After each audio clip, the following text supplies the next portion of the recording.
Good morning, everybody. Welcome to a special edition of the Brunch Gimmick. I am Lawrence Kurtze. We are live. We are just now starting the action. Happy National Waffle Day and Peach Pie Day. So I do not have any waffles, Zach.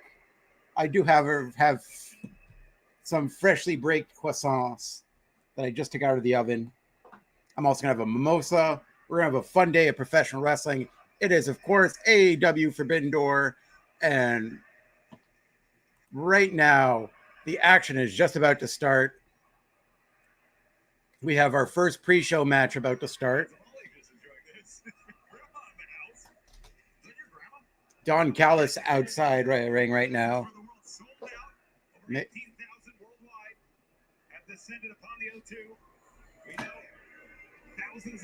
I'm not fond of that man, Don Callis.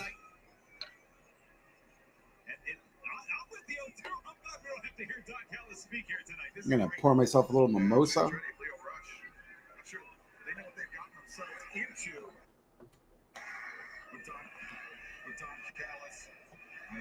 Fans, as you mentioned, in more than 18,000 to join us here tonight at Longest famous O2 Arena, still filing in. First off, how was everyone's weekend? What has everyone been up to? We'll be live for all afternoon, hanging out. Tell me how the volume is, because I do have the sound of the stream playing in the background, so at least you guys have something to listen to.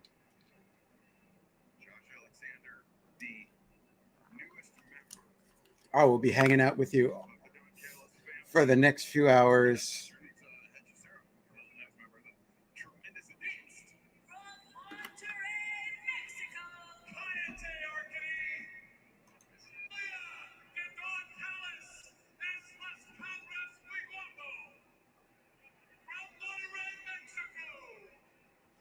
Woof.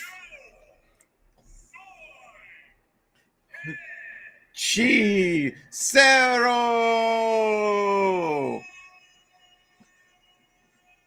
Don Callis about to have a stroke. Oh my God. And yeah.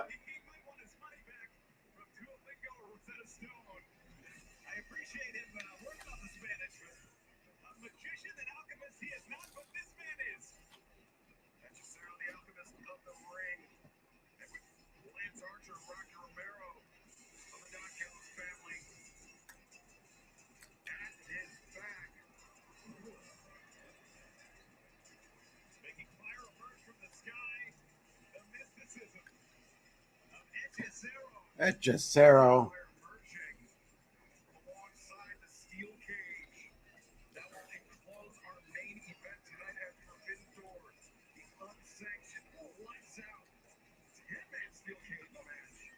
How's everyone doing? What match is everyone looking forward to for this card? This is a stacked card. There's a bunch of shows on this pre-show. I did not want to miss the pre-show.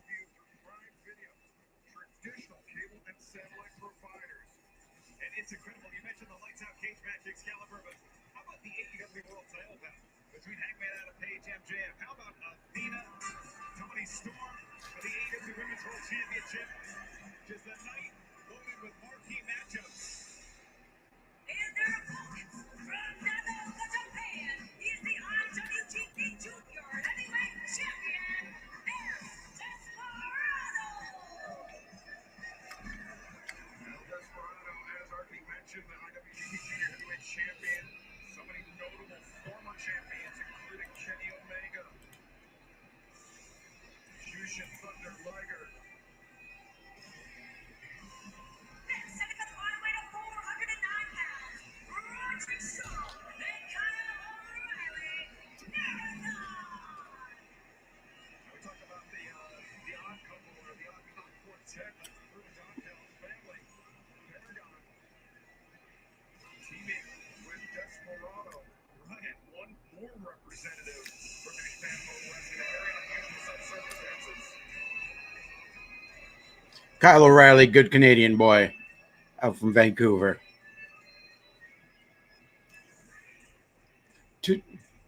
Two. 1.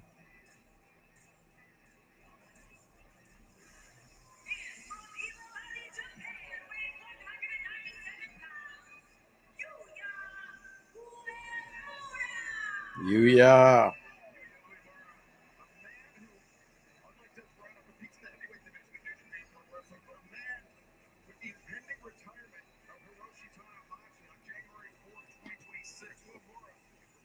We are an hour and 8 minutes out from the main card. Let me know in the chat what match you're excited for.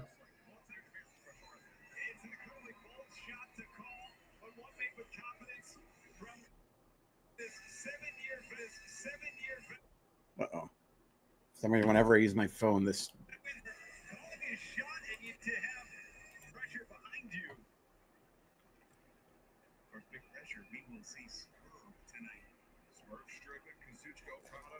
Part of the Forbidden Door main card, AEW Unified Championship match.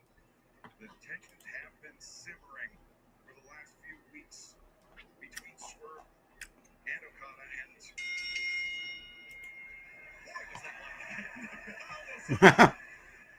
we are rocking here just over 1 hour away. Let's go. The first match just kicked off. Fans filing in the sold-out crowd, over 18,000 in the O2. And Josh Alexander, you were starting things So, on their respective sides. I'm just thinking of last summer, a bunch of us from Love Wrestling were out in Toronto for Money in the Bank. And right before the NXT show on the Sunday, a indie promotion, Northern Crown, was doing a show, and we were lucky enough to go. And Josh Alexander was on the card. And it was clear Josh Alexander, like I made it clear, he's like was cutting down his indie shows because his TNA contract was coming to an end. And it was clear he was either joining one of the two bigger companies. And everyone at that point thought he was joining NXT. So the whole crowd shouting NXT, NXT. And one dude at the end was just like, AEW.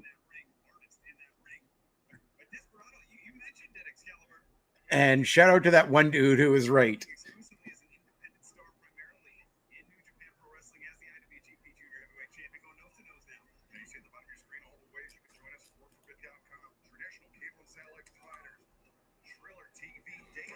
If you're watching here in the chat, let me know how you're doing. Let me know how the sound is. I appreciate everyone for coming to hang out. I will be here for the long haul because I deeply hate myself.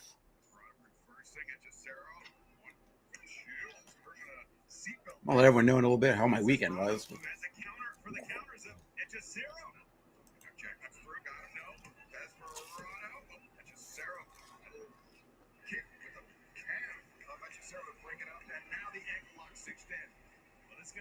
Interesting for Desperado, who's not afraid to get a little bit violent. Go to the strikes. Wait a second, Desperado floats over. Wow. Stretch Buffler. Go for that numero dos now. But instead, Hechicero will be able to maneuver out of it. Of course, we expect to see some great technical wrestling later here tonight. The IWGP World Heavyweight title on the line as Hechicero snatches the leg. Zack Sabre Jr. defending it. Nigel McGuinness here at the O2. Yeah, Nigel winning that technical spectacle. Ooh, first of all, how you doing, Johnny? Hope you're having a great weekend. Like, on a card this stacked, sorry, I'm a little messy. On a card this stacked, it's hard to say. I am quite looking forward to the Tony Storm match. That's going to be a lot of fun.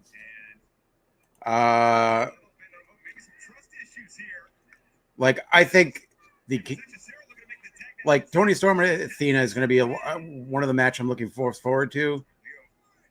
I think that Zack Sabre Jr. match against Nigel McGuinness is going to be a technical masterpiece.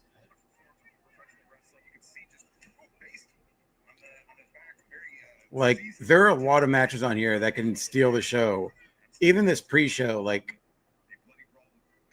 that trios match coming up with on the pre-show, with Speedball and everyone. Like Jet Speed, Michael Oku, just like a stacked three-way there. That's going to be insanity. Like, yes. Yeah, Swerve Okada is going to be crazy too. That's going to be a lot of fun. I'm very excited for that match. Like, it is. Like, a lot of people talk about the length of Tony Khan's press conference, pay-per-views that they do at AEW, but he does stack it as much as possible with so much talent, and I love to see it.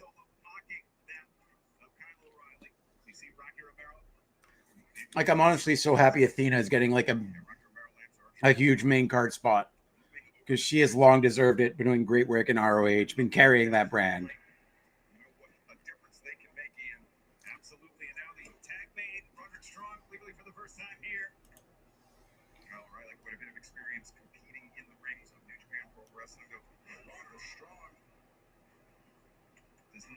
Same experience, though he is a full-class world travel competitor as Alexander. No hip toss there. Oh, PK. Steaming in with a PK. It's Roderick Strong, the Messiah, the backbreaker, setting up the double team Excalibur. Roderick Strong, so strong there, holding up Hechicero. Oh. Oh, that was cool. That DDT into that modified backbreaker was real cool.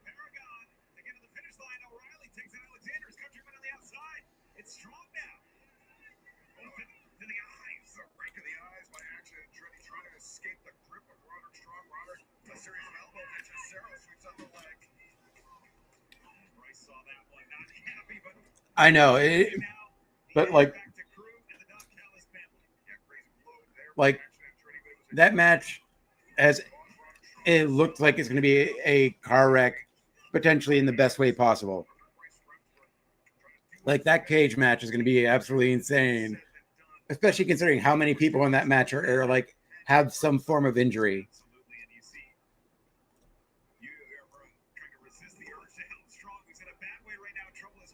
Oh, that's nice.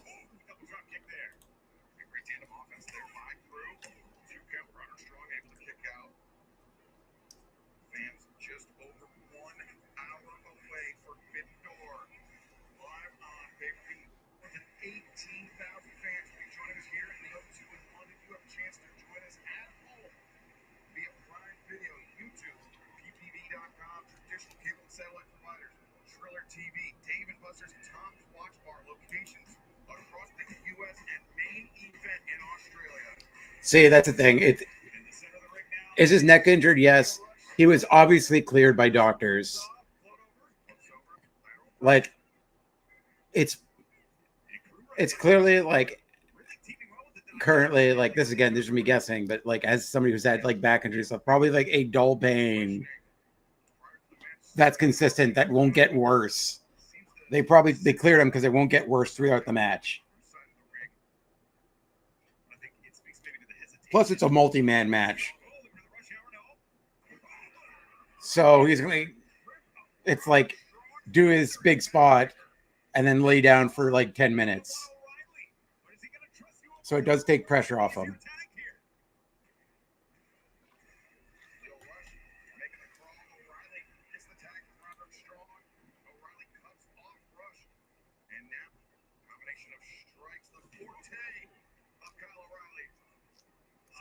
But yeah, like Swerve too has said he's dealing with an injury.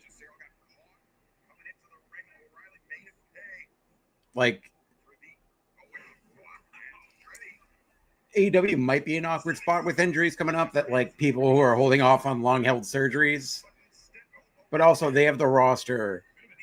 They have a very, very like stacked roster, and they could bring up a lot of people who can take up those positions.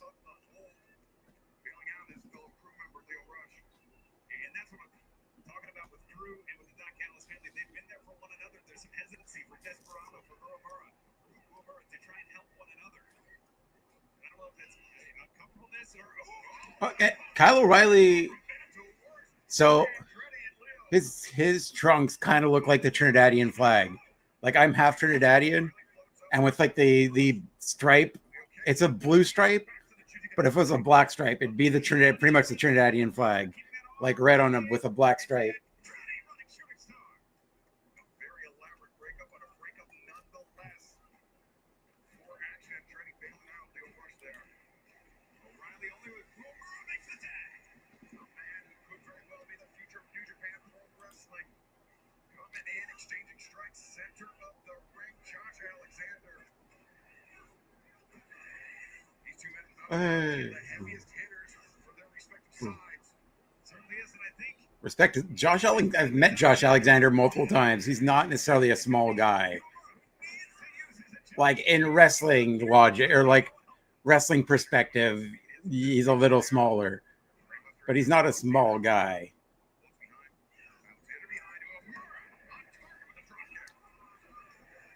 beautifully anticipated by Yuya there.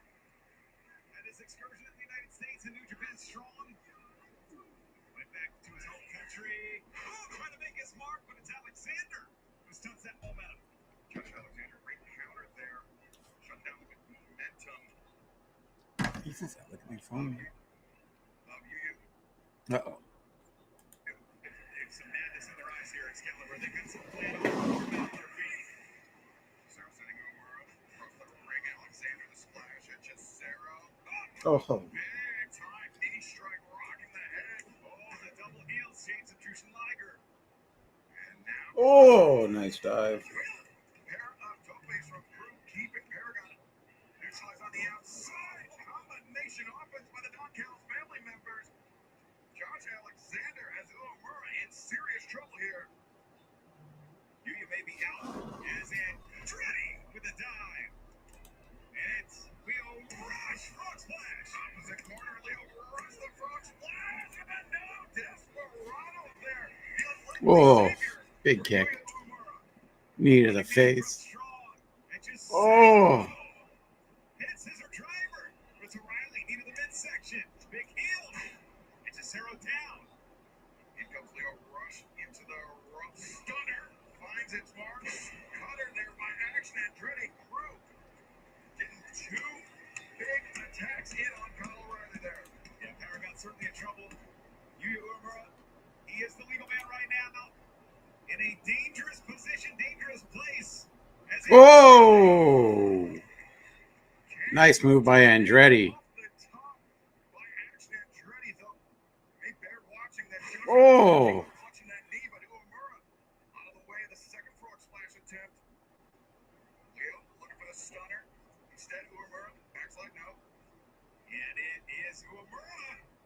Oh! Oh!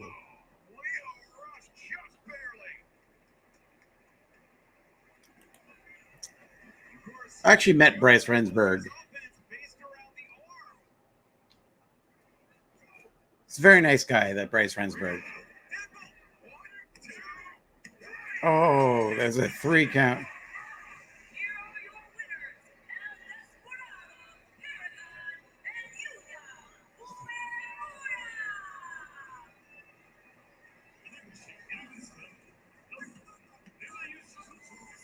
This guy.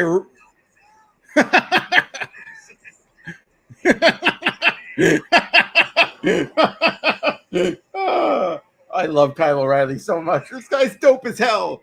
Oh, boo. Boo.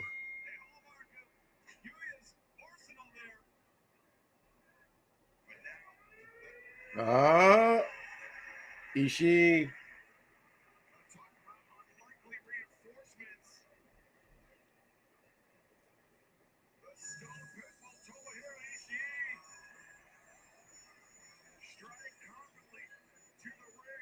It's going to take him 30 minutes.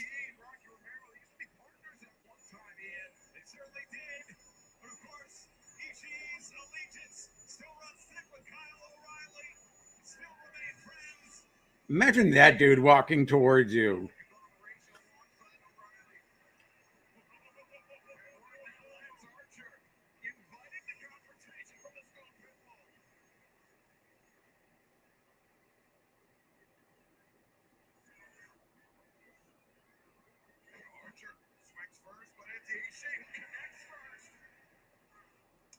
Ooh. Ishii got brought back by that one, Archer. Oh no.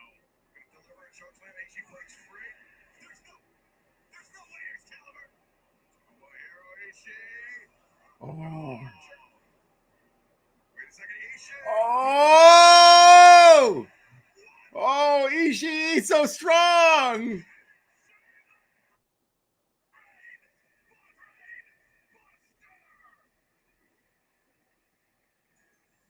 The Star Pimple saves the day. Roderick Strong showed some hesitancy. Roddy, you gotta cooperate, dude. Yeah, you gotta get in there. Well,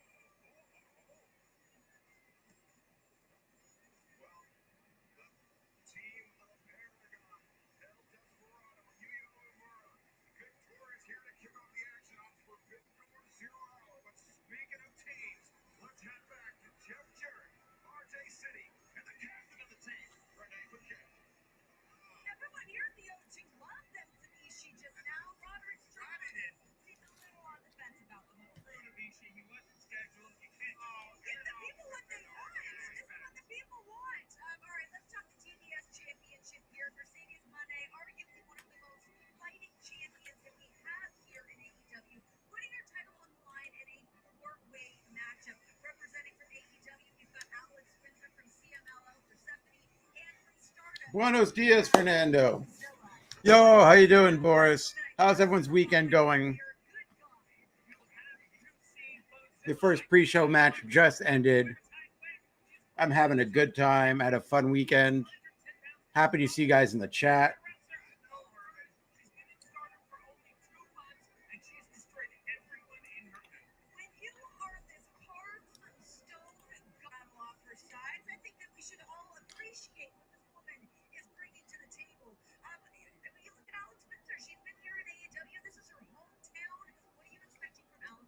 Championship opportunity. There is something to be said about being in your backyard, your friends, and your family. 18,000 of your countrymen scream.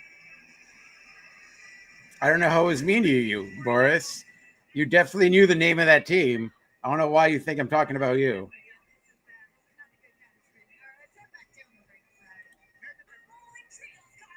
Boo.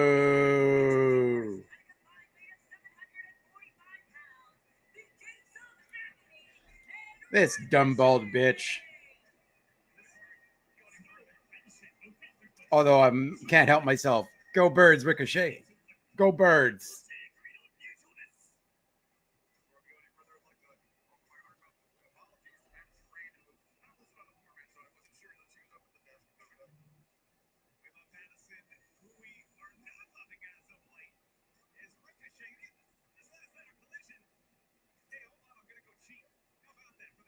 Baldy bastard.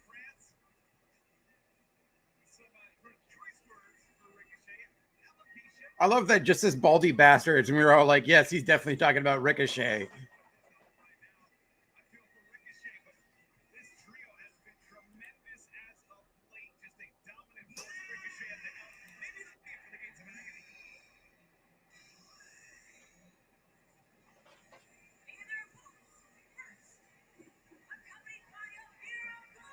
I'll get the mirror gets to walk out with him. Michael Oku, let's go. Oh, Oku.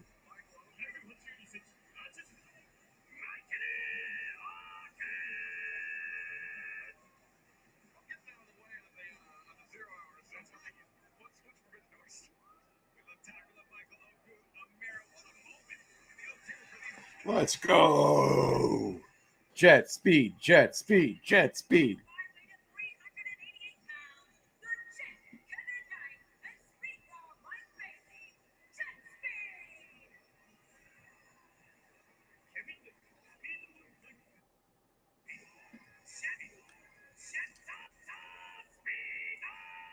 Jet speed up.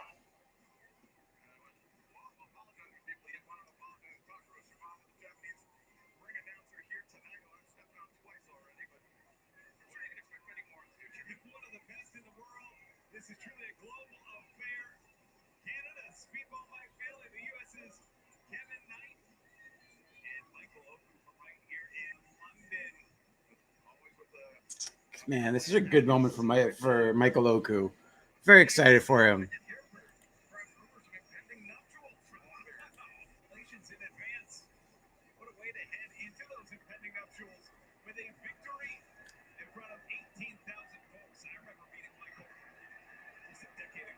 Let's fucking go, Speedball.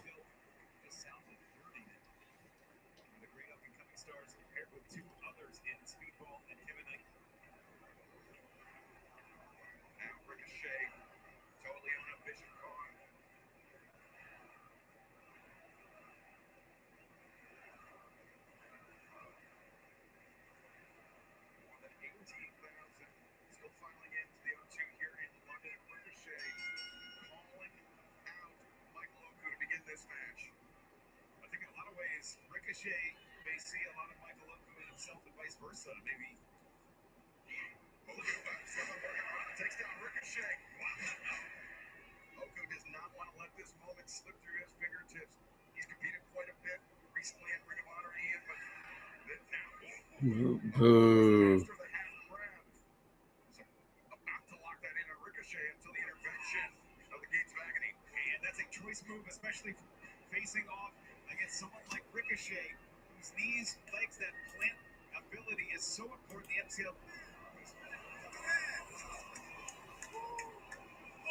Since recruiting, Oh! Oh, here we go. Here we go. Ricochet finding himself isolated in between Kevin Knight, Speedball, Mike Bailey. Now I think he Oh. Smack! certainly did. Shades of Mr. Bean, Benny Hill, here in the O2, in that bit. Kevin Knight throwing his body. Oh. Some cross-down traffic, Jimmy Henry style. The ladder there.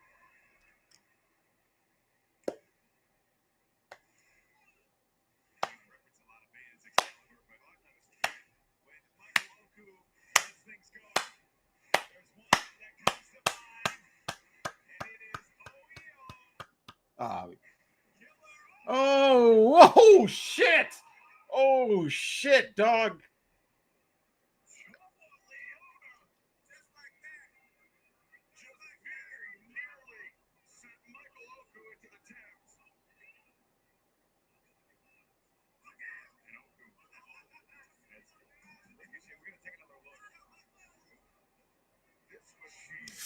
Oh, that's inches. Just half a rotation.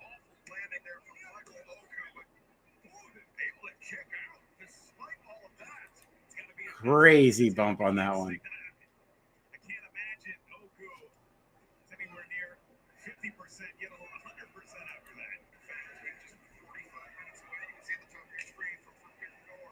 Coming away on pay-per-view for Prime Video, YouTube, BBB.com, traditional cable and satellite providers, at Dave & Buster's and Tom's Watch Bar, locations nationwide and main event, as well as Tala Leona. Gonna finish the job on Michael Oku there. Certainly is, with 62 total wrestlers competing here tonight. Excalibur, the only person, 18,000, the only person we're missing here is you, so you need to join us on pay-per-view. Tala Leona just dismantling Oku here. We're trying to get the crowd. Cola trying to, as the tag is made, her husband to be Jet Speed in the corner. All I can do is watch right now. Rick Knox trying to keep things under control. Gates of Agony taking advantage of the 5 count. Now just toying with Oku is Ricochet. And that landing doesn't look well for either. The Gates or the Spirit God Excalibur, and I think Oku knows that. I think he knows he's both down. Oku is preventing the tag out to Kevin Knight or Bailey. And these quick tags disorienting Oku, who's having a tough enough time keeping up with what's in front of him. Leona was steaming in fast and paid the price for it. Oku went for the workout runner. Bishop Khan.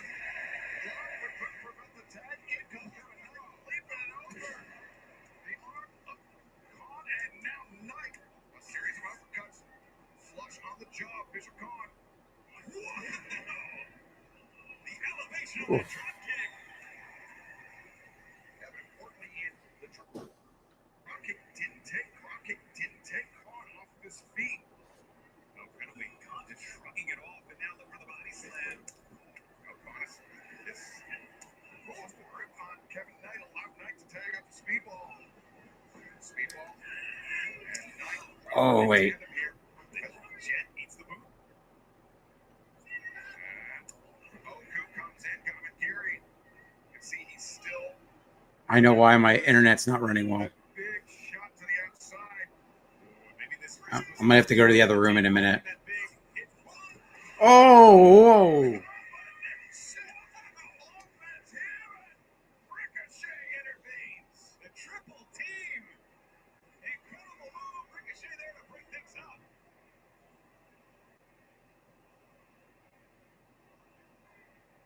And the chance of Baldy as a mirror. I mean, it's not the fact that he's actually bald. He has a bald person's attitude. Just the bald controls Ricochet. Like the alien symbiote.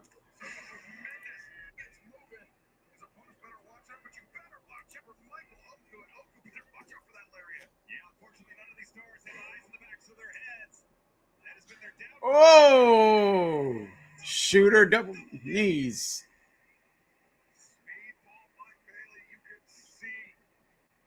I think Speedball's only hit the Ultimate Weapon like once or twice in AEW.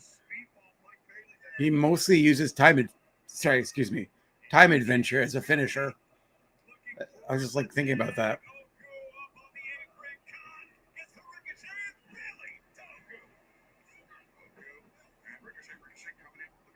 Oh.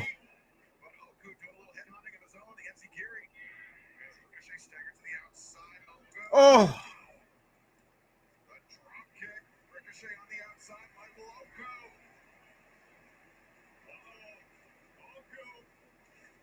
Is energizing the nearly 18,000 that are filing in here. This sellout crowd. Oh.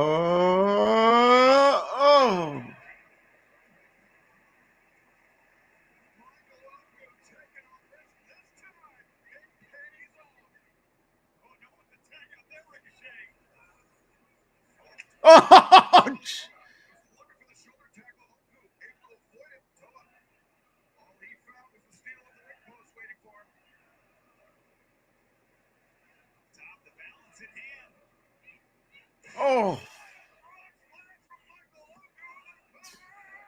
Oh.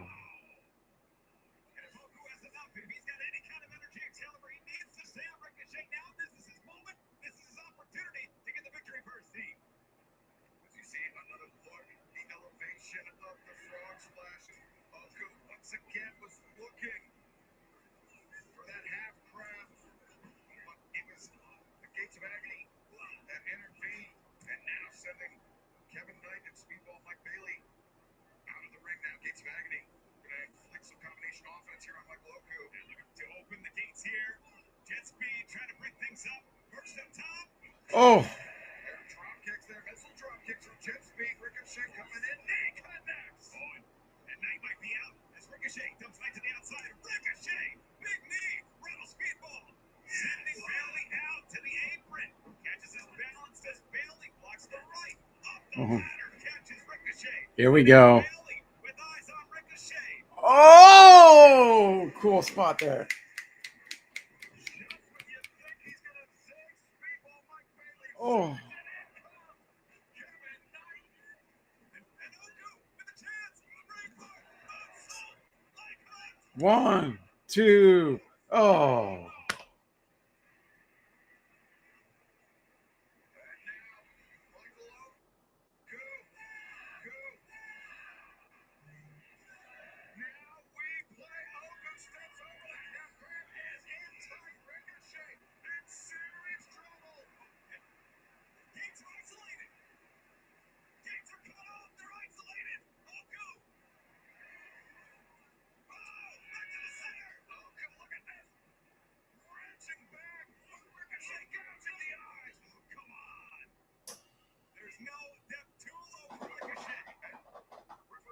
He didn't see it.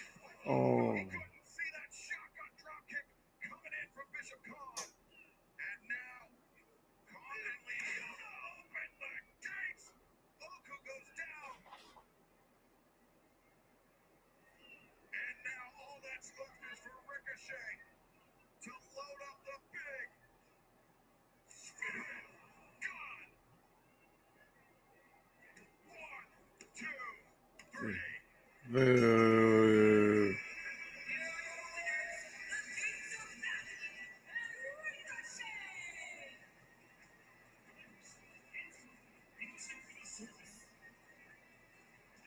Career-defining moment snatched by Ricochet.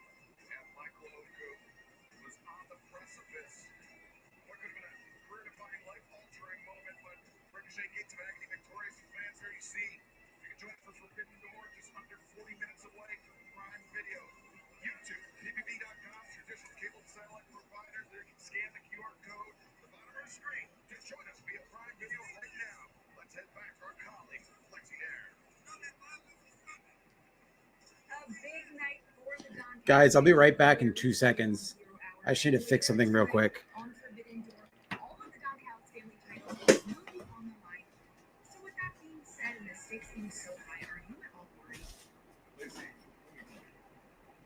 Don Callis family has a saying. Heavy is the hand of those poor. We've got so much gold. I actually have to worry, not just about losing it in the matches, someone could steal it. I've had to take out the most expensive insurance policies to protect our assets. Now, having said that, it's pretty straightforward. I want to respect. And I'm back.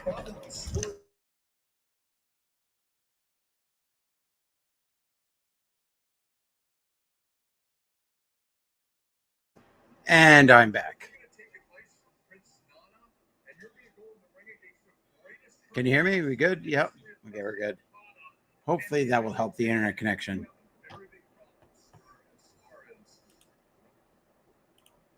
Whoopsie doodle. There we go. Internet already better. Sorry, it was draining my internet because I was downloading Madden at the same time.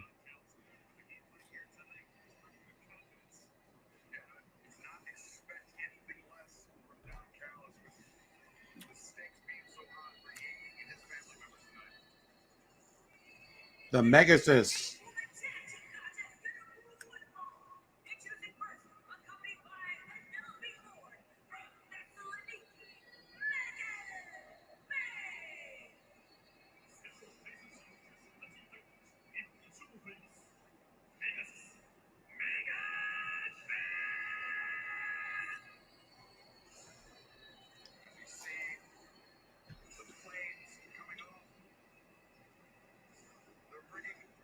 Surround the steel cage in which will enclose our main event. The Forbidden Door here tonight, but right now the action continues on 0 Hour.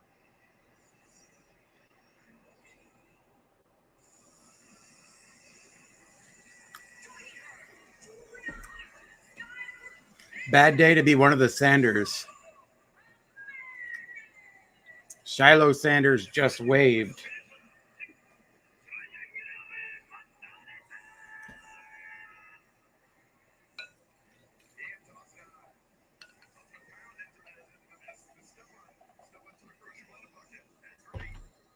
The writing was on the wall. He got thrown out of last game for fighting.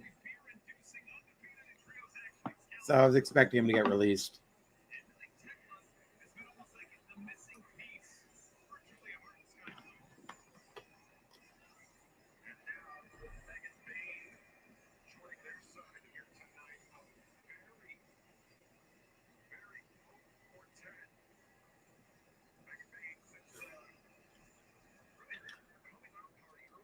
Let me know what match everyone in the chat is looking forward to. Let's go. Oh, I need to blast this music. Check in.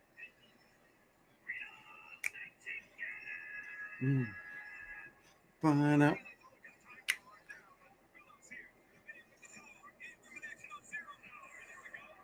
Queen Aminata, let's go.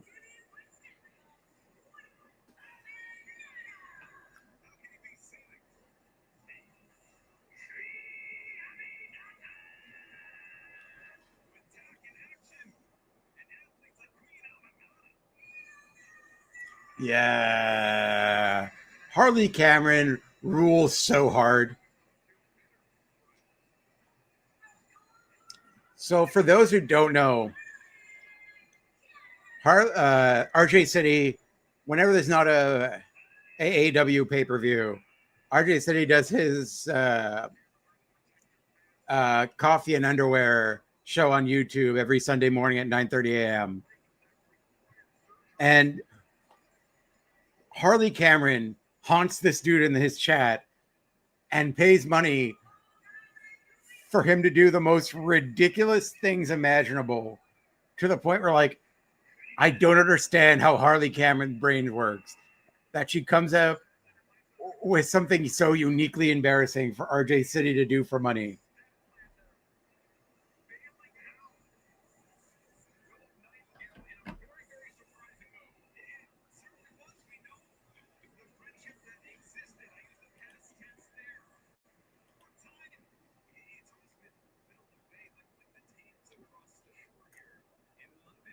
Drink every time they mention the Thames.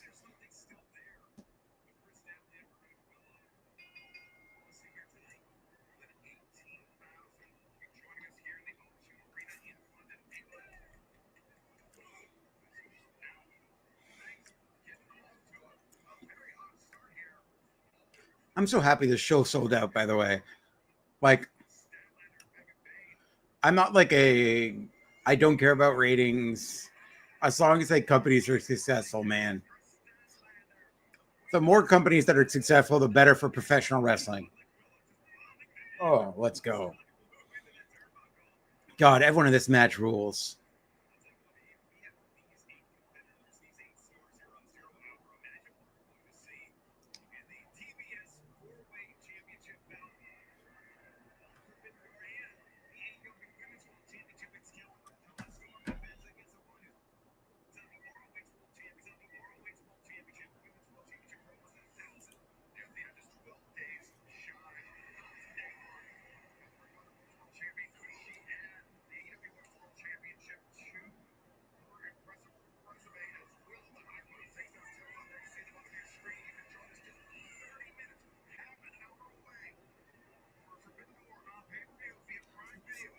Oh, God, Tekla's so cool.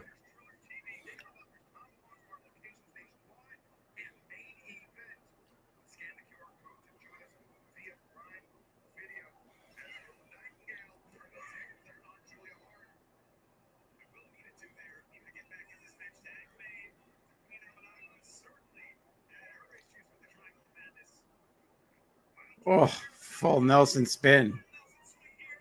Oh, into the bubble bomb or the bomb.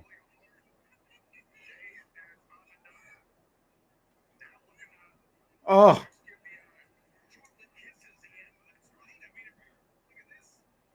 Hey, yo.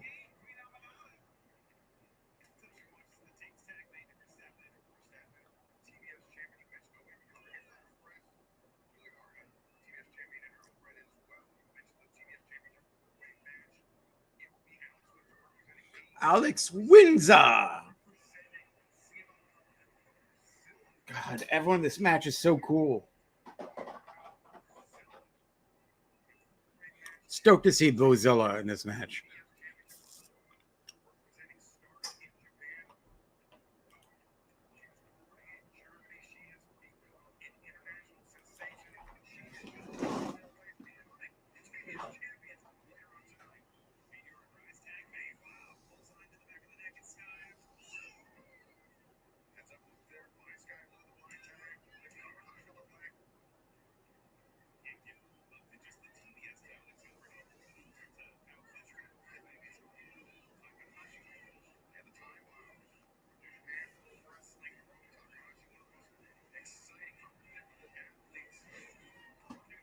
Oh, double thrust kick.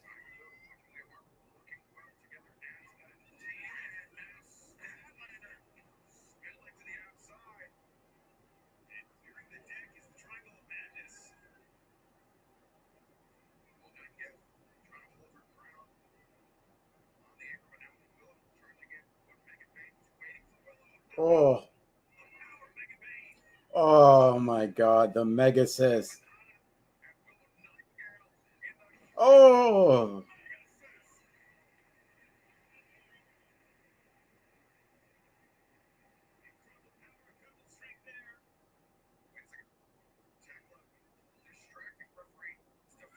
Oh.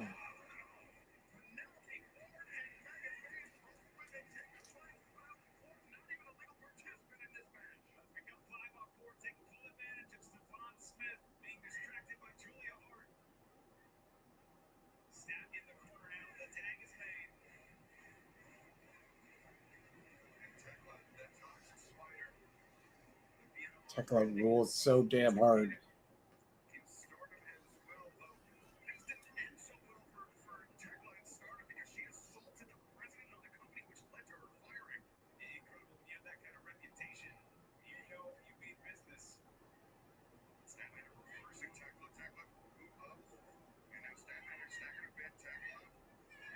Oh.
Oh.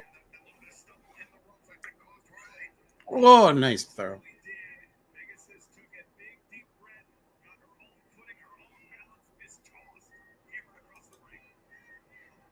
Feel the wrath. Feel the wrath. Feel the wrath.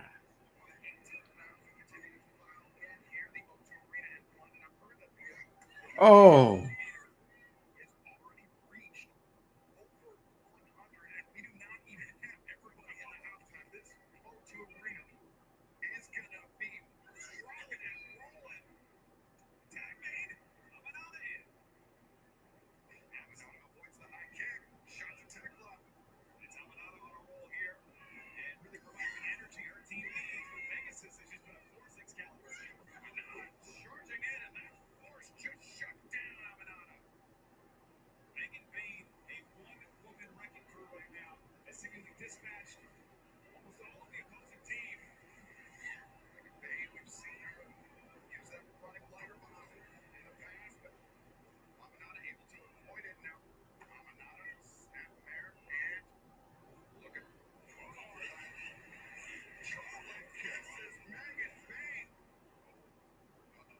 Oh.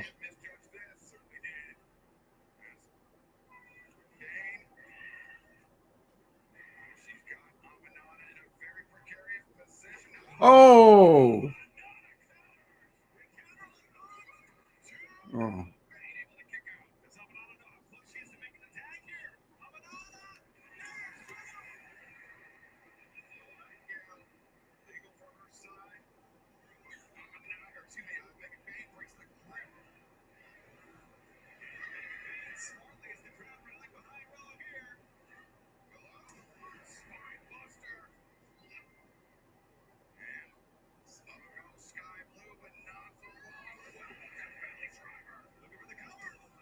Two.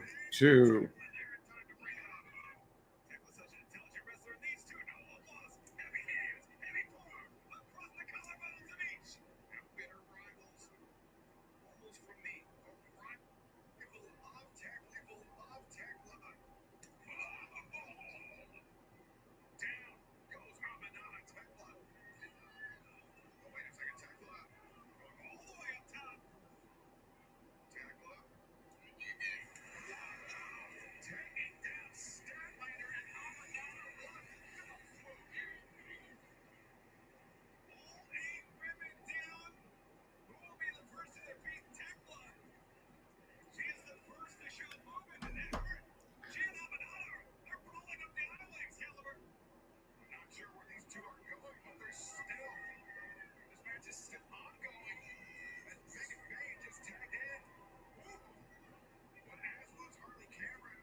Oh. Megan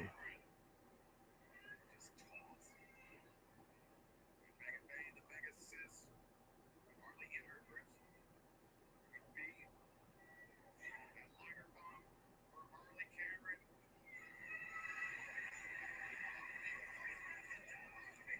And steel reinforced face mask to the skull of Megan Bay. Swing and a miss by Bane and Harley. Oh. Oh.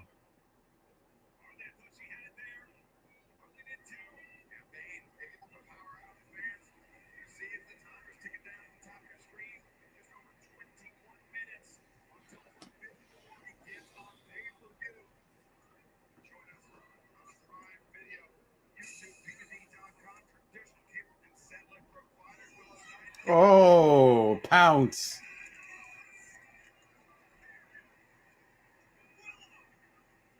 Clearing the ringside. As Harley Cameron trying to reach for the tag, but Megan Bay went hard. Bane able to kick out. But comes back to the feet right away. Bane through the chest of Harley Cameron there. Oh. Statlander in it for Ryan. Striking her partner, Willow Nightingale, and that is most certainly not going to help matters between Statlander and Willow. An unforced error there as Megan Bane maybe look for the Liger bomb, Excalibur. It is 2, 3.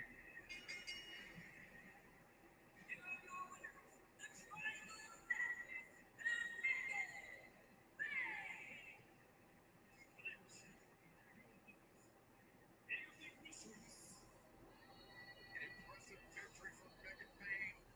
And the Triangle of Madness definitely better cohesion between those four. Actually, I should say five women. It's been out before. Did play a role. Certainly not afraid to take advantage of the fact Penelope Ford is out there.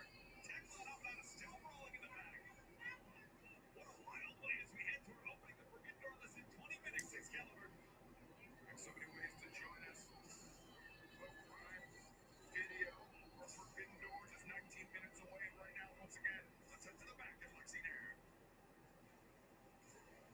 I am here trying to get awarded with the Young Bucks ahead of their lights out steel cage match. This match is unsanctioned, which means as soon as that cage shuts down, the lights are off, they come back on, anything goes. The gloves are off, there are no rules.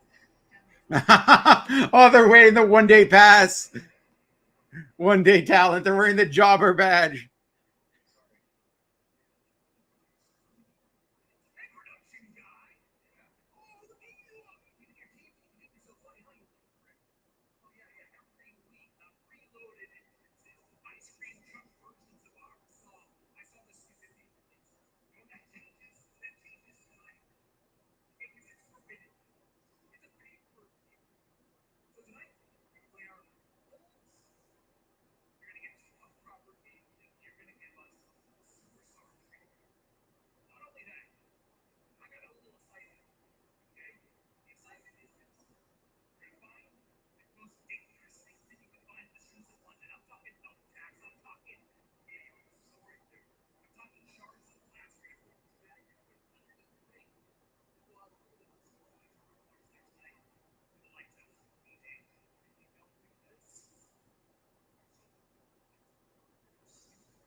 Those look like actual shirts, not the sticker.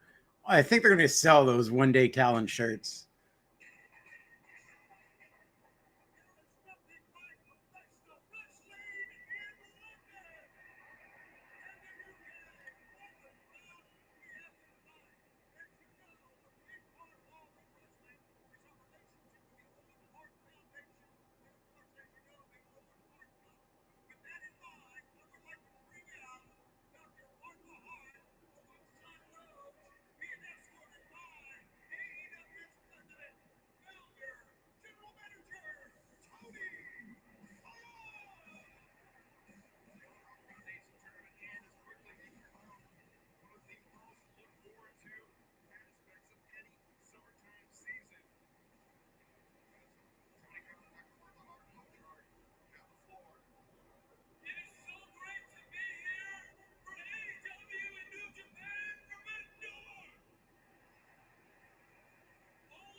There we go. You get your pop in.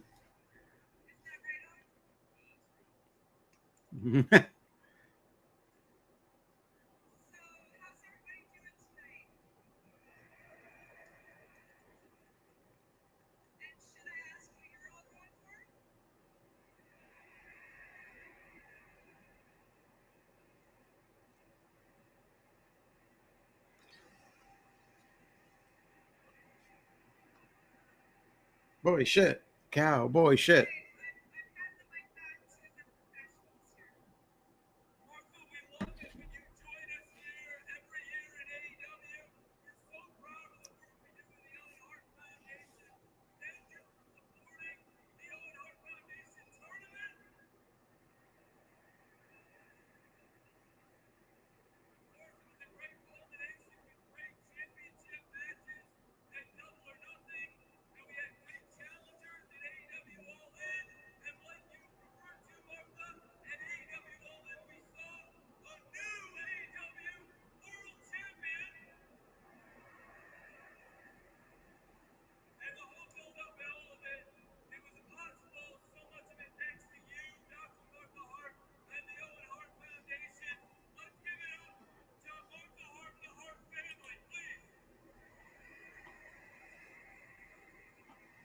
Yeah, absolutely, Fernando.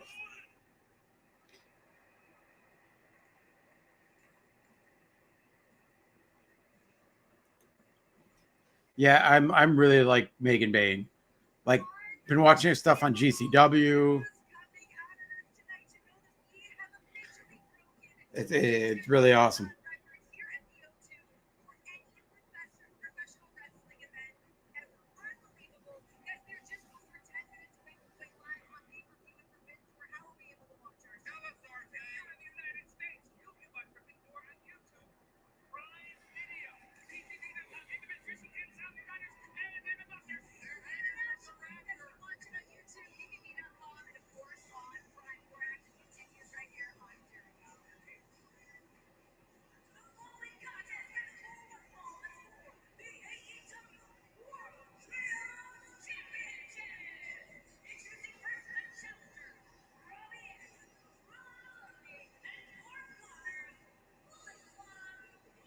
Or dogs.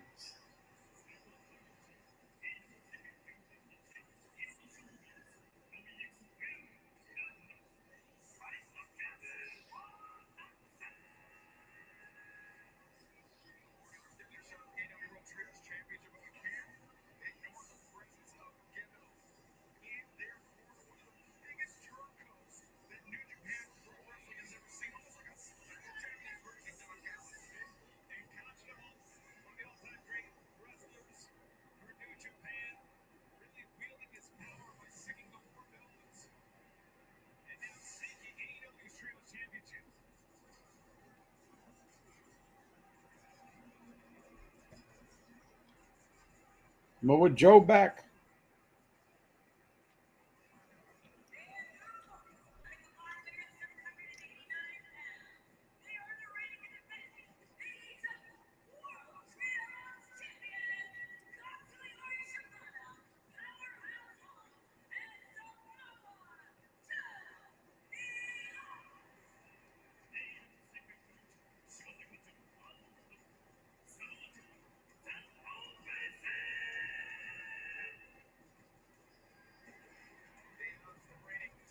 God, I love Samoa Joe so much.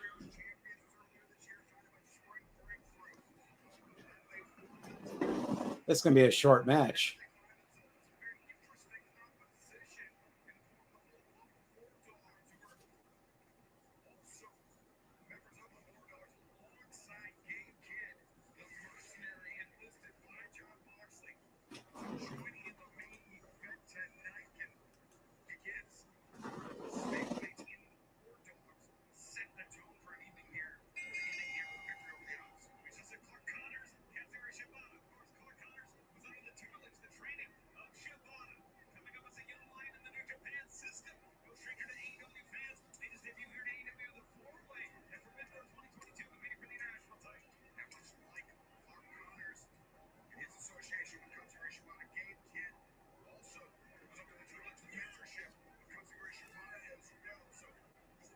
Oh.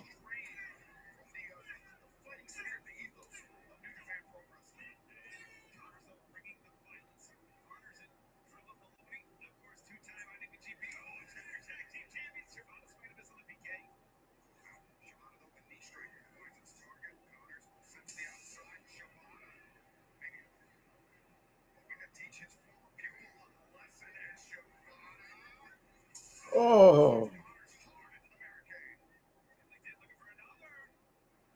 Oh.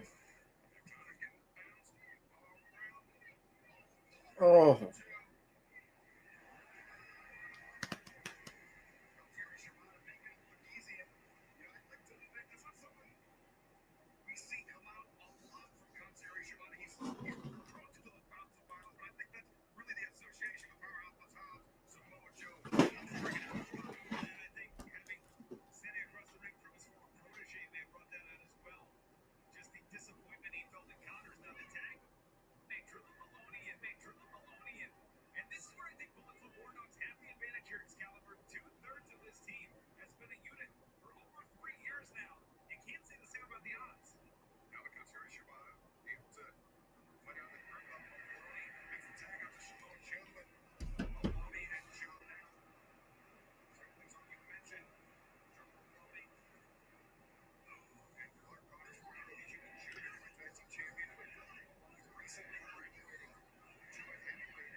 Oh.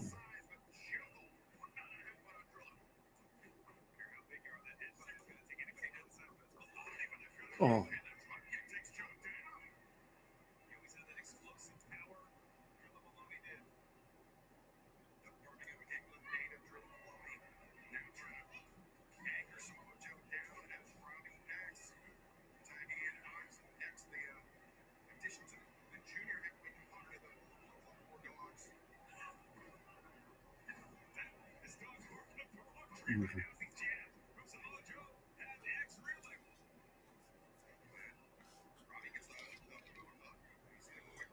Oh, yes.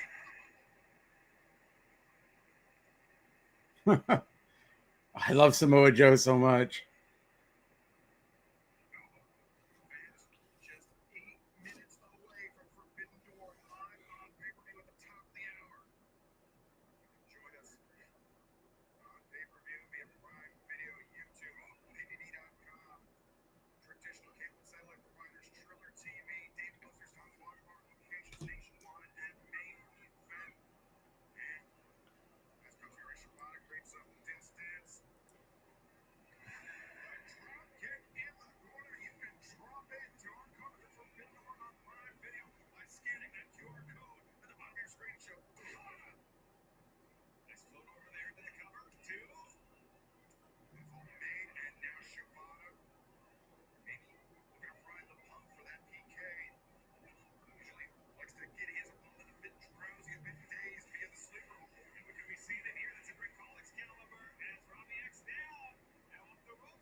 Oh.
Oh.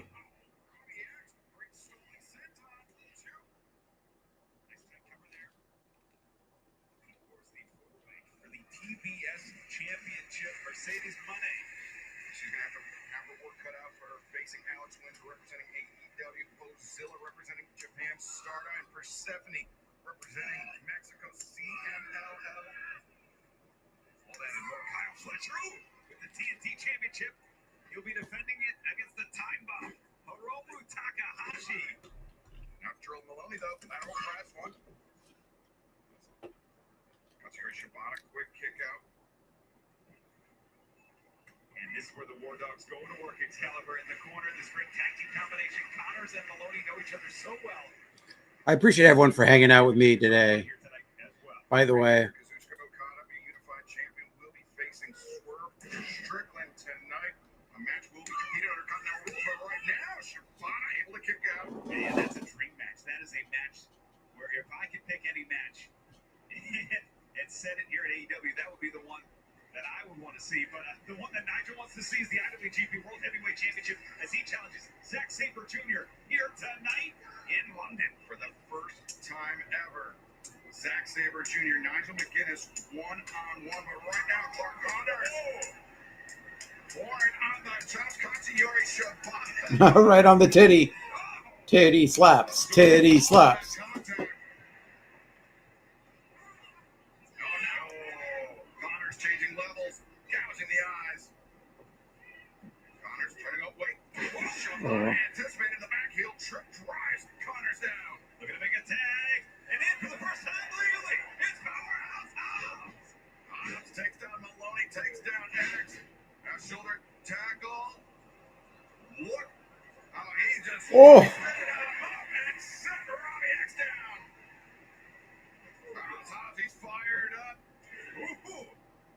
And Hobbs gonna give it to you, X, in the corner. A 2-for-1 there by Powerhouse Hobbs. And Drilla Maloney getting drilled in the corner.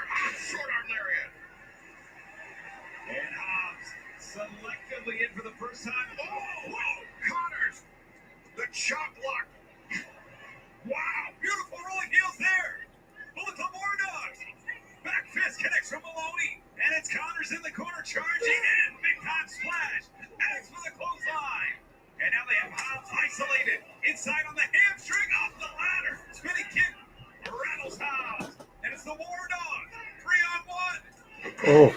High low on Hobbs. That's where the tag team familiarity of the Bullet Club War Dogs. Oh.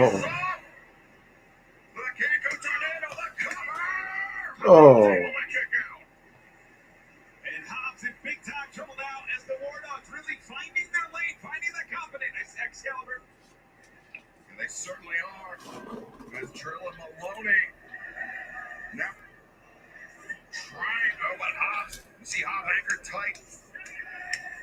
But Maloney pounding down across the back, the spine of Powerhouse Hobbs. A little bit of Drill and kill maybe, but no. Powerhouse Hobbs. Spine on the pine. Plants Maloney. He needs to make a tag. Does Hobbs and he gets choked. Maloney finds some Whoa. relief. Whoa. In the corner, it's Robbie X who walked into those waiting right hands from Samoa Joe. Joe moving with purpose, moving with speed. And now Joe, hammer throw sends Robbie into the corner. Oh, fucking love that power slam so much. Now Connors there to break it up. And Maloney right there with him as Connors and Maloney. Oh, and Ghetto. Ghetto, come on. Referee Aubrey Edwards, but maybe a diversionary tactic to allow Connors and Maloney to get the 2-on-1 assault on Samoa Joe. Unfortunately, it's a win-win move for Joe. For Ghetto to be there as X now all the way up top. Connors. Oh, Shibata caught Robbie X on the ascent. And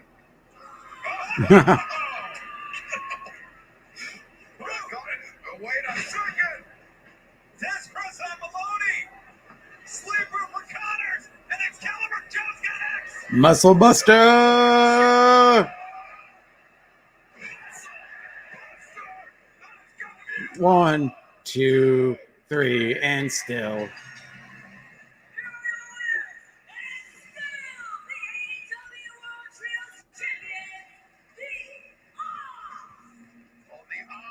Yes, how you doing, you music? I'll be here for the whole show because I deeply, deeply don't like myself, apparently. It's not a shot the show. This is sort of having to sit here for 5 hours. But I'm very excited. This show's going to be a lot of fun. Christian Cage and the rated R superstar Adam Copeland for Findor. Just Seconds away on female hosses up in this. Love it. See you there. I appreciate you. How's your weekend going, by the way? As we're about to go live with the main show.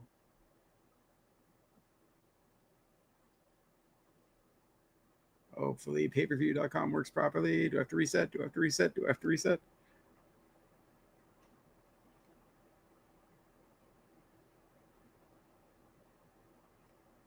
Ah, there we go.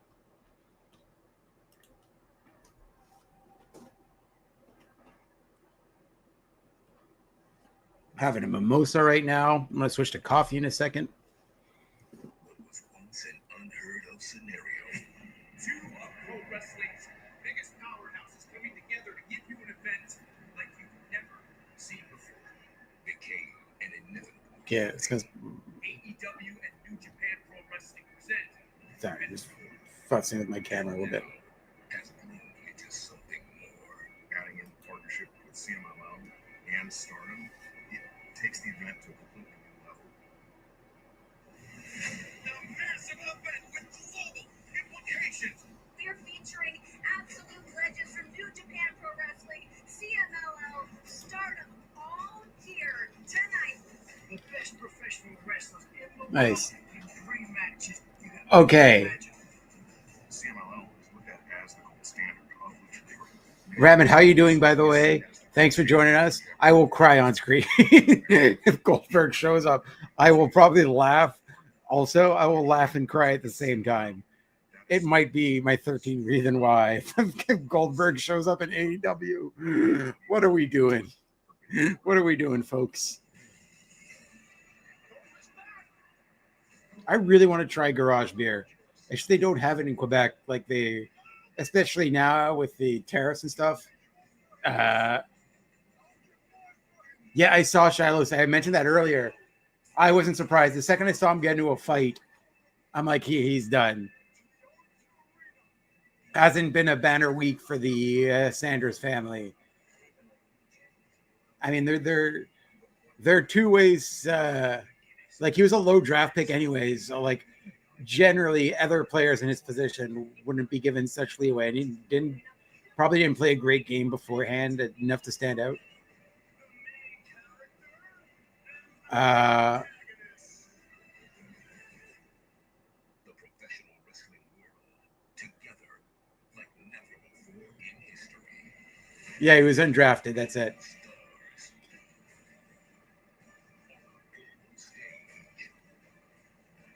So, like, it's not surprising. Any other player in his position probably would have been cut for the same reasons. So I'm not surprised. Shador, on the other hand, they're two very good arguments. One, there were plays he should have made at the last game. I think both can be true. Like he should have made plays. Like he's not comfortable in the pocket, but also it looked like his head coach screwed him over because there was no reason to play his QB1 that game. And he was left with like the third stringers protecting him late in the game. So like clearly he wasn't confident with his line, but he should have been a little better in the pocket. He should have stepped up in the pocket instead of like drifting 5 yards back. It's what killed him. We are starting out with Cope, the reunion of Cope and Christian starting out the pay-per-view.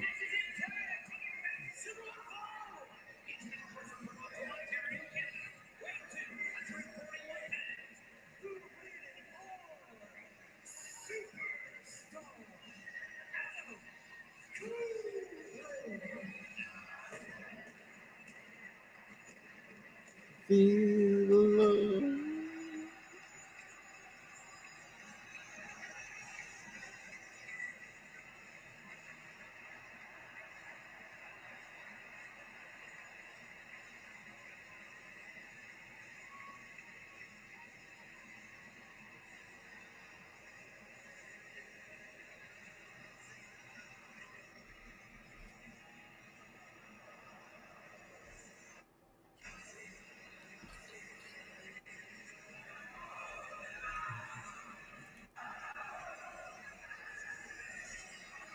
I'll turn it up a little bit. Just enjoying the sing along.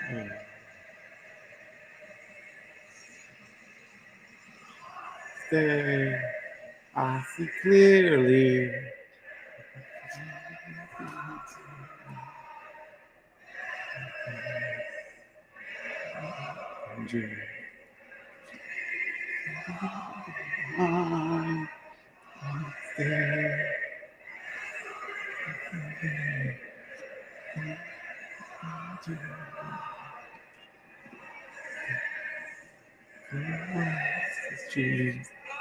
Chance to feel, a chance to feel love. Still get goosebumps. It's so much fun. I don't care. I enjoy that.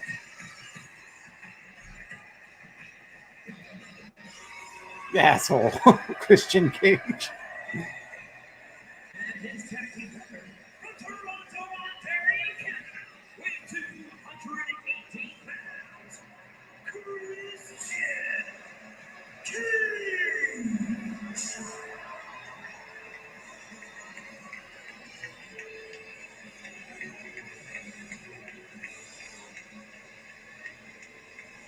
My brother is getting married in 2 weeks. I am heavily debating. Like, it's crazy because the temperature's still going to be hot. I kind of want to wear a turtleneck under my suit jacket and like a chain. I want to do turtleneck chain suit jacket.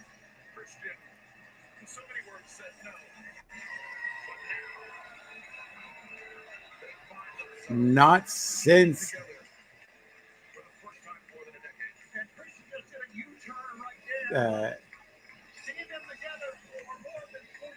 like 2002 did these two tag together. Insane. This is so much fun to see. What an D. atmosphere. Bry on commentary. I mean, Bryan Danielson.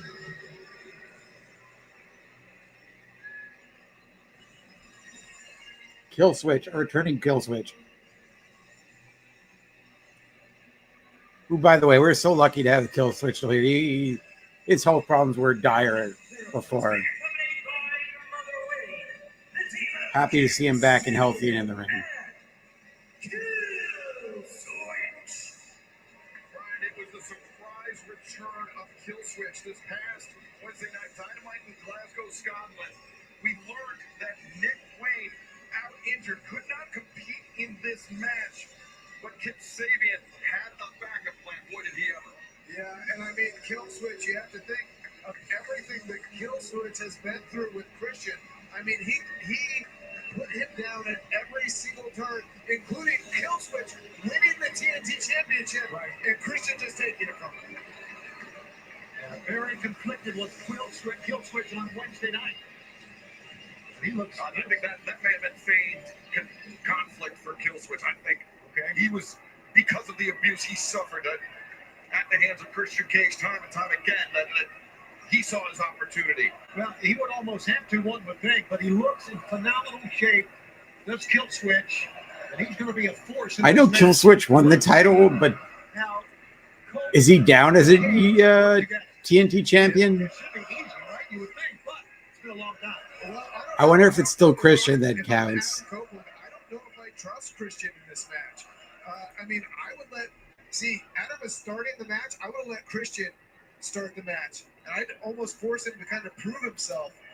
I'm also excited. We are a little over a week away from NFL being back. Match of Forbidden Door underway. Adam Copeland, Kip Sabian. Yeah, you should have put that in the DM. Sabian introduced to the AEW logo, embellished on the center of the ring. Sabian. Now throwing right hands, backing the Rated R Superstar into the corner. 18,000 plus joining us here at the O2 Arena, the largest pro wrestling crowd this arena has ever seen. Yeah, I don't know where you're getting that. I see nothing. Boris.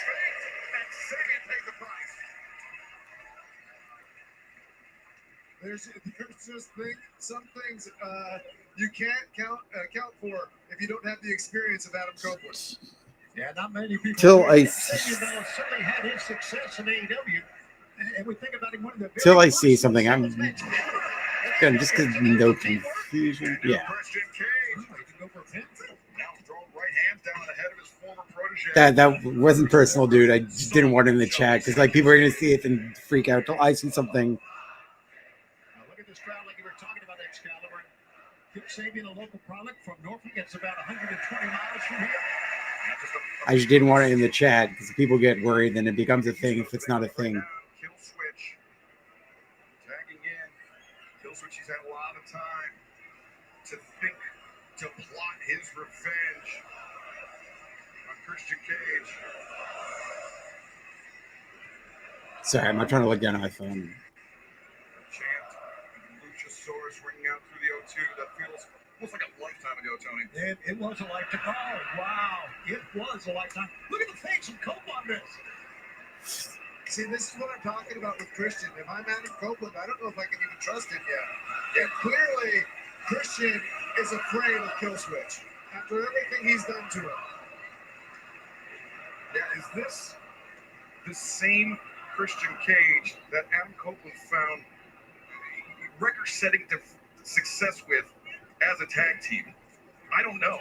I mean, is that still dwell with inside Christian Cage? I guess we're about to find out. Oh my good Ross kick. Cope got rocked by that one. Not only I think he's also supposed to be on commentary tonight. Perfectly off the rope. And perfect placement right under the jaw. You know, that's one of the places where it's easiest to get knocked out.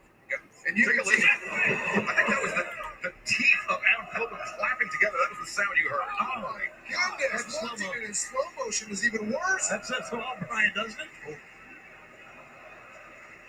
And Adam Copeland, like Christian Cage, both men at one point thought their careers were over with. Sorry, guys. They found this second act, and they found that both men, former TNT champions, is Killswitch, bending the barricade. It is insane. I was 12 years old the last time Edge and Christian tagged together. Killswitch since All In, which was last year. Here in Now I look like this. Like I've somehow served in 3 wars. Oh! Oh, that was a cool spot.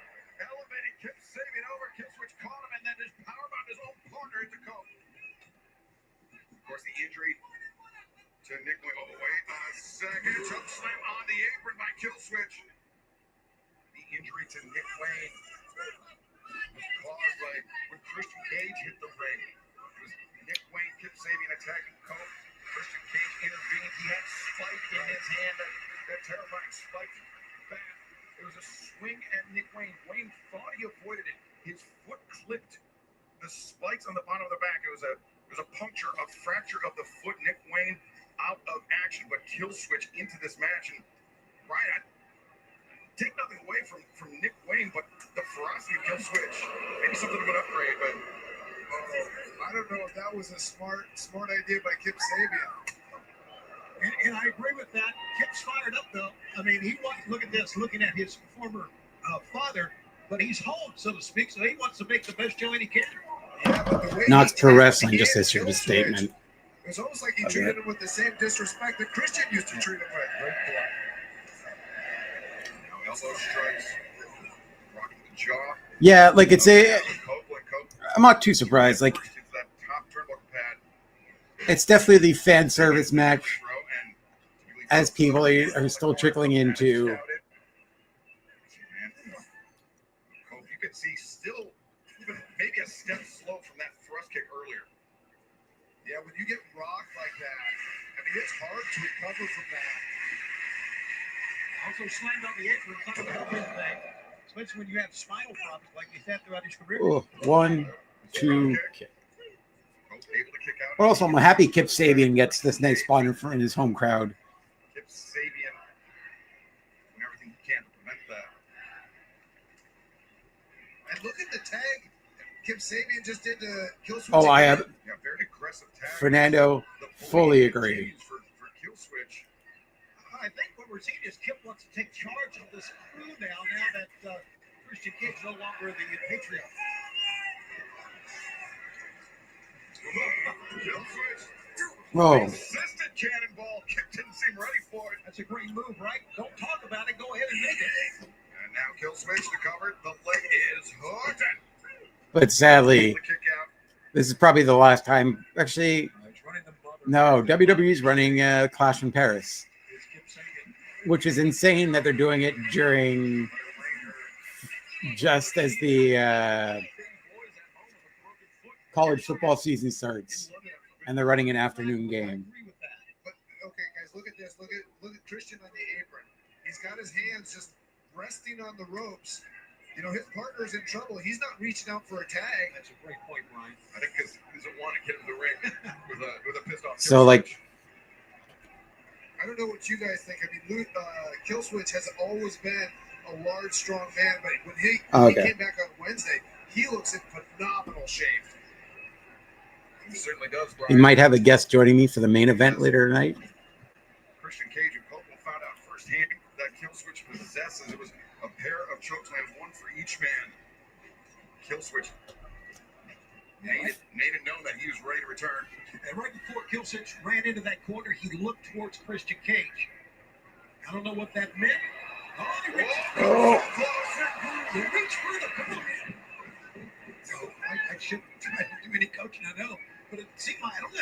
Oh, Kip is bleeding. It did look like he was short-arming him, and he wasn't using the full reach of the tag rope. Right, exactly. Now Killswitch. Side slam looks like Kip Sabian may have been busted open by something over his left eye. Oh, You want to tag it, got it, Kip. Yeah, don't bully that big man. Oh, my goodness. Look at this. Goodness. I'm not sure what it was. Open up his eye, it Yeah, looks that like. caught Sabian, but they got his tag and block. A double turn? Which are arguing. Adam Copeland is coming closer and closer to tagging Christian Cage on the way. Grabbing the boot of Christian Cage. No! You deserve it. You deserve all of it. Everything that's coming to you. Kip Sabian well aware of the neck issues. you know me see disagreeing with Mother Wayne. The neck issues that his former father figure Christian Cage has endured as well, but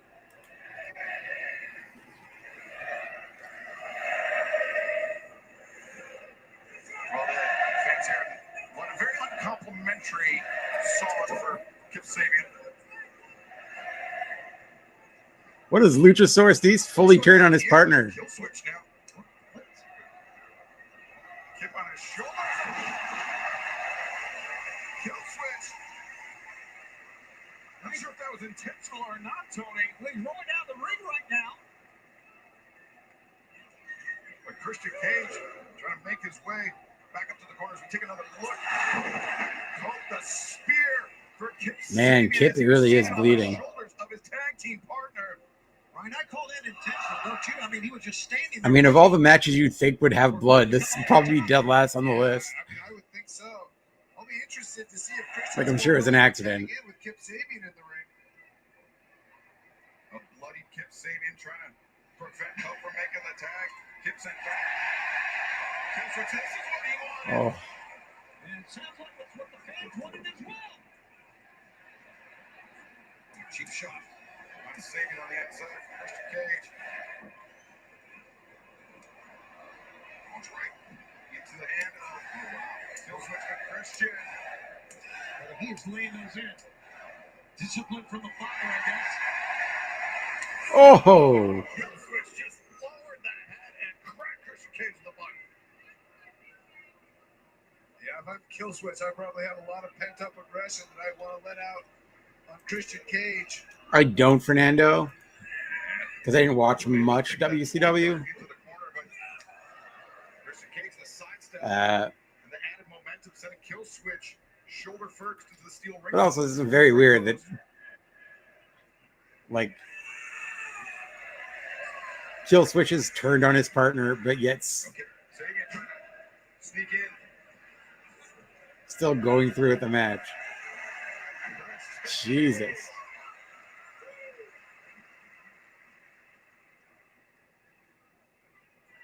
Sending Kip Sabian crashing to the floor. Christian Cage with the advantage. Brian for Oh, seeing on the hardest part of the ring. Heat as a tag team for the first time in more than a decade. How would you say things are going for them right now? I mean, I think things are going well. Oh, You definitely say that Christian Cage is fired up. Yeah, taking a huge risk there. I'm not kidding. That's something else to take that risk. Jumping over top of a ring post, for crying out loud. Yeah, I would say things are going well for Adam Copeland and Christian Cage, but also there seems to be a lot of dissension with Killswitch and Kip Sabian.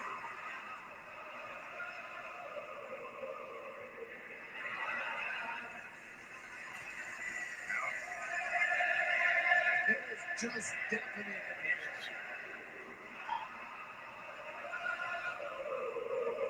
if you be my guy. Copeland the assist, Christian Cage. Oh, Now, cover, lateral press, Killswitch out. Barely a 1 count. Yeah, it's going to take a lot more than that to keep Killswitch down. You're right about it being deafening here. These crowds in the UK are just absolutely wonderful. God, he's got both of them. tag. Kip Sabian tagging himself in. Oh, did the referee see it? Double impaler by Cook and Christian.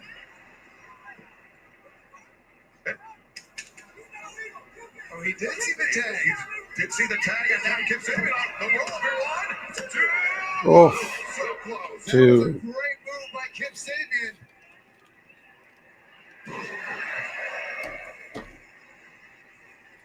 The reverse DDT. Christian Cage now primed to deliver the spear. No. He ran the wrong way. Yeah. Saw Killswitch up on the apron, but Oh,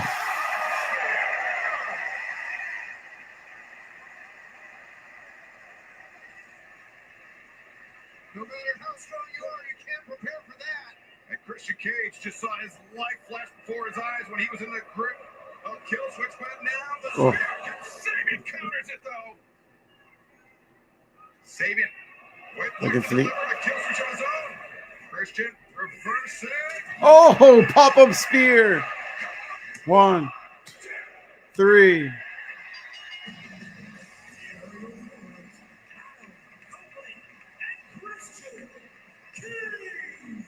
Well, in the end, it was teamwork, wasn't it? For Colton Cage. Adam Copeland, Christian Cage for the That was a fun time first match. in a decade. Victorious as a tag team to kick off Forbidden Door tonight in London. And Brian, I think the dissension between Kip Sabian and Killswitch played a large part in this victory. Christian and Cope, they weren't always on the same page either.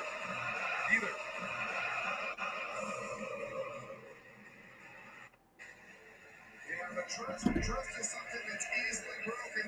Hard to put back together once it breaks.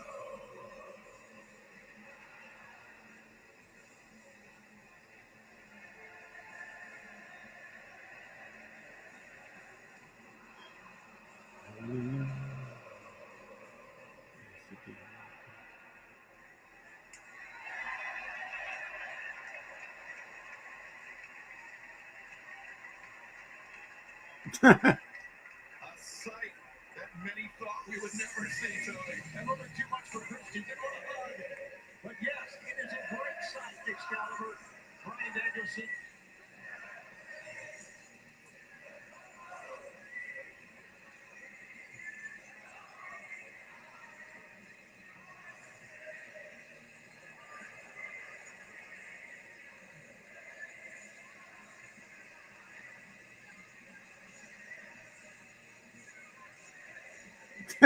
Sorry. Well, that's coming up next. Kyle Fletcher representing the Don Callis family puts his TNT Championship on the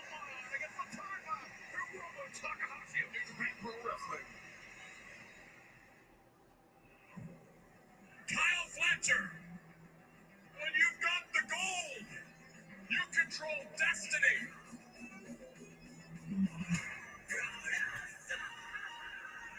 First, Adam Cole. Second, Justin Rhodes. Third, Tomohiro Ishii. New Japan, I want you to send your pound for pound best to face me for the TNT Championship. Hiromu Takahashi answering the challenge. One of the most decorated athletes of his generation making a statement here. He is a risk taker. He is a wild card. This TNT Championship reign is only just getting started, and it will not be over for a very long time to come. So Hiromu, you are just another name to be added to the list of legends that I have mocked the floor with.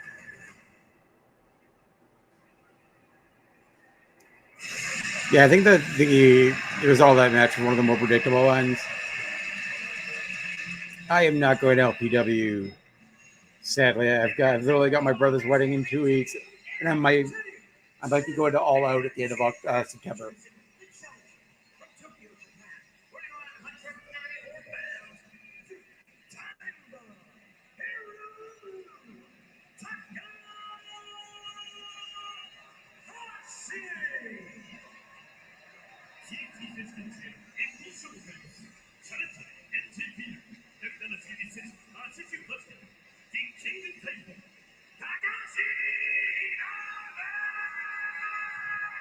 Takaro Shibata, not the only member of the New Japan Pro Wrestling broadcast team to join us.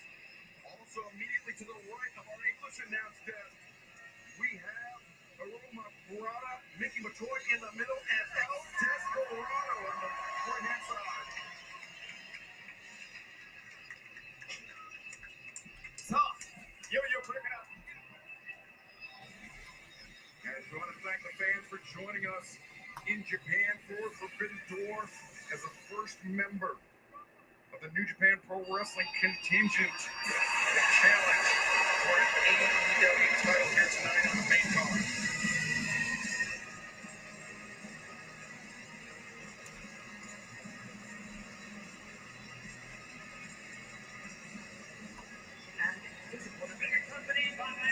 The Protostar.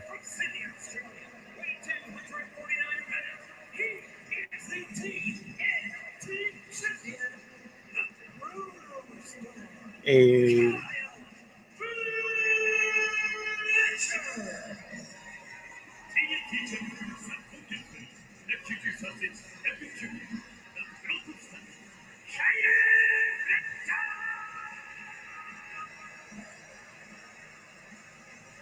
Fletcher, the TNT champion, won that title via brutal Texas death match with the natural Dustin Rhodes. those glasses don't look like they'd be good for seeing at all. But we are joined here at this announce desk, smiling like a fox, very stealthily by Walker Stewart, who looks like sunshine. I didn't even know. Well, hello. It is the honor of my career to represent both New Japan Pro Wrestling and Stardom here at the Forbidden Door. Live tonight, TNT's on the line. I'm excited, Excalibur.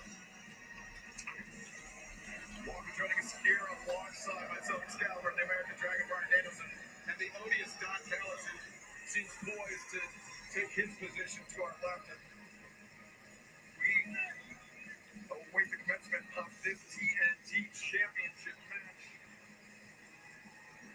Lance Archer casting some menacing glances at Walker and myself, Brian. Look at that pyro go off.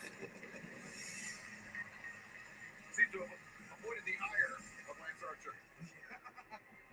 Yeah, unfortunate for that. Don, I'm surprised you didn't bring the oil painting to view at Kyle. I wanted to see it in person.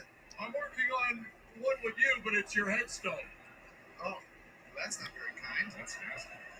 That's working with Don Callis in a nutshell, Brian. Welcome to the show. It's a great pleasure to be out here with Brian Danielson, one of my favorites. You would have been a great member of the Don Callis family. Yeah, you know what? As much as I disapprove of some of your methods, I will have to say, since Kyle Fletcher has joined the Don Callis family, he has been something else. I mean, in my opinion, He's the fastest rising star in AEW and without a doubt a future AEW World Heavyweight Champion. Couldn't have said it better myself. Walker, you're very well acquainted with Hiromu Takahashi, the self-styled time bomb. Unpredictable, I think, is the word that best encompasses him. Well, if there was any word whatsoever to describe Hiromu Takahashi, it's going to be that one. You know, there's a little bit of forbidden door. Oh, this is Fernando's match of the night. I'm very excited for this match. I miss Daryl. United Empire taking on Los Ingobernables de Japón in multi-man tag team match. Now 2 years down the line, Hiromu Takahashi is not in LIJ. There is no LIJ, but Kyle Fletcher has reinvented himself under you, Callis. If I had a son, and I never wanted a son because family disappoints you, but I'd want him to be just like that. Takahashi, That's true too. finding himself in the grips of Kyle Fletcher. And now working around it, attempted by Hiromu, but Fletcher showing off that size, that power that he has put on recently. As just stopping on the boot. That's the unpredictability of Hiromu Takahashi. Hiromu is a dynamic athlete. I call many of his matches in New Japan, and he is a shockingly agile individual. Oh, Fletcher, the high boot delivered by the TNT champion, the Australian Kyle Fletcher, and fans, as announced by the Daily Telegraph in Sydney and the Courier Mail in Brisbane. AEW returning down under 2026 for the first time ever.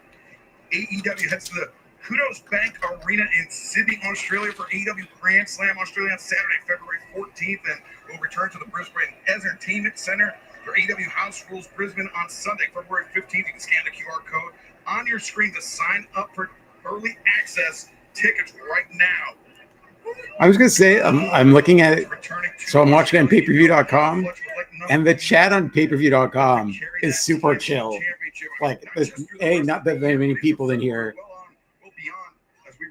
And Mason and Mansoor are in there. Yeah, I'm really impressed by Kyle And it's Fletcher. actually pretty funny. A lot of size and strength. Like, usually I never watch the chats because they're always toxic as hell. I mean, he must have changed his training regimen relatively recently since joining the Don Callis family.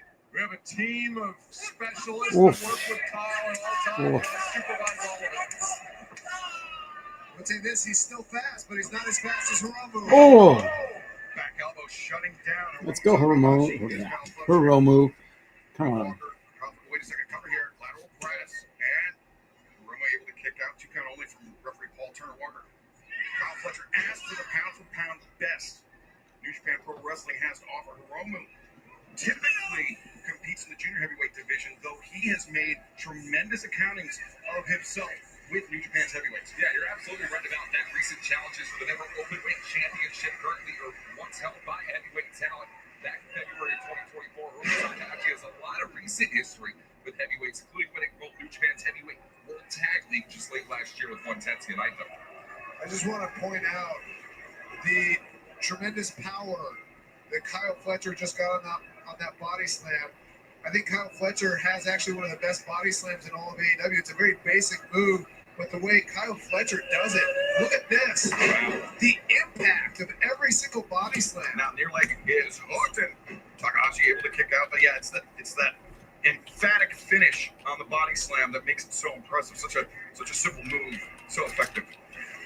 I like my men to be bred to win.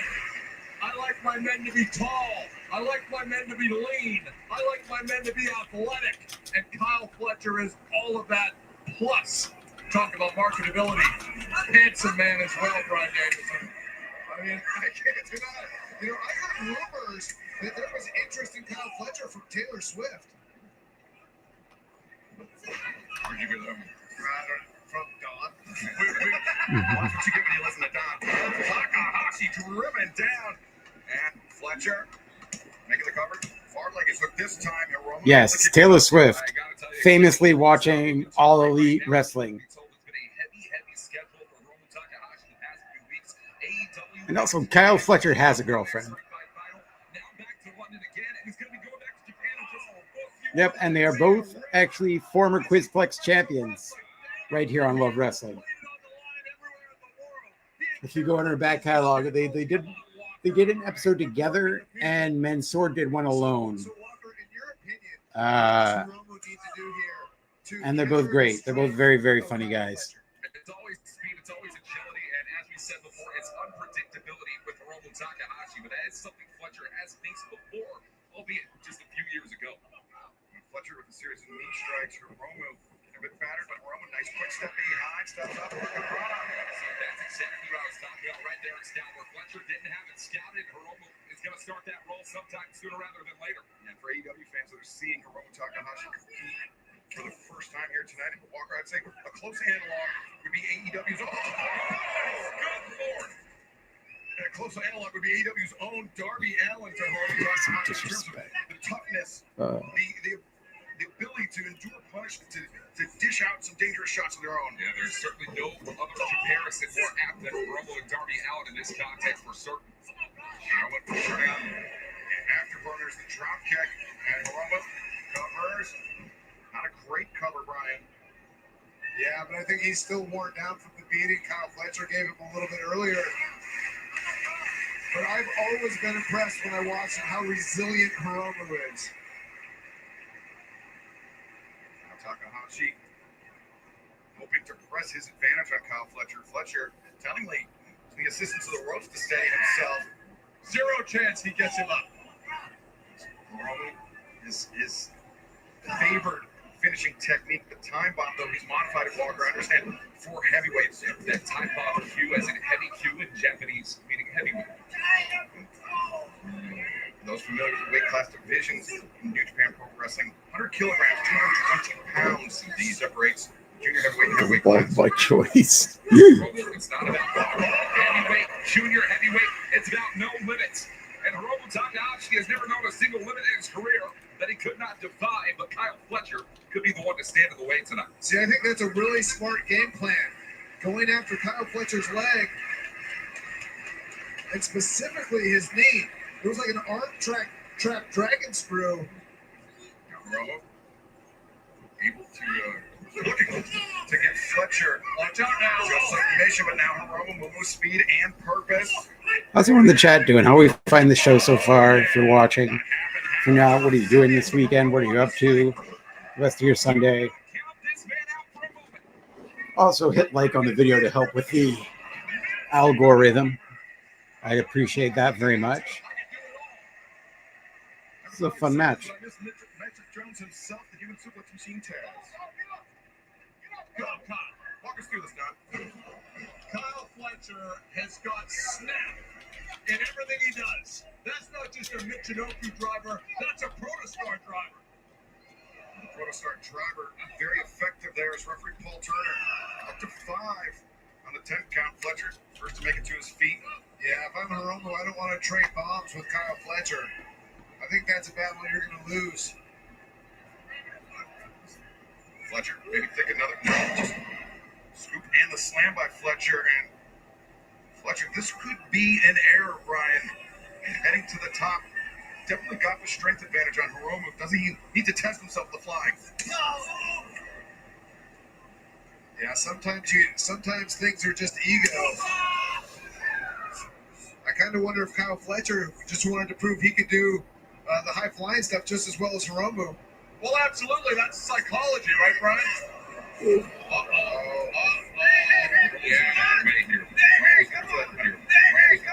Cazadora from the ropes, but instead Fletcher.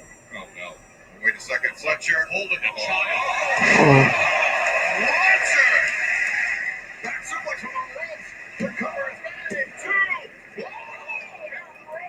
That referee is incompetent. Hey, watch Fletcher now, though.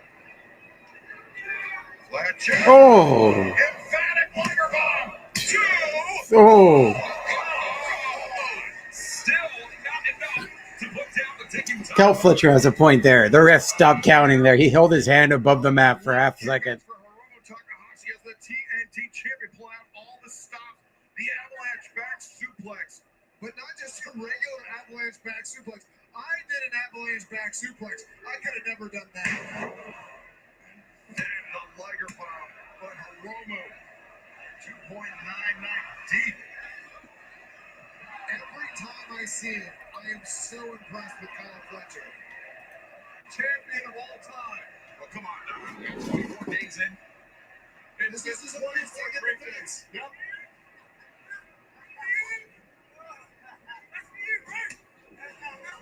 Sending a message all the way to Tokyo right now, toying with Hiromu. Kyle Fletcher can't be concerned with what's going on in Tokyo. He needs to be concerned about this man who is standing across the ring from him in London, England. Hiromu's just laughing it off. Yeah, this is one of the reasons he's one of the greatest ever IWGP Junior Heavyweight Champions. Oh, he didn't laugh that one off. Yeah, not going to be able to do so. Oh, Fletcher is battering Hiromu. Oh, but Hiromu's still that wry smile on his face. As Hiromu accelerates. Grit your teeth, kid. Cover. Hiromu Takahashi is not just your average run-of-the-mill athlete. Let's go, He's one of the Hiromu. greatest junior heavyweights of the modern era. The resilience, the toughness, that's why he draws so many comparisons to Darby Allin. But Fletcher, a chorus of boos. Fletchlight, stand up. The TNT champion here in London.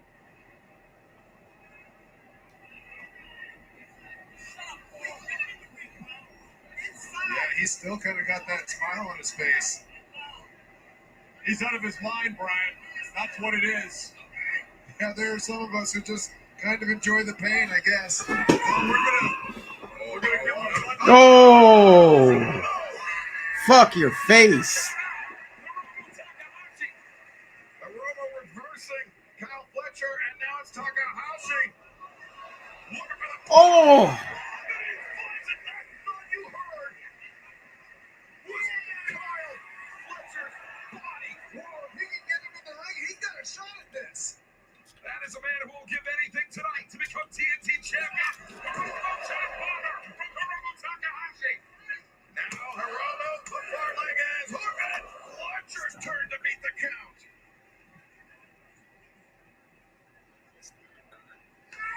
Look at how Hiromu was able to turn the tables on Kyle Fletcher, and then this. The thud, Brian, it was Fletcher's torso, but also his head striking the floor. Yeah, right on his neck. And then to follow it up with that clothesline.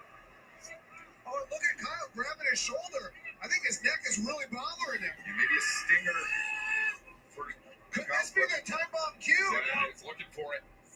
But instead, no. Fletcher counters the boot, thrust kick by Hiromu.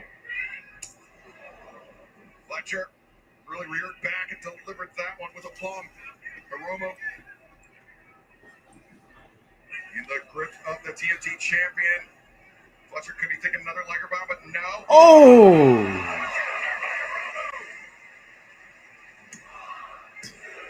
Oof. A nail biter here for Kyle Fletcher. You got to wonder about Kyle Fletcher's neck at this point. Well, Hiromu Takahashi's wondering about himself. Draped in gold here tonight. It could be coming. Oh. Right there, center of the ring. Hiromu's got him. 1, 2, no.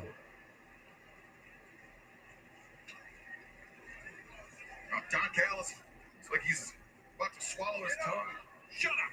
Taste his lunch again all at the same time. Oh, no. We go from tasting lunch to tasting gold here tonight. Is the goal for what Hiromu Takahashi? They become the first New Japan Pro Wrestler to win TNT Gold tonight.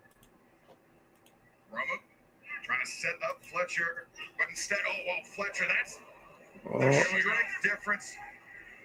But Hiromu turns the tables. Fletcher desperately trying to kick those legs in now. Fletcher, the jumping tombstone. 1, 2. Oh.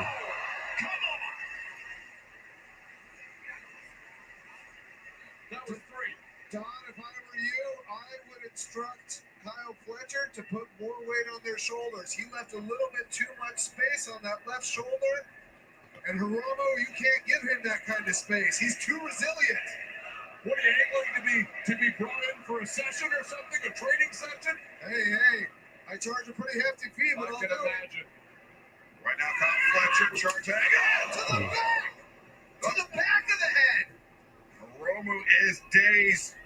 Almost certainly is Kyle Fletcher. Creates distance and then Oh. Here we go. And Fletcher takes that sheer drop right. Oh, nice. But Fletcher hangs on. Brain buster. Brainbuster. 2, 3. And still.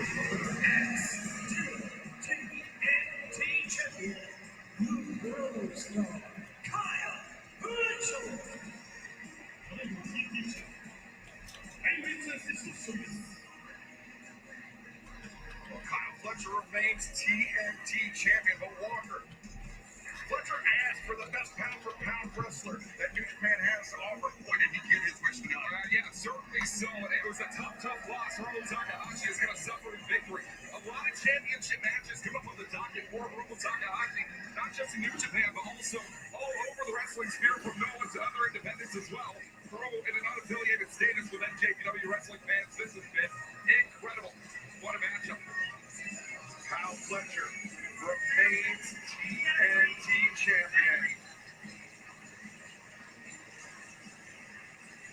But from the home of Collision, we turn our attention to the home of Dynamite. As the TBS Championship is on the line next in a four-way with Mercedes-Benz. Oh, I'm excited about this match. Alex Winter representing AEW and Mozilla representing Japan Star Promotion. In an unprecedented clash, Forbidden Door is even more chaotic for the TBS champion, Mercedes Moné. 9-belt Moné is looking to shake off the all-in loss by taking on 3 women from 3 different companies. On the AEW side is England's Alex Windsor. Go-to is just 115 miles from her hometown, and she was Red Co's longest reigning undisputed women's champion. Only 2 British women have held AEW titles. Alex will become the 3rd. CMLO Persephone is no stranger to our match. She has a 2-0 Ring of Honor tag team record, teaming with Heather Rosa to beat Athena and Red Velvet at Global Force Mexico. Last year, Persephone became the 5th winner of CMLL's Universal de Amazonas tournament. Finally, from Stardom, Bozilla, 6 feet tall, You son of a bitch. 1 pound, and only 21 years old. She is the biggest, but also the youngest competitor in this match. She is a second-generation wrestler, daughter of Germany's Paul Herman. She's only been in Stardom for 2 months and has destroyed everyone in her path. At the O2 Arena, Mercedes' title reign has never been in more jeopardy.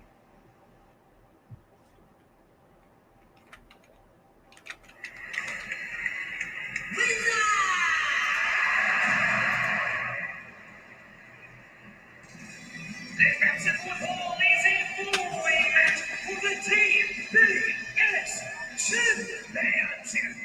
Introducing the challengers first, from Norwich, England, Alex Windsor. Yeah,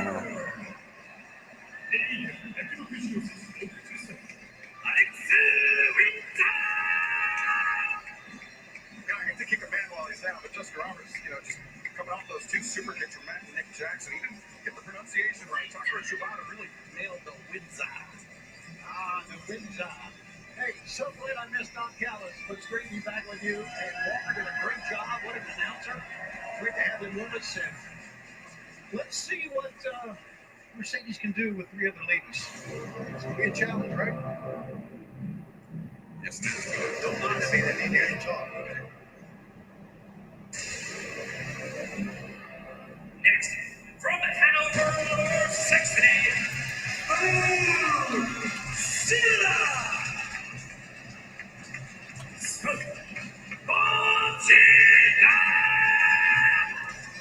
Bozilla making her AEW debut here tonight, representing Stardom. As you heard from Nate McKen lay out, a second-generation wrestler.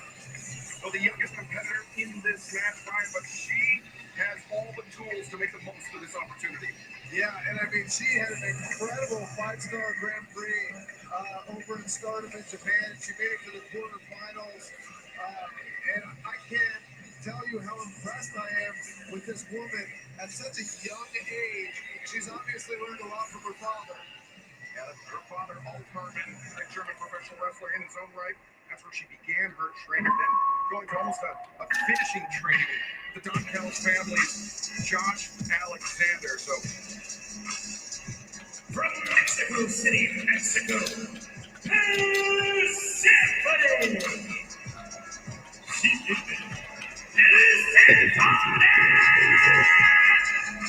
so you can see the boys, the confidence of Persephone as she steps into this four-way match. But Persephone, not all that unfamiliar with the competitors here in AEW, as we saw her take part in that Ring of Honor Global Wars event just a couple months ago. She's 2-0 in Ring of Honor, and of course that includes a win over two current Ring of Honor champions, Athena and Red Velvet. Yeah, I'll be interested to see Persephone's strategy here because typically in Mexico, she's the strongest woman in the ring. But in this match with Mozilla out here, I don't think she will be. Now, Mozilla's only been in this sport for 3 years, Brian. That may be a disadvantage for her. Listen to the chief. CEO. Oh, let's go. We're going to have a fun entrance.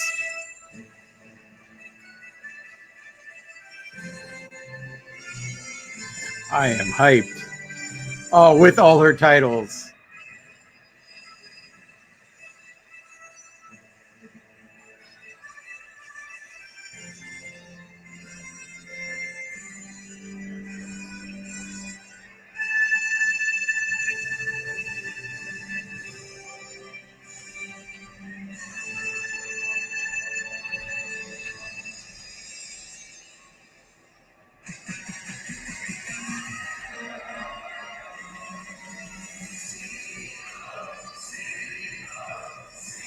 Oh, CE.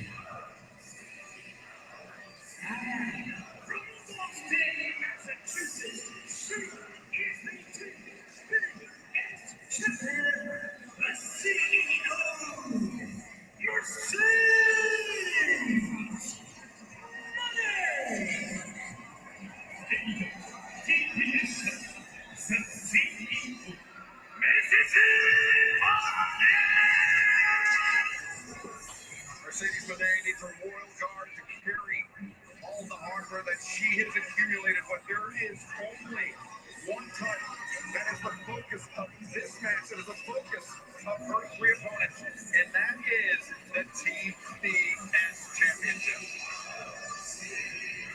That was an intro of a star. My goodness. CE. Fanfare. CE.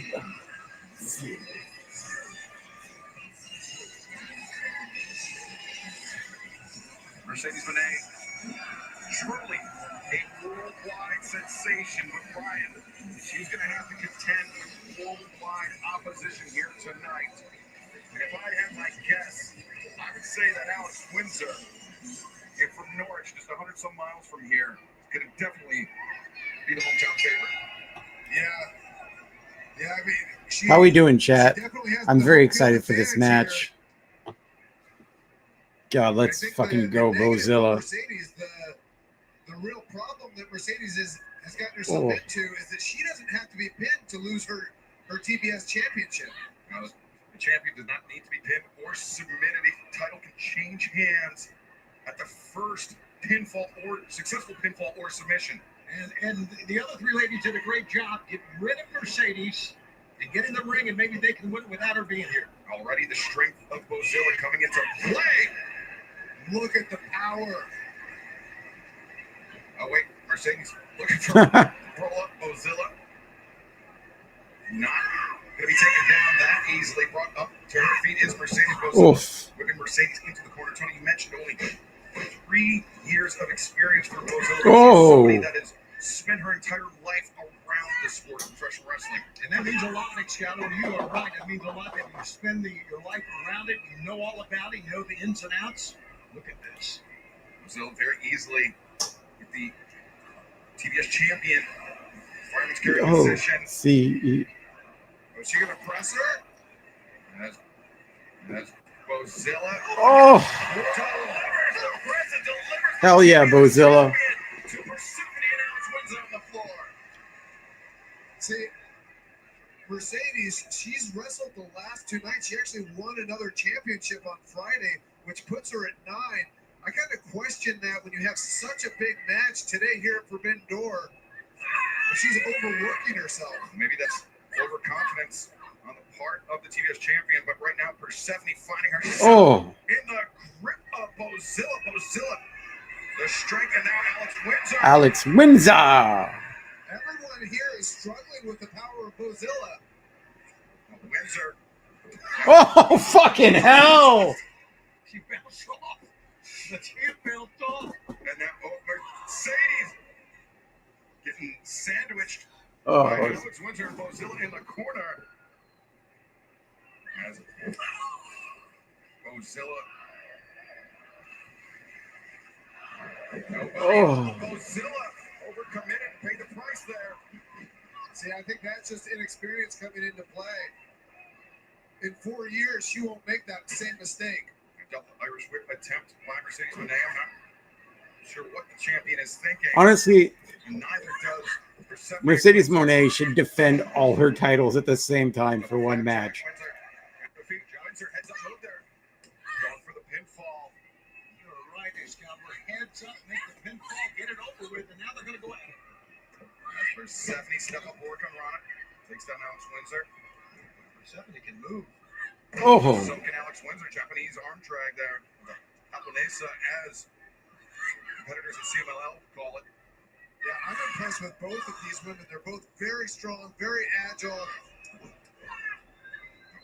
Bozilla's already back. oh, Bozilla with both Persephone. oh, Jesus. Double back suplex by the German native. Big smile on their face. I agree. I think the strategy is get Bozilla down off her feet or do something to her to get her out of this match. She's the dominant figure right now. Now Mercedes, you're rethinking her life choices as Bozilla drives Mercedes into the corner. Persephone. Oh, leapfrog over. Back elbow, Persephone. Now, Oh, into the oh. fighting grip of Bozilla. Bozilla brings Mercedes up. And Mercedes up, hammering Bozilla with those right hands. Oh, that was cool. The powerbomb was delivered, but now Bozilla being dragged to the outside. Or attempted drag to the outside by Windsor and Persephone. So I don't know if you guys know this, but Persephone and Alex Windsor have actually teamed together before. You can see it in something like that. I think they teamed together in Mexico. Now Persephone drags Bozilla to the outside. Hit very hard. It looked like on the base of her spine that time on the floor. Then Bozilla. Mercedes, the crossbody. But Bozilla, oh, wait a second. Oh, Alex Windsor. Taking out both Mercedes and Bozilla. Needless to say, Alex Windsor is the favorite here. Of course, not too far away. That's awesome music. Somebody I definitely want to see live. Her momentum was such that it carried her through to take down Windsor and Bozilla. Persephone throws the lariat attempt. Could be the moneymaker, no. Persephone changes the grip, the overhook, and now Persephone jackknifes over the top. Mercedes able to kick out. Both women looking for a strike, but it was Mercedes that struck first. Now Mercedes arm drag. Persephone up in the corner though. Mercedes. We're running daylight there, Brian. Yeah, I'm not sure now's the time to dance. Now is always the time to dance. Attempted. Brian Danielson. Rolls through the roll It's- up and Oh, Windsor comes in. 1, 2. Persephone. The crucifix. 1, 2. No.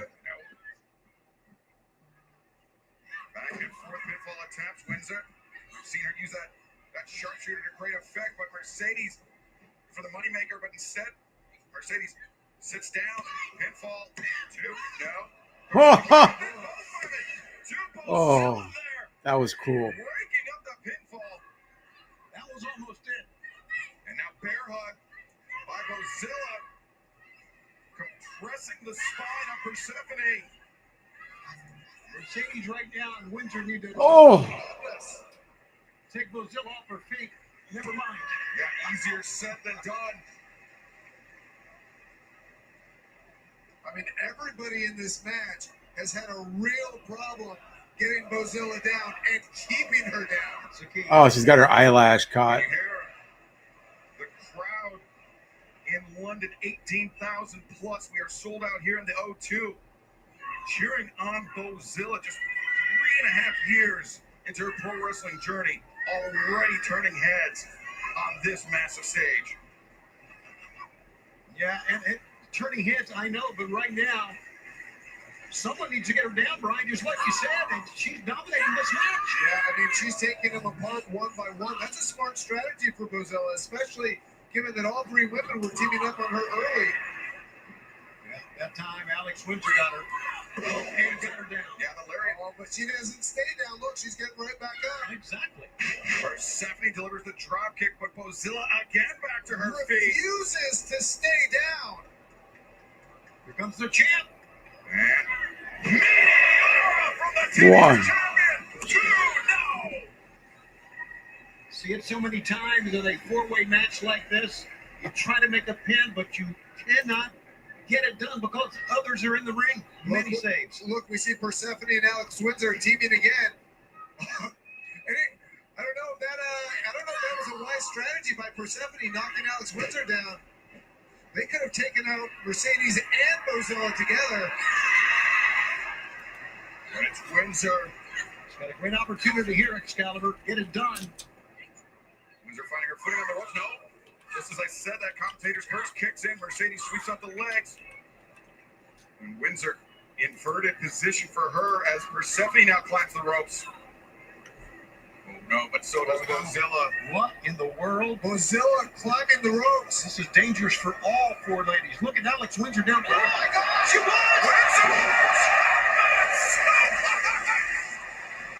And Mercedes almost certainly getting the worst of it.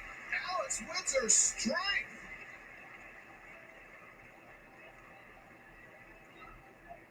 You know, I kind of wonder if in doing that with Alex Windsor, her knee got caught up there. Yeah. She's had knee injuries in the past. I think a torn meniscus and ACL, and then a dislocation on the other side. But how important is this moment for Alex Windsor? Just weeks into her AEW career, Oh. she could be on the verge of claiming the TBS championship for Mercedes Moné, but Persephone, the roll-up. Mercedes has only suffered one singles loss in her AEW career. That was the hands of Timeless Tony Storm last month at All In Texas, but now crucifix as Oh, and do a double bank statement. Windsor, Double submission by Mercedes. double statement maker. Only obviously only one has to tap here. As Persephone and Alex Windsor finding themselves in jeopardy. You see Windsor trying to engage in some hand fighting, breaks the grip of the TBS champion, but Mercedes now the cover, reversal. Persephone able to kick out, statement maker, no. Windsor charges 2 for 1 for Windsor. Bozilla is still on the floor thanks to Alex Windsor. She took her out. Yeah, I think that's what everybody's been trying to do from the beginning. This match fully rules, man. And Windsor be thinking double sharpshooter, double scorpion deathlock. She tried Oh. it. Oh, she's got it on. Stay with it. Windsor undaunted. As champion and fellow challenger on one track.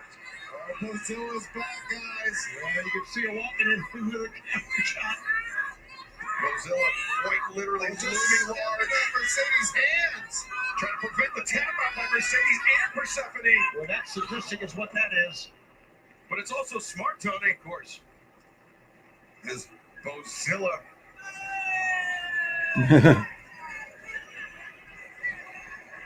Bozilla unconcerned with her reception here in London. And that's after this crowd was chanting for her earlier in the match. She doesn't care. She just wants to be TBS champion. Mozilla sickles out Alex Windsor. And now clubbing blows. Wow. I mean, Somebody just laid it in here. Those remind me of Vader. wow. What a... Holy cow. Mozilla charges in. Oh, nice spear. Finds the spear. Don't get up. Cover the girl. And watch out. Mozilla, hand around the throat of Persephone. Mozilla plants Persephone, and now Windsor and Persephone stacked up next to one another. What's Mozilla going for here? I'm shocked seeing her up there. Is she gonna moonsault? Oh, shout out Vader. Mercedes in time to save her title. Barely in time to save her title. She was a fraction of a second away from losing the TBS championship, and look at Mozilla stare down Mercedes Moné. She is not intimidated at all. 21 years old. And look of fear in the eyes of the TBS champion, the CEO, Mercedes Moné, Mozilla. She likes that big Liger bomb. Mercedes may be about to experience it for herself. No, Mercedes. Oh, Crunched. Mercedes, 2. oh. Mozilla able to kick out. Barely. That was an incredible counter move by the champ.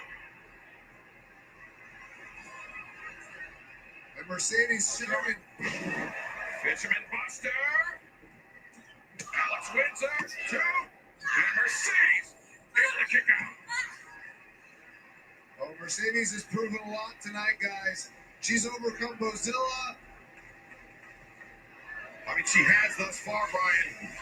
But it's still anyone's match, I think, as Windsor. The Oh waistlock. my gosh. Use your hips. German suplex. It's Never Mozilla. mind. Mozilla. The German suplex. Too much power. As she would call it, just a suplex. Well, that's just a suplex by a 6'1" woman with unbelievable strength. I meant because she was German, but Yeah, I got the reference. That was very cool. thanks, Tim. Mozilla, though, now is she the one that's burning daylight? Oh. Just ran Windsor over with the lariat. The more you burn daylight, the more you give the champion the chance. See, I think it was a mistake by Mozilla there to not cover after that clothesline. Look and take every opportunity you have to try to pin an opponent. It's just 3 seconds away from claiming the TBS championship from somebody who, quite frankly, has been dominant in AEW since she first set foot in this company in Mercedes Moné. Yeah, and she had the ring clear. She Oh, had the ring Persephone. cleared there, and now she's antagonizing Persephone. Perhaps a tactical error by the young. Oh, double smack to the ass. Persephone. Wait a Oh. My goodness. Look at how strong Persephone is. Oh, That's the move of the match, but you need to try to get a win. But, yep, those little too close to the rope, didn't they? But wait a second, Alex Windsor. why are they doing the white shot on that? 1, 2. No, Persephone kicks out. Now Windsor steps through. The sharpshooter sits in. It is in tight. It is in deep. Here comes the champ. But Mercedes, the lung blower, breaks up the submission hold. And now the pinfall, a high stack. Persephone, maybe thinking moneymaker of her own. No. Instead, Incredible power. no Oh. Mercedes reversal. 2, 3. Oh, CEO.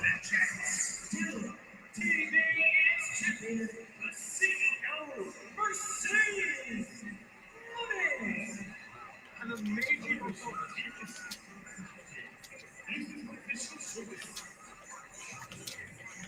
Well, Persephone, distraught Mozilla, and Alex Windsor likewise frustrated as Mercedes Moné remains TBS champion. But now the biggest prize that New Japan Pro Wrestling has to offer is on the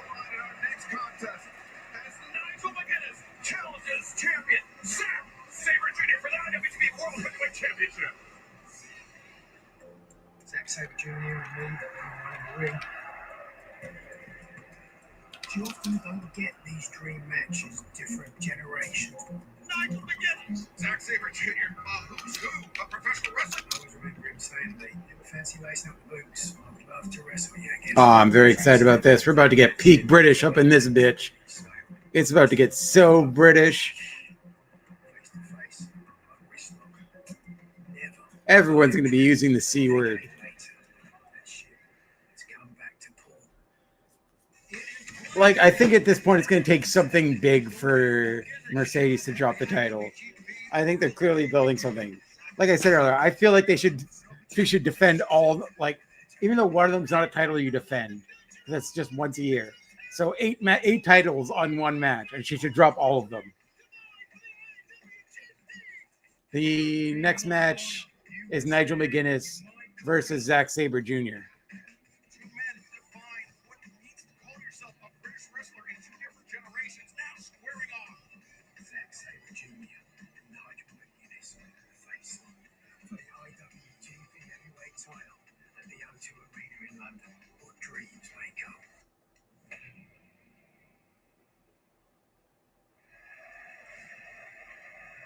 Yeah, I saw Nigel McGuinness receiving counsel from British wrestling legend Johnny Saint earlier today on how to deal with the Zack Sabre Jr. It'll be interesting to see how this match goes.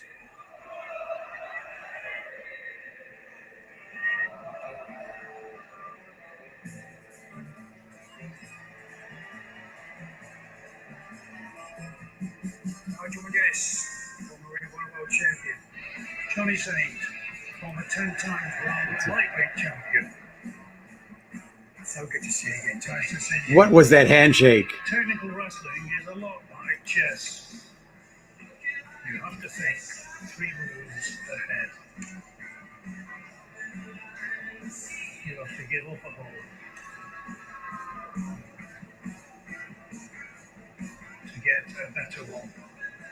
Now, Johnny, when you were world champion, you were untouchable. Yeah, but everyone is vulnerable. So,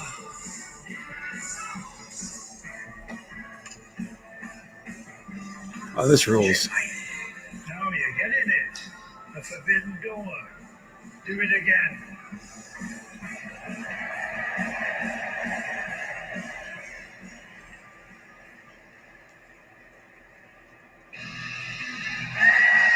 Let's go.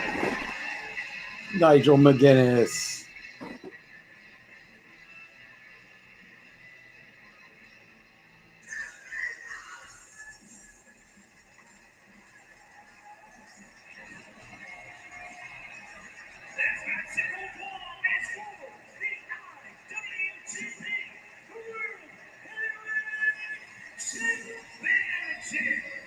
Introducing the challenger, being accompanied by Daniel Garcia from London, England. Weighing to 123 pounds, Nigel McGuinness.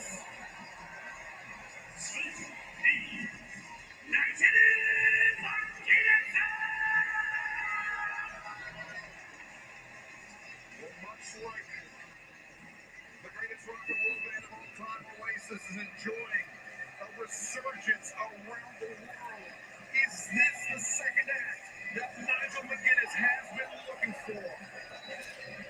His biggest opportunity to date, coming in his hometown of London, England. Then we see the embrace for Johnny Saint and Marty Jones at ringside. Yeah, 2 British wrestling legends. If you aren't familiar with either Marty Jones or Johnny Saint, I invite you to go to YouTube and just check it out. I mean, the stuff that they did revolutionized professional wrestling, and a whole generation of wrestlers, Nigel McGuinness, myself included, have studied them, have learned from them. They're just a big just been an incredible aspect of professional wrestling that not a lot of Americans have seen. Yeah, just like we heard that video package, Nigel McGuinness, Zack Sabre Jr. defining two different generations of what it meant to be a professional wrestler. Johnny Saint and Marty Jones did exactly that.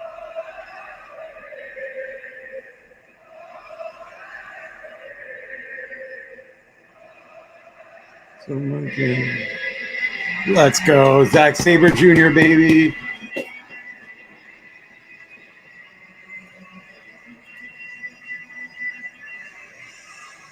Hey, Maria, no problem. Take your. Happy to see you in the chat. CEO, CEO, CEO.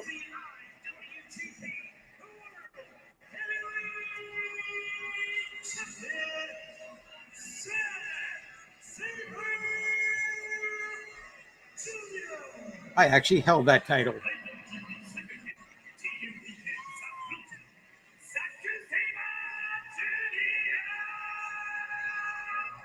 once again joined at the announce desk by the English language boys of New Japan Pro Wrestling, Walker Stewart and Walker. You're here for a big one, man. It's going to be an incredible night. It already has been thus far. The two best technical wrestlers in the world active today in the sport go one-on-one for the richest prize in professional wrestling overall. Well, we'll see about that, Walker. That's a little friendly competition, huh?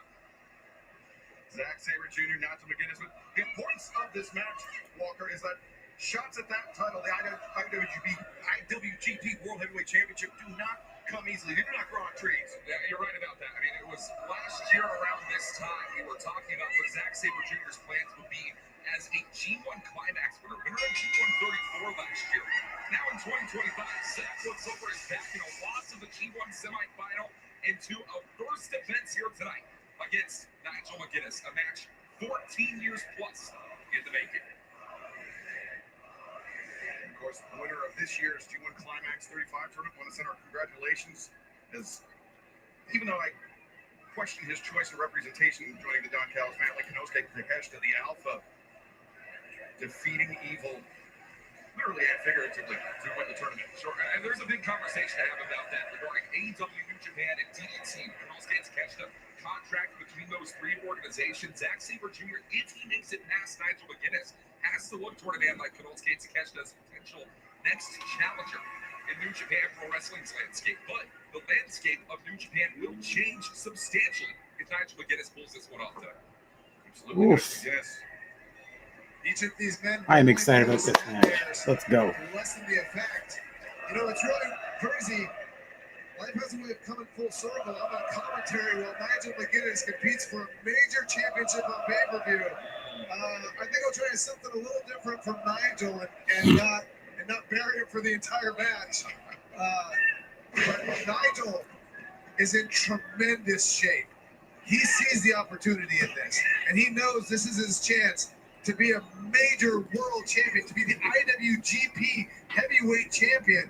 And I don't think he's gonna do anything here that's gonna jeopardize that. Zack Sabre Jr., to me, the greatest scientific wrestler in the world today, and I've been in the ring with both these guys. You know, sorry to cut you off, but I mean, there's a conversation to have there regarding the way that Nigel McGuinness approaches technical wrestling as chess, where Zack Sabre Jr. looks at it as classical jazz music. Do you have a way to respond to that, Brian? Yeah, I mean, you can tell the difference. Nigel is very tactical with everything he does. You see him when he comes on commentary. He has a list of jokes. He has the things when he when he comes to the ring, he has a game plan, a very specific game plan. When you wrestle Zack Sabre Jr., look at him wrestle now. Look at this. He's just ripping. This is when he's in his element. He will surprise you. And look at that wrist lock takedown. Yeah, that's beautiful, Brian. You're seeing it right here live in living color at Forbidden Door London. Vicious wrench of the arm by the IWGP World Heavyweight Champion, Zack Sabre Jr., the IWGP, the International Wrestling Grand Prix, the governing body of the top prize in New Japan Pro Wrestling. Zack Sabre Jr., the 13th champion overall of that title, but it was just a few years ago for the IWGP Heavyweight Championship and IWGP Intercontinental Championship were unified. So the lineage of this title goes back to More than 4 decades, Walker. Right? And so, Kicking off in 1972. How about it, Ryan? do you see what Zack Sabre Jr. is doing here? I think it's very important for Zack Sabre. How you doing, Maria, by the way? How's your weekend going? Nigel McGuinness is not just good at technical wrestling. He also has. If you're watching Forbidden Door, I hope you're enjoying it. If I'm Zack Sabre Jr., I want to keep Nigel McGuinness on the ground. I love Zack Sabre Jr. so much. This is where Zack Sabre Jr. has the advantage. Zack taking the high ground, keeping Nigel on the mat. I think we're about to get hit with a thunderstorm. Also saw it on the arm as well because Looking outside, it's looking dark. knows he does not want to have his palm pinned to Hopefully, the I don't mat lose like power or anything. Zack Sabre Jr. is attempting to do because Zack likes to deliver that stomp to the tricep, which not only just affects the tricep, the bicep, the shoulder as well. I love how he killed the chat. The previous IWGP World Heavyweight Champion Hiroki Goto, Nope. Sabre Jr. won the title 56 days ago. They look for a first defense. Now is in the rematch with Goto, where Zack defeated earlier this year by Goto to lose that title. But Zack once again on top of New Japan Pro Wrestling with Nigel McGuinness. Right now is most certainly in the conversation as you saw Daniel Garcia at the bottom of your screen trying to urge on this crowd here in London.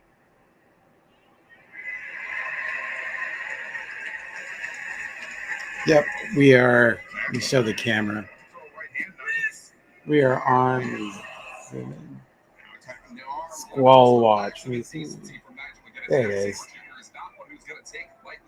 Heavy rain Yeah, and I mean, sometimes in Montreal. I think it's good to get Zack Sabre Jr. a little riled up because with his riffing style of pro wrestling, I think you can take him off balance a little bit by getting him angry. He does better when he's calm, cool, and collected.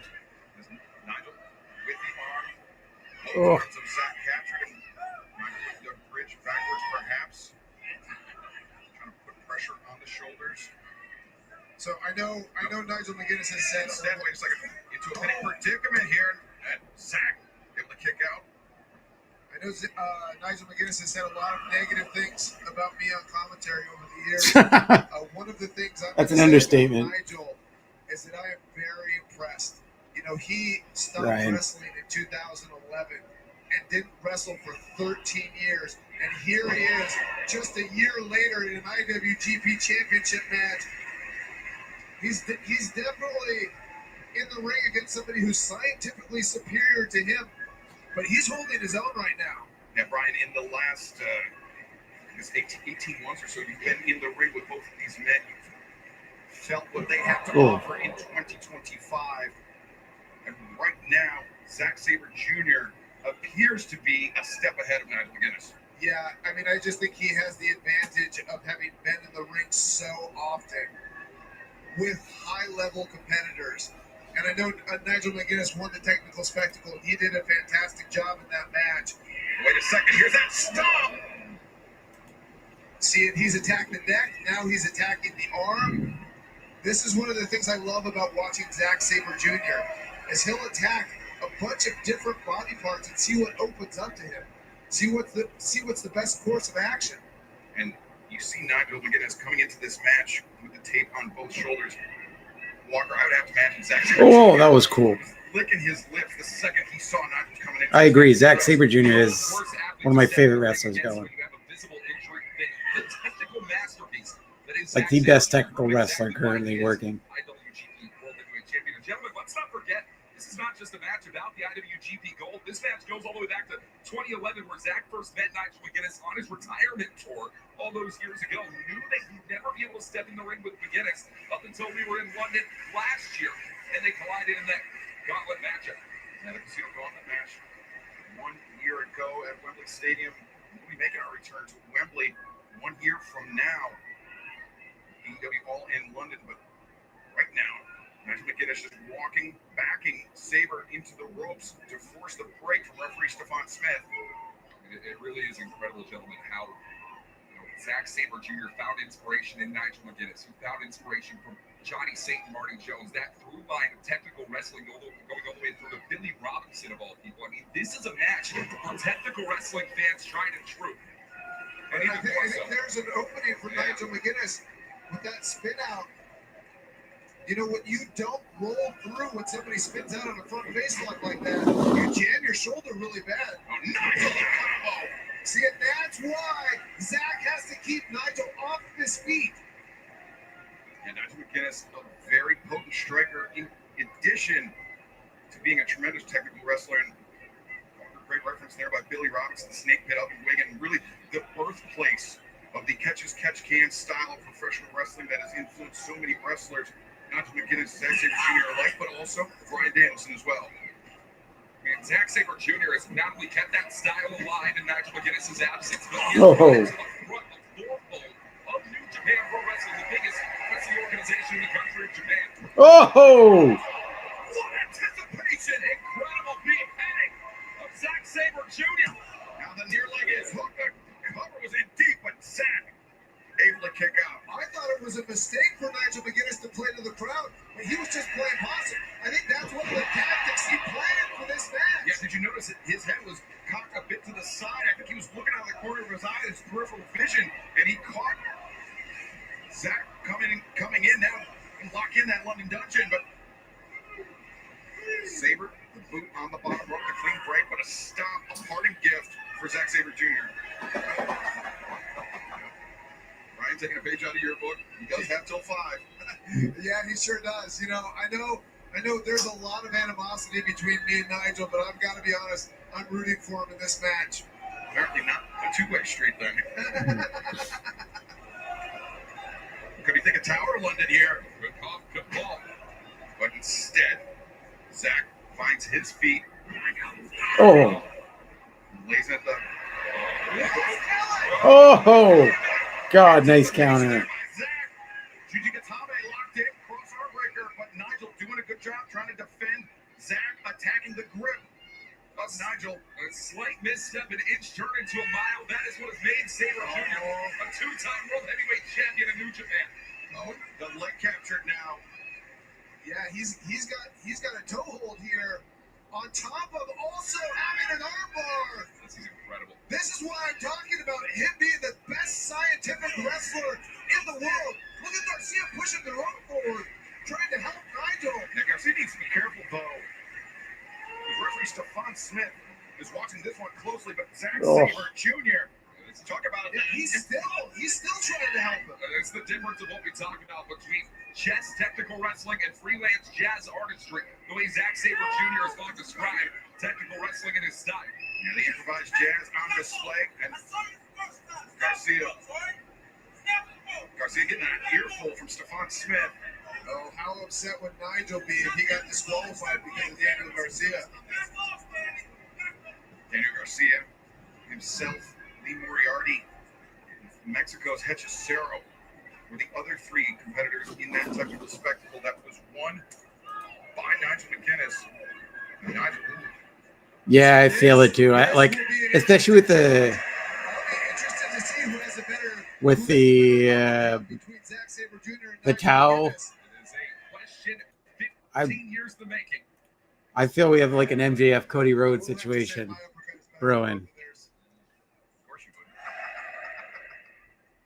And Walker, you've seen the growth of Zack Sabre Jr. as a striker Oh. firsthand. Of course, he's very comfortable throwing those kicks, but the uppercuts, or the upper body strikes beyond the uppercut, not something that Zack likes to do, but something he's been forced to embrace in New Japan Pro Wrestling because of his style. And that goes all the way back to his days in Pro Wrestling Noah and the dojo underneath a litany of incredible talents in that regard. But Sabre Jr. in New Japan Pro Wrestling stands at the top for a reason and is not going to be looking to fall to anyone, let alone Nigel McGuinness tonight. Both men very unsteady on their feet. But sometimes you see Zack Sabre Jr. doing this, and he's goading his opponent into something. Yeah, you're A right. rope-a-dope situation, if you will. As Oh. Hey. Who's bleeding Hey. from the nose? Is he Hey. bleeding from the nose? I believe so. Hey. One of those uppercuts may have caught him flush on the face. Nonetheless,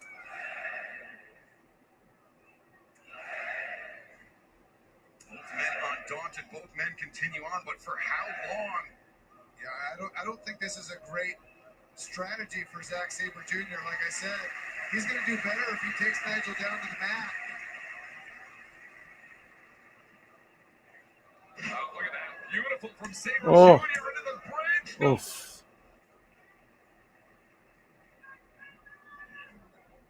Now, backslide is an attempt. So- Oh, very close there. Zach escaping the pinfall and escaping with his championship, at least for the moment. Oh, both men.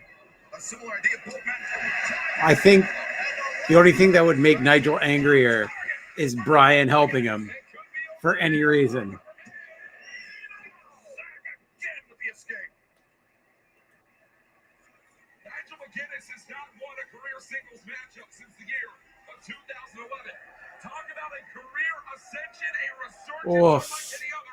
Damn, right in the face, in the I don't neck. like the way Zack Sabre Jr.'s head hit the mat. Yeah, oof, again. You're gonna like that even less. Nigel swinging for the fences, too. Oof. But see, this is one of the areas Zack Sabre Jr. has really improved upon since the first time I met him in 2008, is that he has become much more resilient. And also, Brian, Zach has been competing regularly. I mean, he's just coming off. Wait a second. The crucifix is in tight, and Nigel able to escape. He's been competing regularly, so he has those reps inside the ring. I mean, not just as a competitor in New Japan Pro Wrestling, but in the G1 Climax, that punishing months-long tournament. By the way, after this show, we will be. You can stick right here with Love Wrestling. You've got Pluggo and Ella J with the post show. Not long after I head off, they'll be recapping everything. If you've missed something or didn't able to watch, they'll be giving their thoughts on the entire show in depth. So please stay tuned for that. We're leading right into that show. Zack Sabre Jr. was able to extricate himself from that hole. Why are you pushing on the ropes, Daniel? They're nowhere near. Garcia's pushing too many buttons here tonight. He's chirping with referee Stephon Smith, but meanwhile, did Nigel just break Zach's finger? He very well could have, and Zach.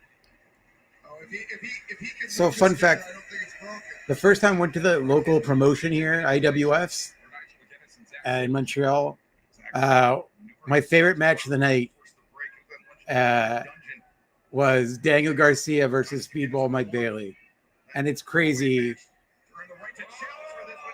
that 6 years later, they're both working for the second biggest pro wrestling promotion in the world. That's the match I'd like to see. I've been waiting There for was a that match moment. that we almost had, but it was Garcia that fell short back by Collision Brian. Now, Nigel up on his feet and Sabre to the ropes. Wait a second.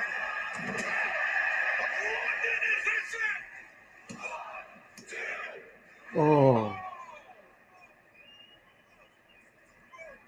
A heads-up maneuver by Zack Sabre Jr. Tremendous ring awareness to get the boot on the bottom rope. The up kick from Zack and into a pinning predicament. Oh, no, wait a minute. Zack reverses European clutch. Zach can be so tricky with those pins. No matter how much you think he's out, he can catch you at any moment. Not quite the European clutch, Walker. I think had he sits in that might have been it. But now, once again, Nigel. Two. And Nigel the stack. Zach reverses. It's quick. three. Oh. That was a beautiful pinfall. Still, IWGP World Heavyweight Champion, Zack Sabre Jr. Well, the suitcase is not getting any lighter for Zack Sabre Jr. tonight. Zack Sabre Jr. remains IWGP World Heavyweight Champion. And Brian, all it took was a lapse of a fraction of a second for Nigel McGuinness. And Zack Sabre Jr. was able to leave London as still champion. Yeah, I wouldn't even call that a lapse. I would call that a beautiful pinfall, because you see a lot of people in that sunset flip position, and watch Zack Sabre Jr. The difference, the way he did, he arched up, put all the pressure on his feet, on the arms, on the shoulder blades. That's a nearly impossible situation to get out of. And also Walker with the arm through the legs to almost anchor Nigel McGuinness to the championship and make the the canvas and make a defense of his championship here tonight. The better man won here tonight. There is no disputing that. And even Nigel Guinness to showcase that here on the evening. Great show of sportsmanship, respect from champion and challenger alike. Well, Zack Sabre Jr. is going to be getting ready very soon in New Japan Pro Wrestling on the Road to Destruction, kicking off in September. But for tonight, and still IWGP World Heavyweight Champion, the frontman, TMDK's ZSJ. Zack Sabre Jr. most likely in the future going to have to contend with Konosuke Takeshita, winner of the G1 Climax tournament. But as Sabre pays his respects to the greats of British professional wrestling. Oh, wait a second. Tony Schiavone was about to deliver a special announcement.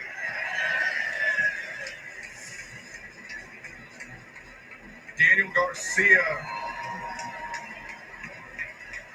Consolation prize there for Nigel McGuinness. Right now, let's go to the ring and Tony Schiavone for the special announcement.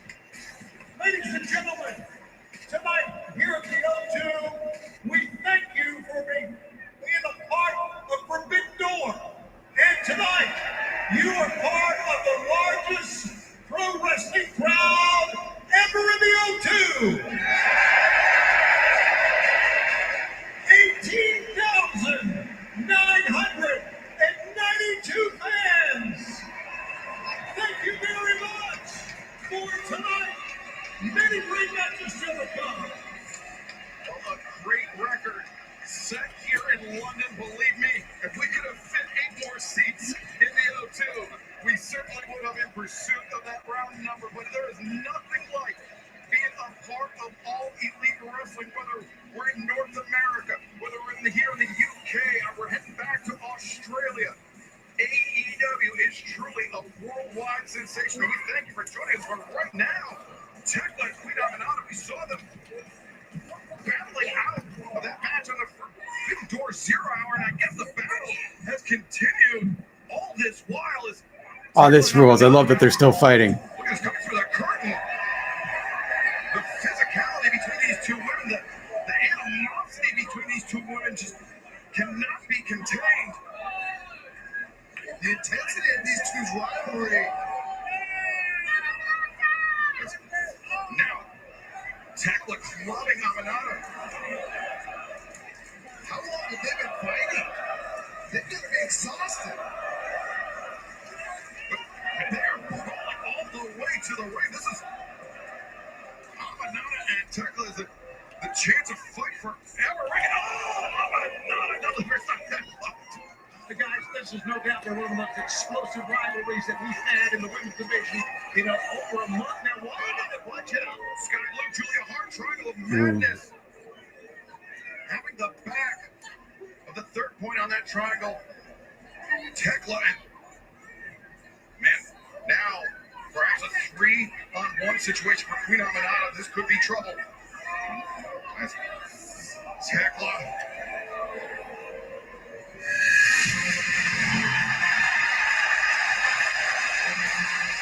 Here we go. Get that haterade.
I love you, Brody King.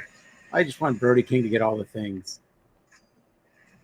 The AEW World Tag Team Championship Wrestling stars, the Young Bucks. Hurt them. In this tournament, we took out the monsters that against the agony. We beat the Young Bucks. 2, 3! Bandito, Brody King, advance to the finals. Bonito, you're nothing, okay? You're a stepping stone to the Hurt Syndicate. But look at these men. The almighty Bobby Lashley, the standard of excellence, Shelton Benjamin. Do we look like we care who wins? These are 4 incredible wrestlers. Bandito, Brock, Flash, but no Shatter Machine. 30 seconds remaining. Cash over the top, Bandito. Ladies and gentlemen, the time limit has expired. Therefore, both teams will be facing the Hurt Syndicate for the AEW World Tag Team titles at Forbidden Door. The reason I wake up every single day is to become the AEW World Tag Team Champion. This is only the beginning of your era. Brody is so goddamn cool. We are champions, and we'll stay that way.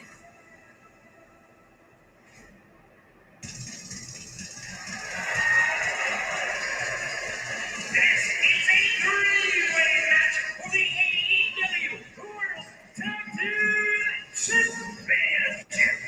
Introducing the challengers first, they accompanied by Stokely from Asheville, North Carolina, adding a combined weight of 443 pounds. Dax, the Axe Hole, Cash, Wheeler, FTR. FTR, Stokely halfway. Heading into this match. Stokely wearing 2 coats. By virtue of the time limit draw, That man is sweating. The finals of the AEW World Tag Team Championship Eliminator Tournament, and these men, Dax and Cash, would be on the verge of capturing their 3rd AEW World Tag Team Championship, a record currently held by Matt and Nick Jackson, the Young Bucks. You know, I take a look at these two guys who we all respect as professional wrestlers, and it's beyond me, Ryan, why they have turned the way they turned. Not only to other wrestlers, but to the fans we saw what that just did. Yeah, I would argue this though. Since they joined with Stokely, they haven't lost a match yet. Yeah, there you go. Next, Brody King, the Ring of Honor World Champion,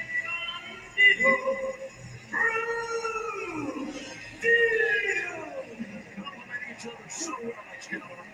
Yeah, the amount of success these men have had in a very short time just really speaks to their ability to adapt, to improvise. Yeah, and I think you're dead on, Tony, is how well they complement each other. They wrestle completely different styles, but between the two of them, they cover so much ground. It's really hard to prepare for. Well, Brian, I would argue that the Venn diagram overlaps a little bit more than you're willing to let on, because Bandito, we've seen him use that power much like Brody King does, but we've seen Brody King take some incredible risks. And they should have. It was that big. I was just hungry. Much literary influence on Brody King's career. Speaking of following people, and a combined weight of 540 pounds, they are the AEW World Tag Team Champions. They were Shelton Benjamin, Bobby Lashley, the Hurt Syndicate.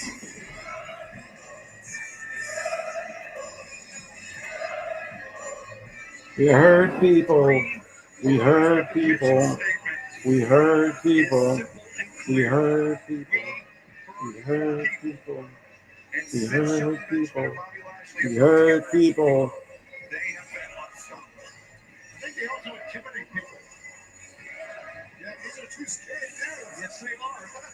And I think they're almost invincible. And sometimes it may take 2 teams to beat them. We're taking a look at 2 teams going against them. Well, but Tony, in this three-way match, the Hurt Syndicate may not even play a role in defending their AEW World Tag Team Championship. FTR, Bandito, and Brody King, they can end this match with without the champions even being involved. It's just like we saw earlier, Mercedes Monet took it on her shoulders, made the pin, and got the win.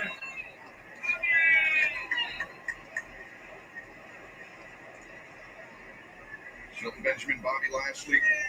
This is probably one of the more least predictable of the matches.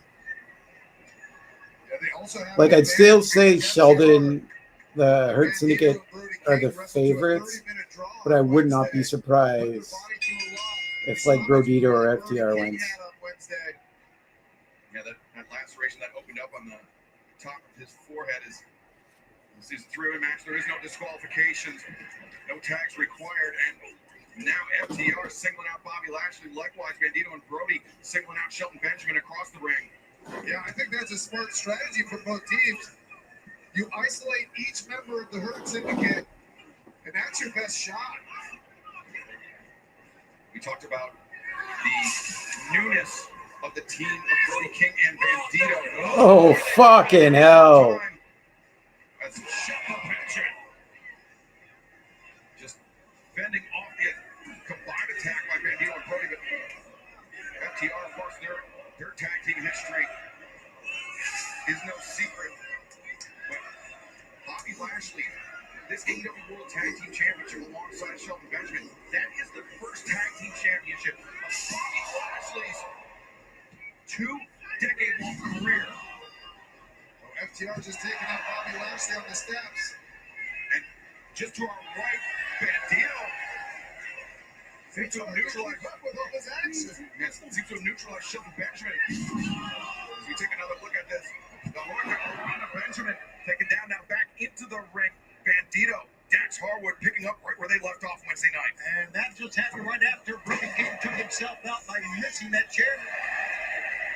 No, I didn't. New music. Where He caught the chair, he missed it. I didn't hear about Abraham That's a Washington. good call. As Bandit, great body control there by Bandito O'Brien. And now the backslide, 1, 2. We've seen in the past, right, how FTR, they like to be able to shut down luchadors to prevent the high-flying offense, but that may be their Achilles heel. Yeah, I think it is, and that's one of the reasons they always try to shut it down. The FTR, Dax and Cash, they're better when they've got you grounded, when they're in control, when they can put you in a corner. But when it's open, and especially when somebody as athletic as Bandito, look at Bobby Lashley. Smart move by Lashley getting the blind tag. Yeah, that's when they tend to struggle. Oh, I just saw. I don't need to tell you that Lashley is an incredible athletic specimen. And look at this. How hard is it to take him down? My God. Not only take him down, but keep him down. Not only is he strong, he's got incredible conditioning. Yep. Lashley, vertical suplex. Dax. One arm. Oh, boy, that's showing Bandito that he can do it too. He's not a position Dax Harwood finds himself very often. He's staring right at Bandito, Excalibur. Good tagging out to Shelton Benjamin. Look, offer correction. Their tags are part of this match. However, it is still no disqualification because it's three-way.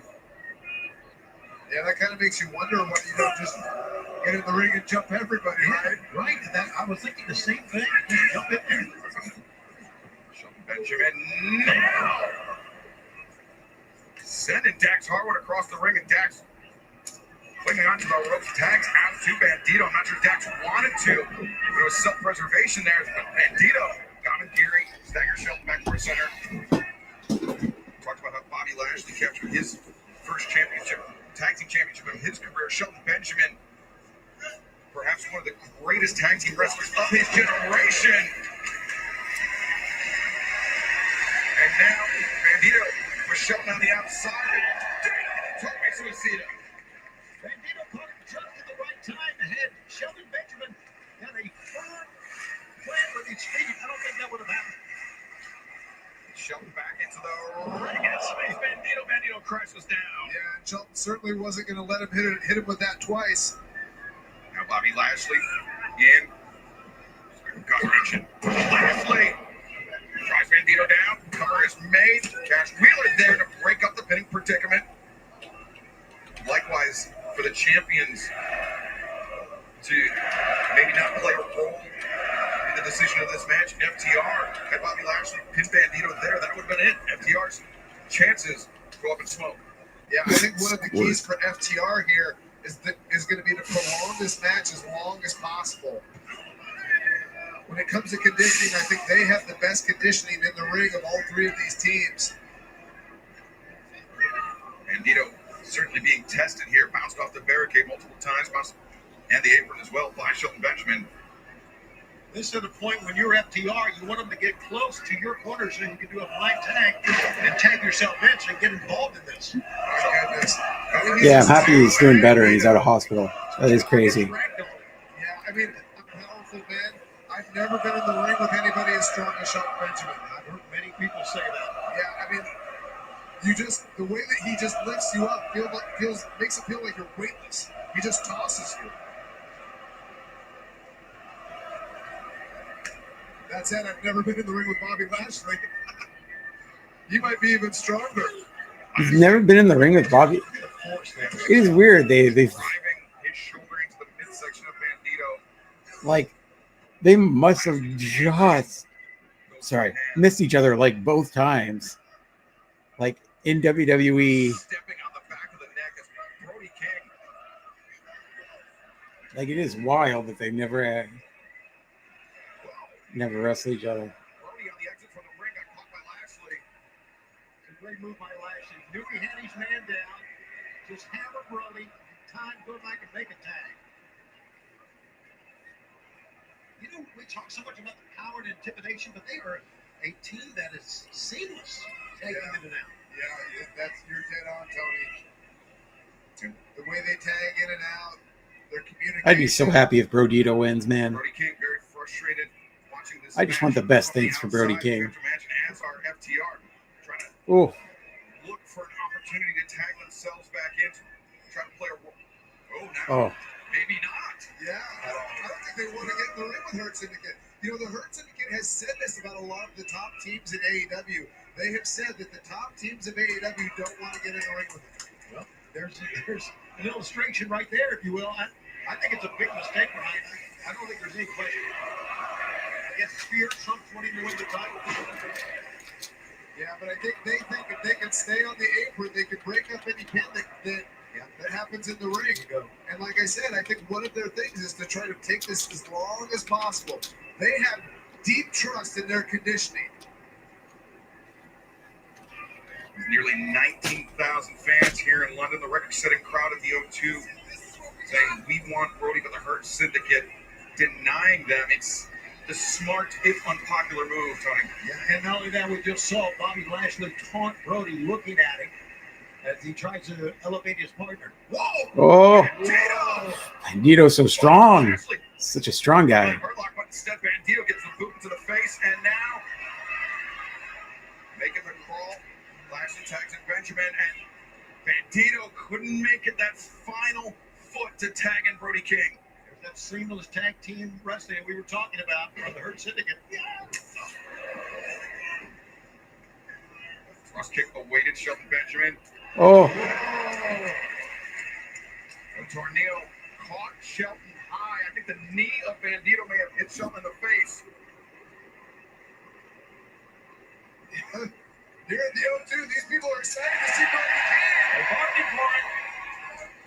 Outside it is Dax, and Cat's gonna be to see Brody King. Brody King. Not very as Brody throwing some heavy shots here, Cass. Trim it down. Benjamin and Lashley go down. Brody King. The cover. 2. Dax able to kick out. No finesse in Brody King, just raw power, taking care of both members of FTR. Back to Cash stacked up in the corner. Brody, the splash. Brody King, Brody King, Brody King, Brody King. Brody King,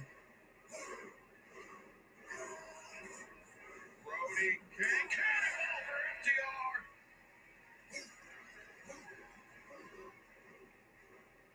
He's got Shelton Benjamin lined up, but he also has Bobby Lashley standing in his back. Big boys. Big boys. Let's go. Now kiss. Give each other a big old smooch.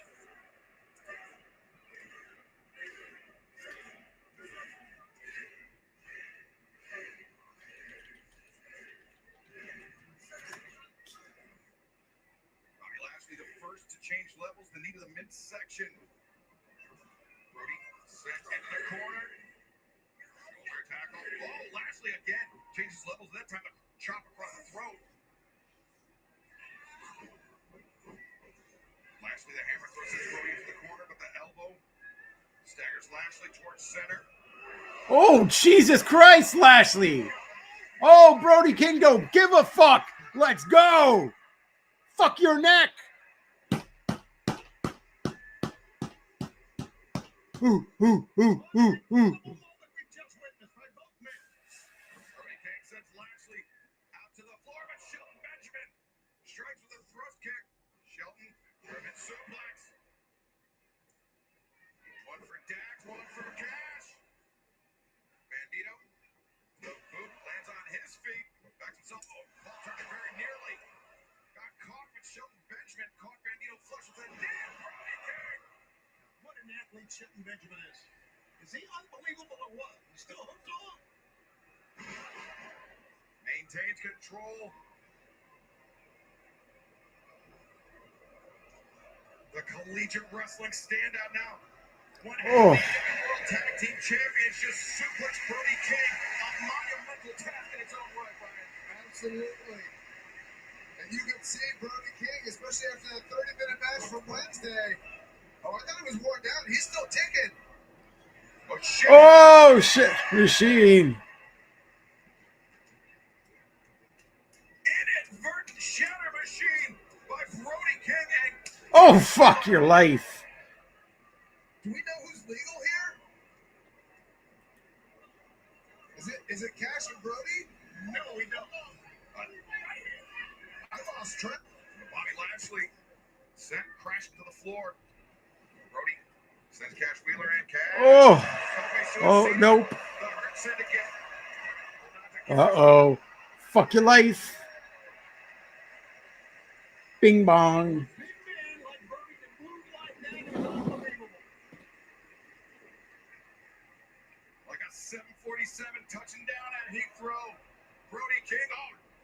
As Bandito was on the ascent, Dax cut him off. Oh my goodness. Wait, Bandito and Dax. This is Bandito's territory, not Dax's. Oh no. Very precarious position. Oh, sweet Jesus.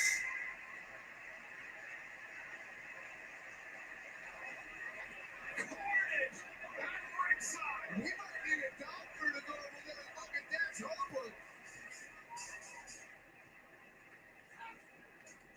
Well, referee Paul Turner, the first man out to the floor to check on all 6 competitors.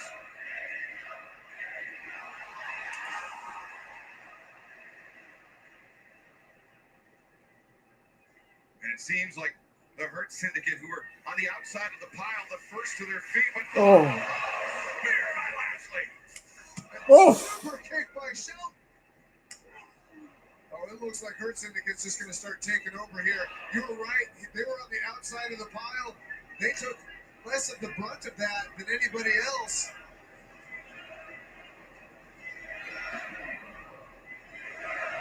Yeah, and now both of them against Brody here. Brody's in big trouble. He has no recourse, nobody to tag out. The step-up knee strike has Brody King rocked, and so the spear from Lashley. What is this? Two guys in New Japan Pro Wrestling tracksuits. Who is two guys from New Japan attacking the Hurt Syndicate? They're all masked up, and inside the ring, Brody King was able to just kick out. Oh, Dax Harwood's pinfall attempt. Who are those masked men? What's going on?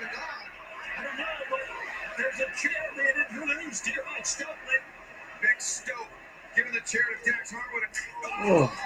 Bandito Catches Dax as Cash sending Bandito out to the apron. Gimmick. Oh, did somebody have a pipe? Oh, what a counter there. He's getting piped down. The Cash Wheelers, the Hurt Syndicate, trying to contend with these masked assailants. As Brody King takes out Cash. Oh. 1, 2. It's Ricochet. Told the owner Bishop Paul for crying out loud. They were the ones that attacked the Hurt Syndicate, but Brody King defying the odds. I wonder, we saw Ricochet Months at ago. No, but at the Gates of Agony, they were with MJF this Wednesday. Bobby Lashley said if MJF won the world title, he was going to come after him. I wonder if that's why they're here. That's a great point. Well, I was thinking even back to when Ricochet offered his service to the Hurt Syndicate, and he was rejected. Maybe an axe to grind, going back all the way that far, but Brody King's Oh.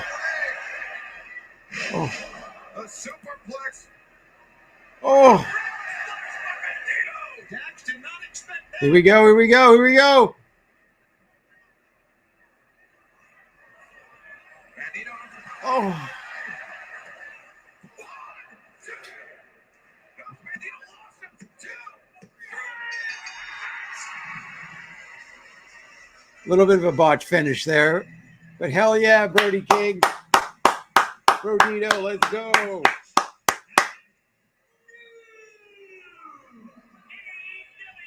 World Tag Team Champions.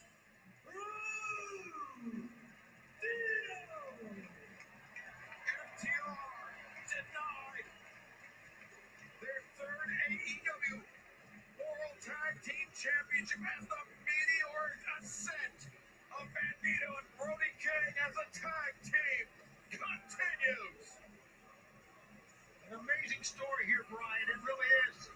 Just goes to show you athletic ability sometimes trumps being together for quite a while. Yeah, I'm shocked. I mean, how resilient is Brody King after taking that chair shot to the head?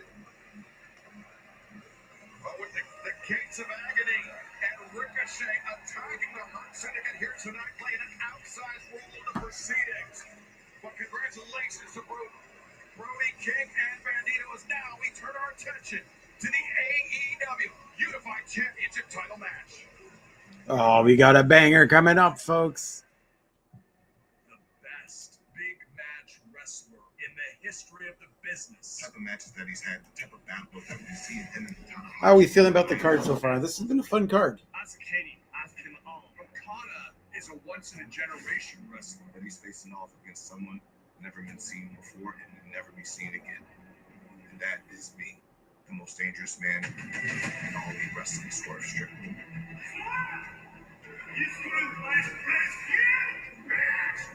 The balance of power has shifted. The Young Bucks getting involved in my championship opportunities. I pay the cost and pay the lesson. This is another one of those lessons I'm going to have to teach. Now we'll stand in the middle of the O2 arena over the defeated body that is Kazuchika Okada. Whose house? It's my house. This match is big because I'm big. I am the big match. It is a big match for you because you are faced off against the most dangerous, big, and all elite wrestling. You have been witness to history. The great Okada. He is your unified heavyweight champion. The most dangerous man in AEW Swerve Strickland is only afraid of one thing, and that is myself. Whose house?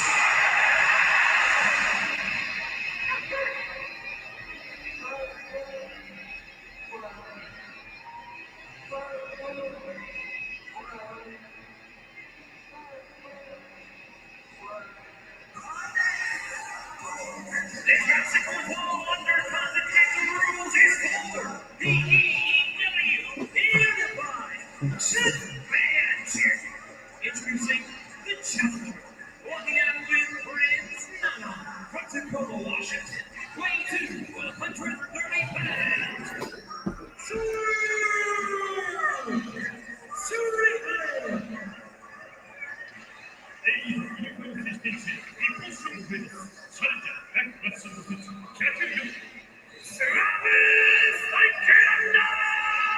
He's wearing a Mr. Fantastic. Well, Swerve Strickland drawing inspiration from Mr. Terrific. Mr. Terrific.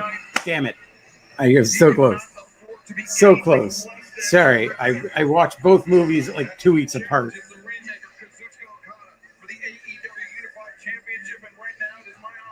Yeah, that's what it looks like. Looks like MJF. So I wouldn't be surprised.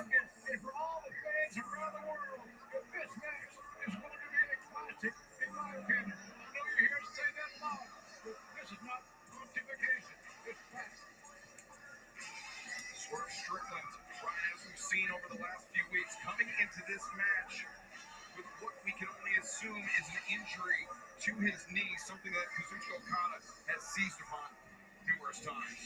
Yeah, and you know, Okada's not one to let somebody pass with an injury. He's going to attack it. I know that for certain. I had to wrestle Okada with a broken arm. He broke my arm, and he also touched me. Oh, Rainmaker!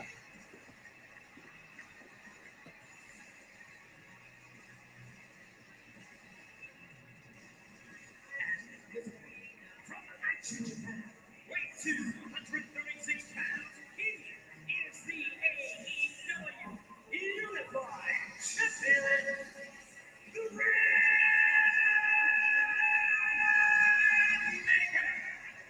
Kazuchika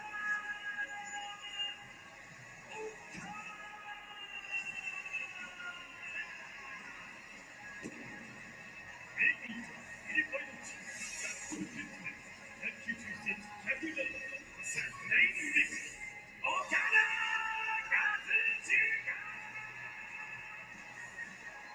It was just a few years ago at Forbidden Door that Kazuchika Okada was defending his then IWGP World Heavyweight Championship, representing New Japan Pro Wrestling. Now he's crossing the Pacific. He has joined AEW.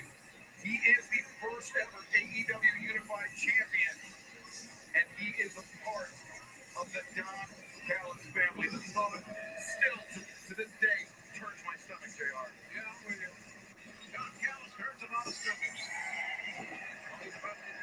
In my head, this show is going to finish at 6 p.m., which means 3 more hours in my head. More than likely 5:30, hopefully. But when I'm like trying to see like how long is Tony Khan going to drive this out? We still got the cage match. We still got the women's title match and the heavyweight title match. To crown the first ever unified champion. In this match, contested under continental rules, there can be absolutely no interference from the outside. I love that. Yeah, I think Bobby Lashley is going to get involved in the heavyweight title match later on. I'm a broadcast journalist in this moment. We're glad you confirmed that, right, Dan? There you go. What's that? Fantastic. We were wondering why Callis is going to be here. Now we know. He's a broadcast journalist. Got my credentials and everything. Well, That's big hand. hand. You can hear that one. And Brian, much like the match with Zack Sabre Jr. and Nunch McGinnis, you've also been in the ring with both Kazuchika Okada and Swerve Strickland within the last 18 or so months. Yeah, these are two of the toughest opponents I've ever had. Like I said, Okada broke my arm and the first time I wrestled him, and then he fractured my orbital bone in a tag team match on Dynamite. And then Swerve, I can't say enough about Swerve Strickland. I was there live for that match, Okada versus Danielson. That was a great match. I somewhere here have the Okada dollar. Maintains control of the wrist, rolls over into suplex position. Okada though, I'm gonna find my letting his feet reversing out. I really hope I don't lose it.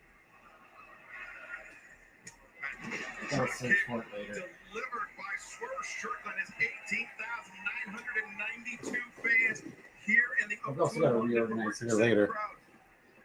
Offer their opinion of Don Callis. People are ignorant. No, they're not, Don. They just have good taste.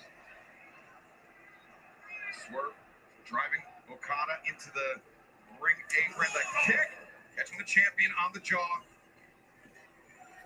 Swerve Swerve Strickland is a phenomenal athlete. The problem he has is for some reason. And in that Oh, hell yeah, big dog. What's his problem, Don? He doesn't look like he has many problems right now to me. actually, his big problem. Oh, I spoke too soon. Yeah, that knee that has been.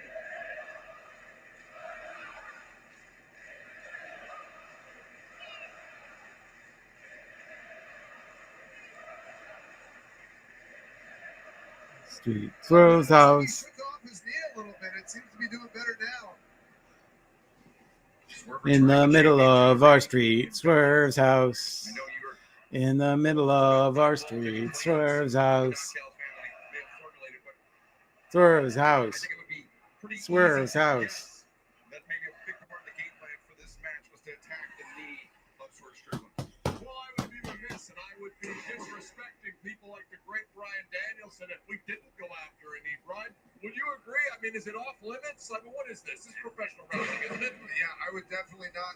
It's definitely not off limits, and I think it's a smart tactical decision to go after the knee and to test it a little bit. Part of what makes Swerve so good is his explosive ability, his ability to jump from just about anywhere and kick you right in the head like he's about to do right now. Swerve to the middle. Oh, In between the shoulder blades. I think Swerve is a lot better out here without Nana. Would you agree, Excalibur? He's a classic nepotism hire, in my opinion. I would have to say that Swerve is wrestling a little more focused, though. That could be due to the magnitude of the task at hand. You better be focused against Okada, Jim Ross. Do you agree with that? Oh, shit. Yeah, of course, Don. I'll agree with you. Now Swerve, fireman's carry, has the champion up on the shoulders. And Okada face first, that top turnbuckle pad. Swerve accelerates. The boot caught. Okada sweeps the leg. And now Okada, the cannon vaults. Okada vaults, excuse me, but Swerve twisted his knee coming over the top rope. Did he ever? Man, he's in trouble. Oh my goodness. Wait for me. And Okada is the kind of guy that will exploit it. And who can blame you? Okada? Oh my God. Just about took his head off. Yeah, strikes. Sliding drop kick. A Swerve. We saw him. Brian, both you and I got a good look at Swerve's face. He was grimacing. He was gritting those teeth. Jamming his knee. oh. Normally, that's an easy landing for Swerve. He's very athletic, but yeah, that vault over the top rope is something that is reliably part of Swerve's repertoire. And something that I think maybe was second nature to him, Brian, to try to land that, but with the damage to his knee, just couldn't support the body weight. Yeah, absolutely. And I think you see him moving slowly right now, even though he's turned it back around. Swerve's Even house. that strike, he's a great striker. Even his strike isn't having as much power as it normally does. Goes to show you how important your legs are when striking. Yeah, absolutely. Even when you're punching, all your power is coming from your feet, from your hips, from your legs. This what makes Swerve so special is he can change gears and go into more of a brawling style as we're seeing here. That's how he earned that reputation as the most dangerous man in AEW, if not all of professional wrestling. Oh my goodness, what is he going to do here? I don't know, but it's not going to be a good landing. Swerve thinking potentially pile driver on the steps, but smartly going to the inside of that right knee. Oh, Jesus. Good God almighty, how much damage was just done? Well, now, if the knee issue was not enough for Swerve Strickland to contend with, now a potential neck injury as well. I've always admired Swerve's toughness. That proves just how tough he is if this match continues. Swerve took a risk by trying to use the steps, and I think that knee just wasn't where it needed to be, allowed Okada to do what he did. Yeah, you can see Okada attacking the knee to transition out of that pile driver attempt by Swerve. See, and that's one of the things. Okada's very patient, and that's why I think he's become the best big match wrestler in professional wrestling, is because he's so patient. A lot of people, they want to get to the finish quickly. They want to pin their opponent as quick as possible. That's not Okada. Okada is very patient. He will take his time. He will make sure an opportunity is completely open before taking advantage. Okada, we saw the end of last year becoming, without a doubt, Don, the greatest tournament wrestler of all time. No question, Excalibur, no question.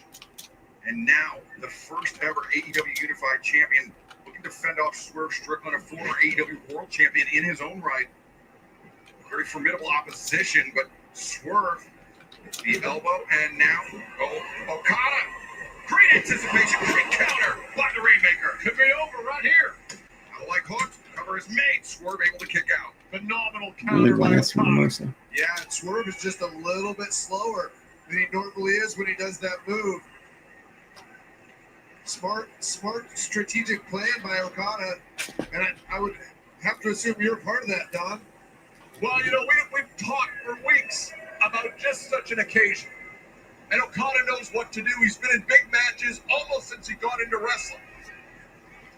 I had the privilege of calling many of those matches in his early part of his career. He hasn't slowed down. He is an amazing athlete.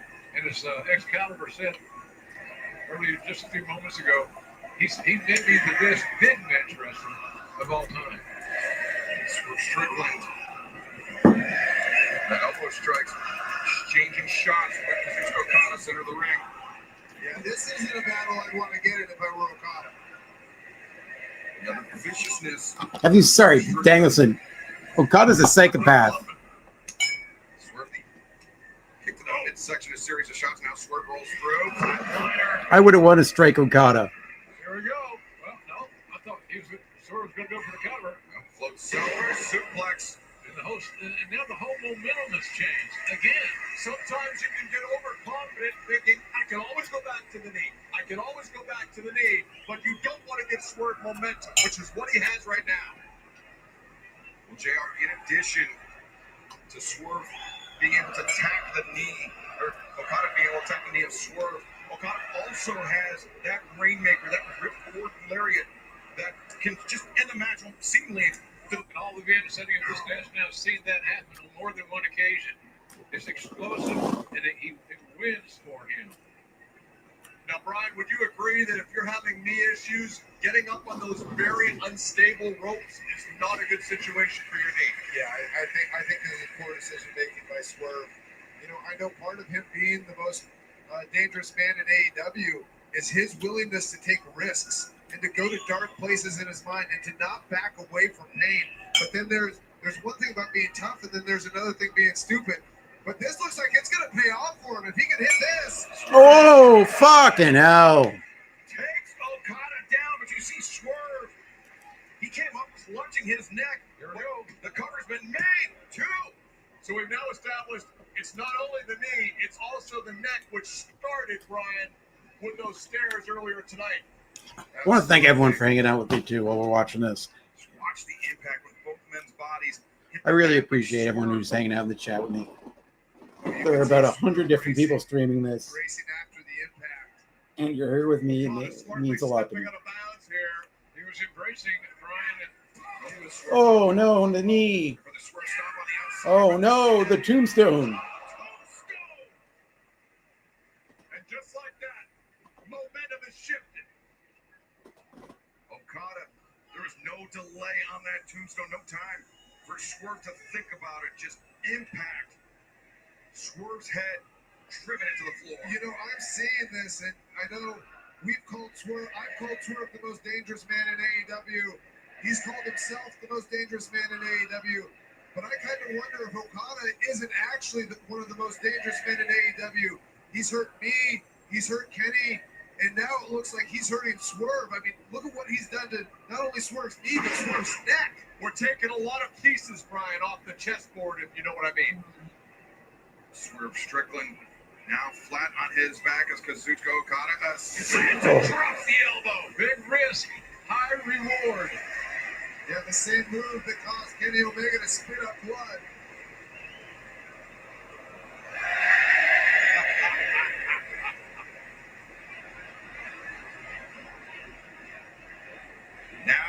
the wrist clutch, the Rainmaker. Rainmaker at least avoided by Swerve. The back elbows, backslide. Nope, Swerve. There we go. But Okada was ready for him, JR. He sure was. It was good strategy, but it was it's not looking good right now for Swerve Strickland. Okada's got great grip strength, JR. It allows him to maintain wrist control. And that wrist control is so important. Oh, there was the beginnings of the Oh. Rainmaker. What the house call?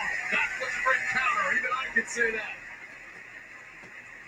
Swerve's ability to fight through pain, I would say, is second to none. But Brian, the thing I question is, oh, wait a second, Swerve maintains control of the wrist of He Okada. switched. He actually switched grips. Okada had the wrist, and then he switched the grip.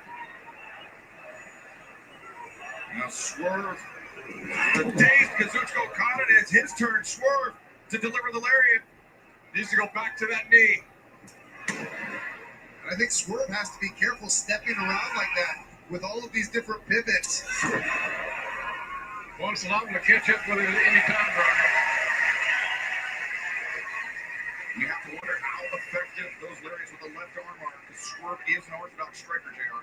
Yes, he is. And he is so tough. He doesn't know how tough he really is, but we all may find out tonight, because it's going to take amazing toughness to beat Okada. As good as you'll ever see. Okada could feel the impending house call. Counters with a dropkick. Swerve avoids a Rainmaker, but doesn't avoid the second dropkick. Right in the jaw, or maybe the throat. Great vertical leaping ability. Okada. Rainmaker avoided once again. Swerve pops Okada up and Swerve tremendous strike.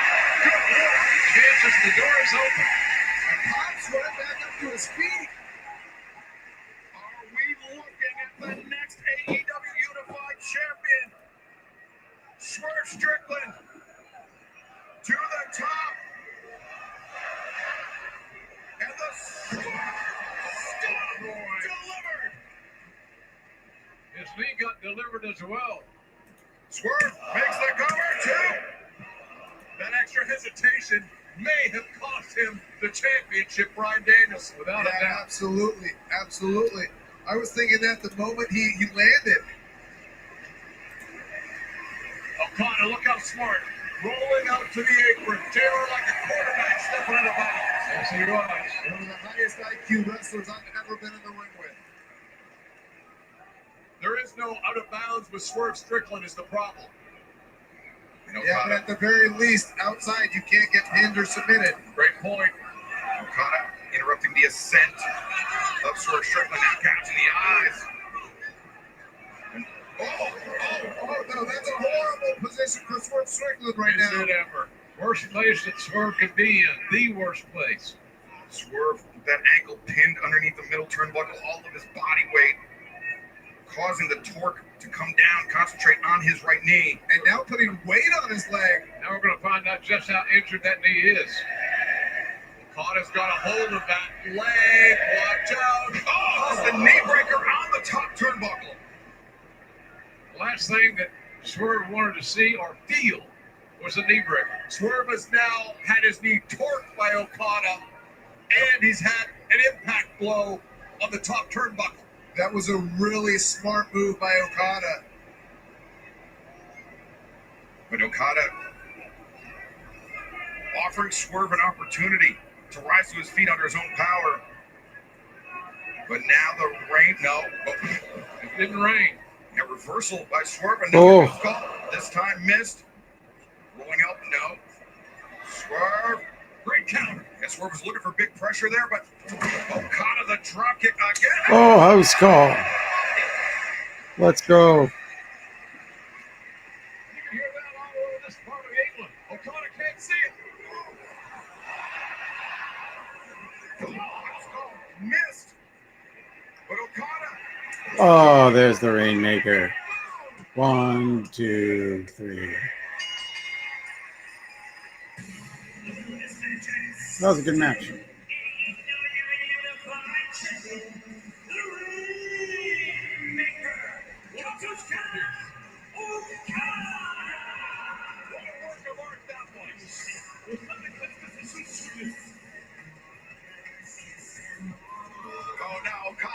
a second. Okada.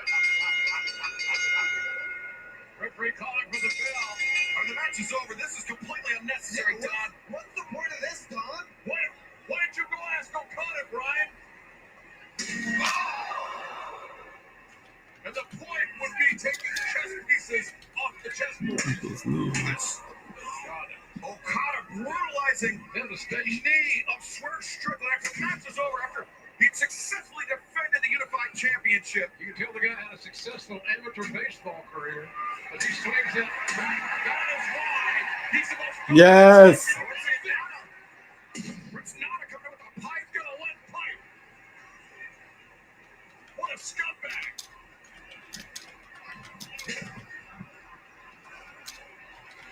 Nana coming to the aid, but he was barred from ringside under Continental rules, and now trying to prevent any further harm coming to Swerve Strickland. But JR, I have to believe the damage was already done. I think you're right about that. It's just smart strategy to exploit what you assume is a very injured knee.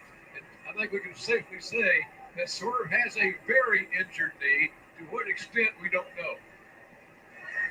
Swerve Strickland is certainly going to require some medical attention. You know, if he's injured so many people, and if he's injured the most dangerous man in AEW, does that not transfer the title to Okada as the most dangerous Uh-oh. man in AEW? Oh, no. What the hell's going on here?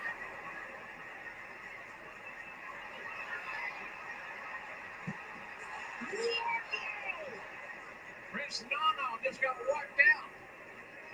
But wiped out by Wardlow. I can't believe what I'm seeing. I haven't seen Wardlow in how long? More than a year. I love that. He is a beast, is Wardlow. A monster. You know, earlier tonight, Don Callis talked about having an insurance policy. Is Wardlow the insurance policy? Very well may be. Wardlow, the right hand, raining down on Nana and Swerve. Power Not to do anything Wardlow. about it. There goes the security, but they're outnumbered, even though they got a man advantage. Security trying to restrain Wardlow. Look at the smile on the face of that man, staring directly at Swerve Strickland. Man, this is chaos out here. Wardlow breaking free of the grip of the security. Oh. Wardlow is a monster. And after Swerve had his knee brutalized by Kazuchika Okada, F5. this shocking appearance. This is just a demonstration in front of Swerve Strickland, who doesn't appear to be able to move out of that corner. And Swerve with all the Oh. done, forced to be nothing more than a spectator to the spectacle. Wardlow has made everyone here a spectator. I pray for them. A spectator it is. As Doc Samson in ringside position, attending to Swerve Strickland. Can you imagine Wardlow with Don Callis? No. I don't even want to think about that. That's an incurable disease. I think that's all the confirmation we need, Brian. Don's accumulated so much gold, he's had to buy an insurance policy in Wardlow. The Don Callis family continues to grow, but in very dangerous ways, JR. Strickland looks perplexed, as if I don't have an answer for this. And the rest of the family out to welcome the newest member, Wardlow. Kyle Fletcher still the TNT champion. This is a group, a family that has the Unified Championship, the TNT Championship, the Road Monster, Lance Archer, and now Wardlow. Yeah, and after this coming Friday, it's a setup by the Ring of Honor World Champion. As long as they come out and works against. Oh, wait a second. And the G1 winner, Takeshita. Oh, Takeshita, baby. The man who just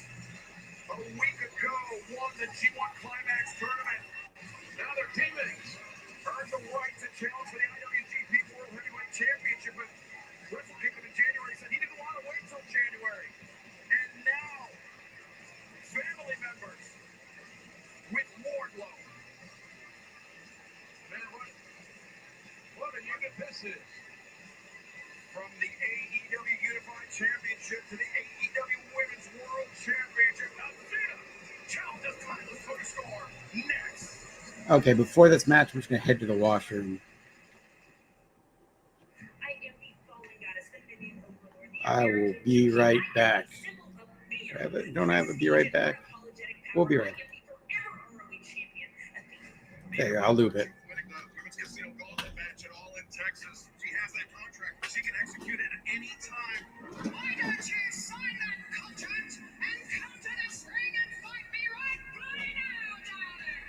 Live on pay-per-view, baby. And it's gonna be the forever ROH champion defeating Toni Storm in London. Since winning the Ring of Honor Women's Championship in 2022, Athena has had the longest title reign in Ring of Honor history. Athena, you are a history-making, record-breaking woman. But holy, you are annoying. Athena, it hurt enough. If all elite wrestling is where the best wrestle, why is this bitch sitting at the top? Tony, your days are numbered. It's time for Timeless to become forever. And I become the forever AEW Women's World Champion. 2 world champions. But between you and I don't think you've got the ovaries. No door is forbidden to me, Tony. Athena. I'm the real champion. You give me my respect. Hey, bitch. This is my show now.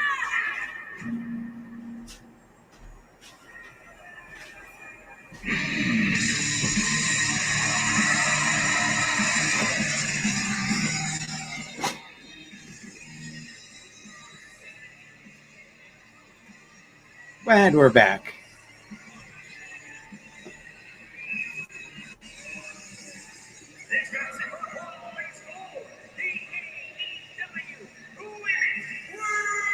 Let's go, Athena.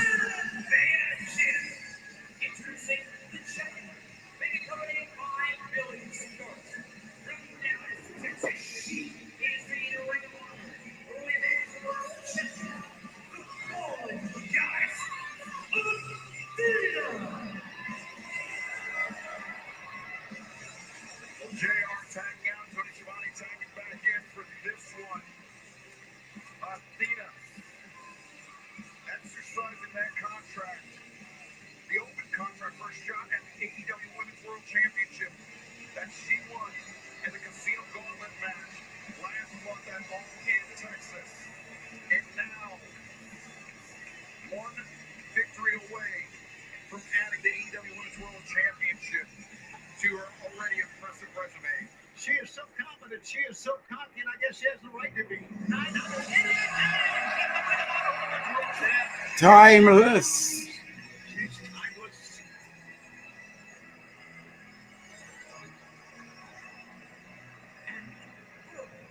From Stage 7 at Warner Brothers Studios, she is the AEW Women's World Champion.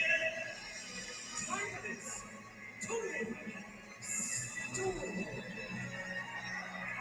The 14th AEW Women's World Champion, winning the title for the first time, the fourth time earlier this year at Grand Slam Australia.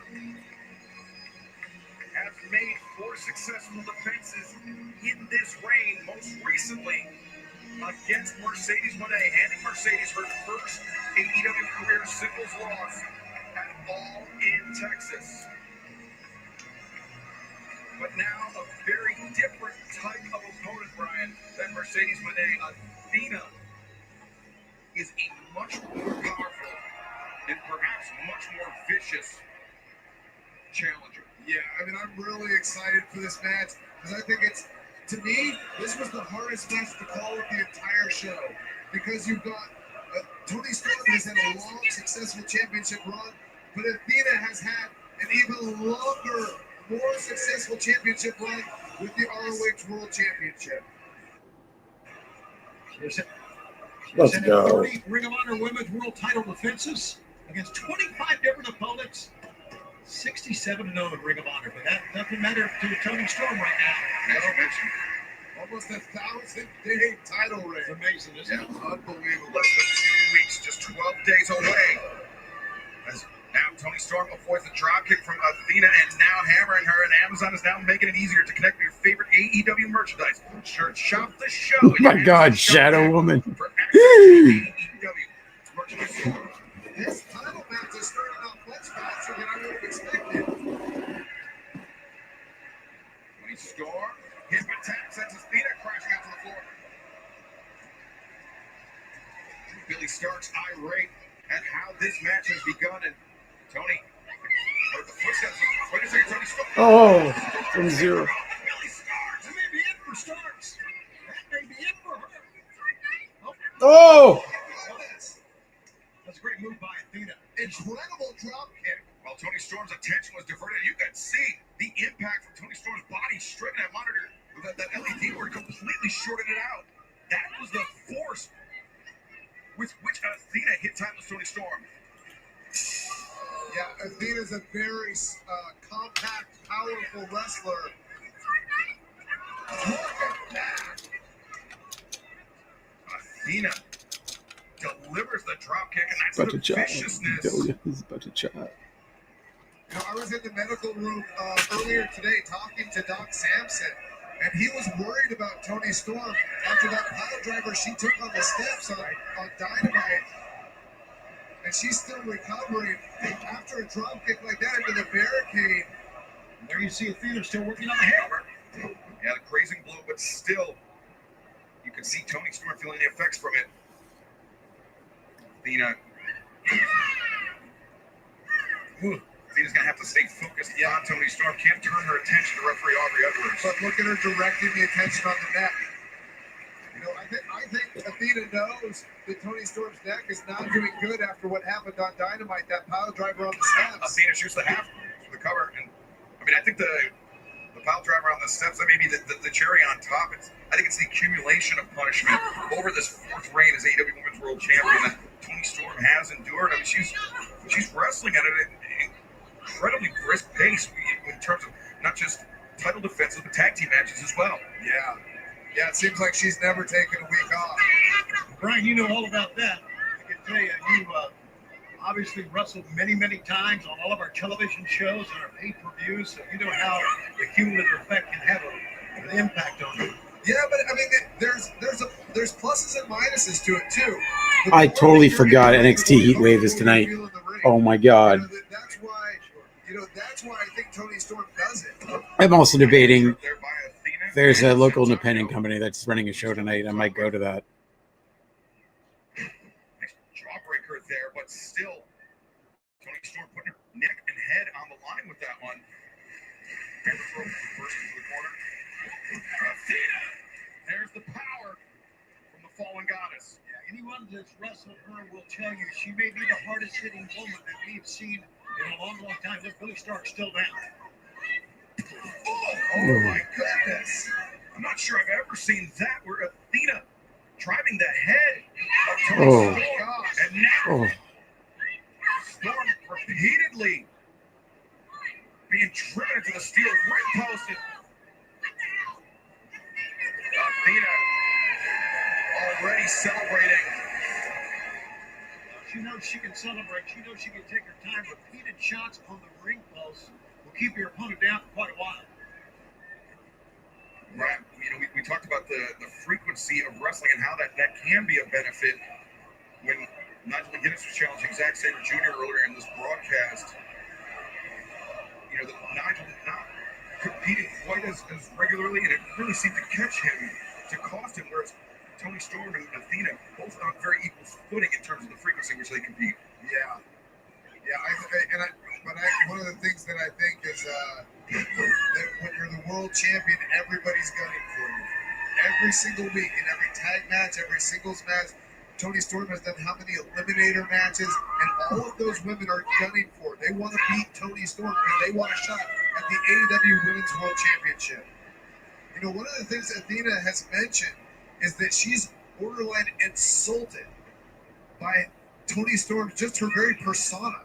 The whole idea that she thinks that Toni Storm is a joke. and she wants to introduce some more violence into the AEW women's division. And we're seeing that here with the way that she's attacking Toni Storm's neck. A lot of posturing, a lot of celebrating here. Now, Oh, Toni Storm 1, will roll 2, on. 2. Athena able to kick out, but Toni Storm telegraphing that, or maybe not. Trying to get Athena into the position to hammer down with those elbows. Athena off the ropes. Oh. Toni Storm face first in the middle turnbuckle. Great move that time by Athena when it looked like Toni Storm was mounting, somewhat of a comeback. That will not be the case here. You can tell just by the facial expression, the body language of Toni Storm that she is in a world of trouble. Athena with the AEW Women's World Champion at a disadvantage. And now mocking the champion. Athena maybe looking to deliver a hip attack of her own, but Toni Storm coming out, countering out of the corner. Toni Storm, Richmond suplex the bridge. 2. Yeah, Athena is wrestling this match like she doesn't respect Toni Storm, and I think that's a mistake. I think one of the things that Toni Storm does so well is that she's got this peculiar side for sure, but I think it disarms her opponents to not taking her as seriously as they should. Now, Athena said going into this match, she thought Toni Storm was so overrated, which obviously is not the case. I mean, you can't. Nice trip by Athena as Toni Storm getting turned around. Neck breaker and butterfly suplex delivered by Athena. Yeah, she is just full, brimming with confidence here. Yeah, but I think she's not taking Toni Storm seriously enough. Yeah, full was right there, Excalibur. Full of. Athena to the top, to be poised to deliver the O-face to that already compromised neck. Up timeless Toni Storm. Toni turns it around. 1, 2. No. Here she comes. Oh, there she went. Slamming the mat, got to her feet, but went right back down quickly. Yeah, I have to think her neck is really bothering her. The cumulative damage of all the matches that she's done, the pile driver on Wednesday, all the attacks Athena's done on her neck thus far in this match. Oh, but the crossface chicken wing. Yeah, that TCM chicken wing, as Toni likes to call it. Athena rolling through, but oh wait, Storm. Searching for Storm Zero. Athena instead back suplex. Back of the head. On the back of the neck again. And Toni Storm holding the back of her neck, and she got up. But look at her get up. Oh. DDT Athena was cartwheeling off the top of her head. Oh, Storm. 2. Oh. And Toni Storm moving with some urgency, dare I say desperation, Brian. Yeah, I definitely think it's desperation. Look at how long it's taking her to get up, even after she was just on offense. And she's clutching at her neck. Yeah, she's in a lot of pain, and you can tell. So as somebody who's had a history of neck issues, you can tell when she's not using her right arm as much as she normally does. And I wonder if she's getting that pain shooting down her right arm. So, Ryan, when you have this neck pain and you're wrestling for a big match, and a big thing you can do, I mean, you just hope the adrenaline comes through. And then you've just got to tough it out. I mean, you have to become one with the pain. And I think Toni Storm has been very good at that, becoming one with the pain. We've seen it in the matches that she's had this year, where she's been beaten bloody and bruised, and she still comes out to win. Athena changing levels with the attacks, with Toni Storm changing tack with the Mongolian chops. Athena trying to escape between the legs of Toni Storm, does so, but finds herself on the receiving end of yet another Mongolian chop. Storm, Athena avoids. Thrust kick on target. Storm is dazed. Oh, 1, 2, 4. Athena was maneuvering over along the left side of Toni's body, and Toni got the right side up. The power in that elbow, and that landed flush on the jaw of Toni Storm. See Billy Starks back up to her feet, so that Storm Zero power driver in the early moments. This was an incredibly impactful combination by Athena. Back into live saw Toni Storm clutching that neck.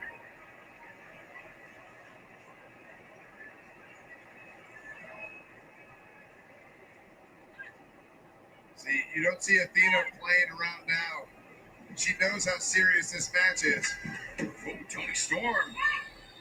Anticipation of the Billy starts up to the apron. And Oh. Athena flying in, almost like a rider kick into the teeth of Toni Storm. Athena. Oh. From the ropes, but Athena landed on her feet, and now hitting predicament. Athena not done yet. Showing Oh. her power like a one, two. Storm able to break free. Strong legs did that. But now. Oh, what the fuck? And look at this, directly into the submission, Athena. There's a reason why Athena has been the ROH Women's Champion for almost 1,000 days. Yeah, we're seeing it. We're seeing it right here. A She's version- taking Toni Storm to school. A version of the Cody clutch, cinched in tight. Toni Storm, she's got her eye on the bottom rope, but can she make it? Can she make the desperate crawl to force the break? Well, she did just rotated her hips to the left. And now Toni Storm was able to get Athena into a pinning predicament, but ultimately that's what forced Athena to break the hold. It's been a great women's match, and needless to say, I think right now Athena has been mostly in the driver's seat here. Wouldn't you guys agree? Oh yeah, she's taking control of 70% of this match. Uppercut avoided, chicken wing cinched in. Now Athena though. Yeah, you could tell though there wasn't much strength behind that chicken wing. You know, that's what happens sometimes when your neck gets attacked for so long, is you start losing strength in your arms. Now Athena. Oh. Suicida, full extension by the Fall Goddess. Oh, is she going for another pile driver on the steps? Exactly, great call. This is what hurt Toni Storm. I mean, that pile driver on the steps on Dynamite, Yeah, that was brutal. less than a week ago. Oh, biting, there you go. Biting that knee just. Tony's. Oh. Athena had the boot caught and the face of Athena going down into the steps. And now Athena's turn to meet the parry and that fixed it. That was a huge save by Toni. She needed that. She needed that to turn things around. And Athena returned to the ring. Toni Storm. She needs to move fast to try to press this advantage on Athena. Athena so nimble. Finds her feet. Oh. Toni Storm though. Headbutt. Athena. Oh. Zero. Zero. That's gotta do it. 1, 2. Oh. Athena able to kick out. That was a monumental kick out. Toni can't believe it. Yeah, but she needed that Storm Zero to equalize the playing field here. If I were her, I'd go right after Athena's neck right now. Don't waste your time. Go right back to that cross-face chicken wing and attack the neck. She went to the other ropes, did Toni, and that enabled Athena to go outside. Yeah, she might not be thinking straight, to be honest. Athena trying to prevent herself from being pulled to the center of the ring, but Toni Storm. Now Toni Storm dragging Athena out, and Brian, this may be the continued assault on the neck of Athena. As Billy starts, disrupts the footing. Oh, come on. He starts. She didn't touch Toni Storm. Oh, look at Athena. What's Athena going to do? Athena. Oh. Across the rope. If she... Toni needs to try to stay on the outside if she can. Athena coming down like a guillotine across the neck of timeless Toni Storm. Toni Storm looks out. Athena's hurt as well. Apparently, There's a Mina Shirakawa. As soon as Billy starts, from the chair from underneath the ring, Shirakawa intervenes. That's a bad time. Get rid of that girl. And now it's a foot race for Billy Starks trying to get free from Mina Shirakawa. But right now, Athena, the challenger, with the advantage. Yeah, Mina might have just saved Toni from permanent injury. It's not the WH package. Reverse Oh. Underneath the jaw, that was Tony Storm, but the hammer through reversed. Athena coming in looking for Oh. her face now. Oh, she caught her. Look at that chicken wing! Oh, drop back. Athena's in trouble. Athena's in trouble. The fan center of the ring. Oh, that's a heck.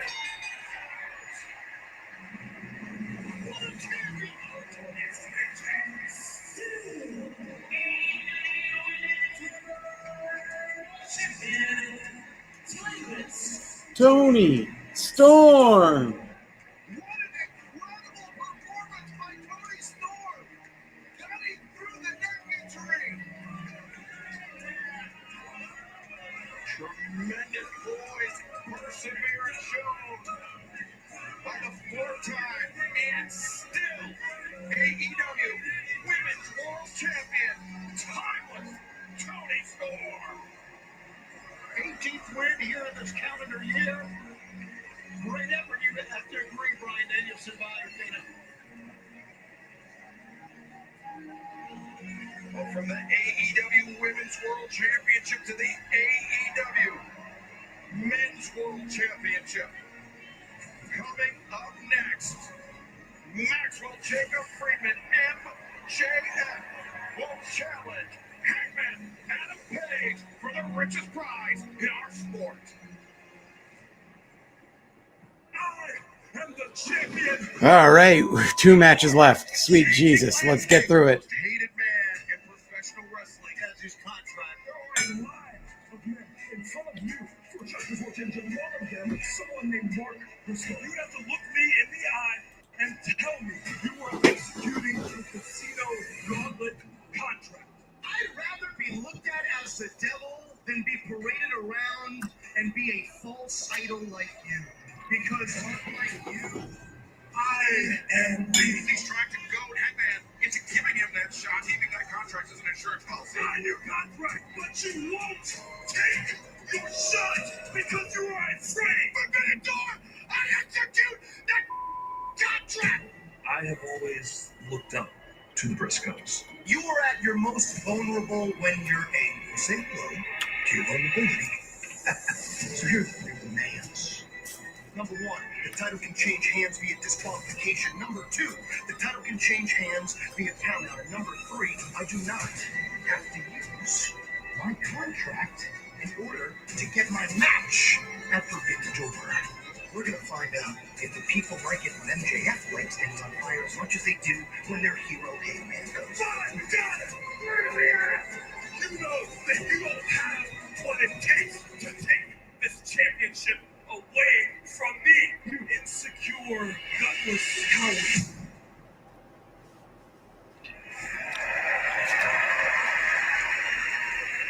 The Hangman.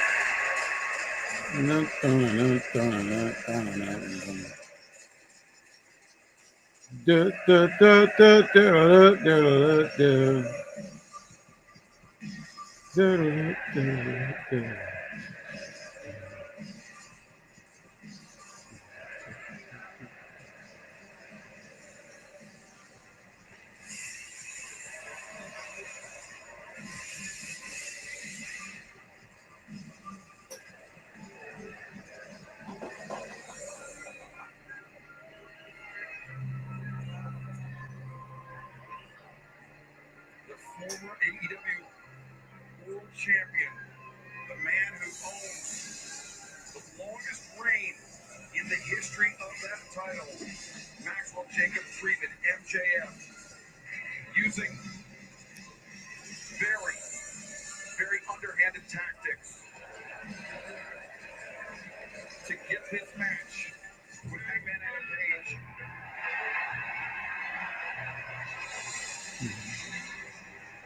A match where MJF was able to set the stipulations himself.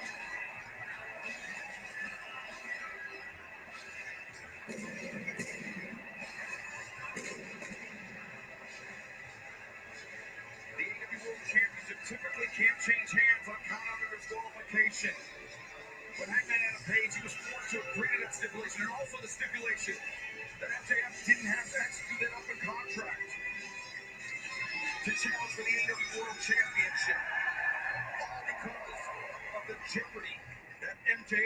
MJ in the gates of agony has Mark Briscoe in. What a great champion Hangman has been. But right now, to make it official, let's head to the ring. And the Dapper Yapper, Justin Roberts.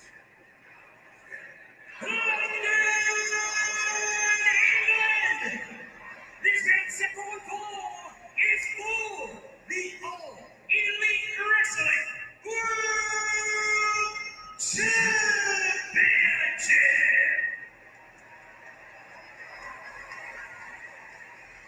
For their agreement, the title can change hands at a count-out or disqualification.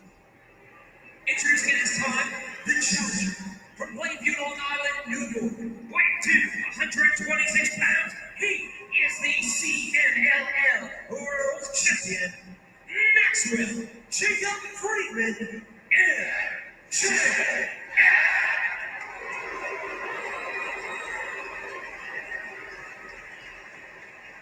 And his opponent, from Aaron's Creek, Virginia, weighing 229 pounds, he is the reigning and defending All Elite Wrestling World Champion,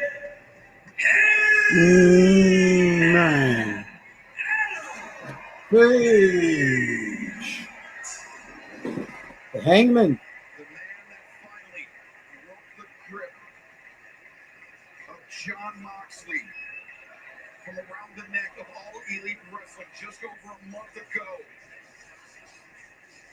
Now could be on the precipice of losing the AEW World Championship to one of the most odious individuals to ever walk the earth. Yeah, MJF told Vice recently, he said, I feel like this is the reason God put me on this earth to be a champion. Well, I get a chance here to prove it. Yeah, he wants to be champion, but without actually having to earn it. That's one of the things I'm most disgusted by about MJF. Hey, it's that guy from that Adam Sandler movie. Things to be discussed. I didn't know he I mean, wrestled. That's why, I sought out Hangman Adam Page earlier today, and I leveled with him, and I said, hey, you're a great champion, but here's where you're vulnerable. And this match is designed to hit all those points where you're vulnerable. Don't lose your temper. Don't let him get under your skin. That's all he's going to be trying to do here.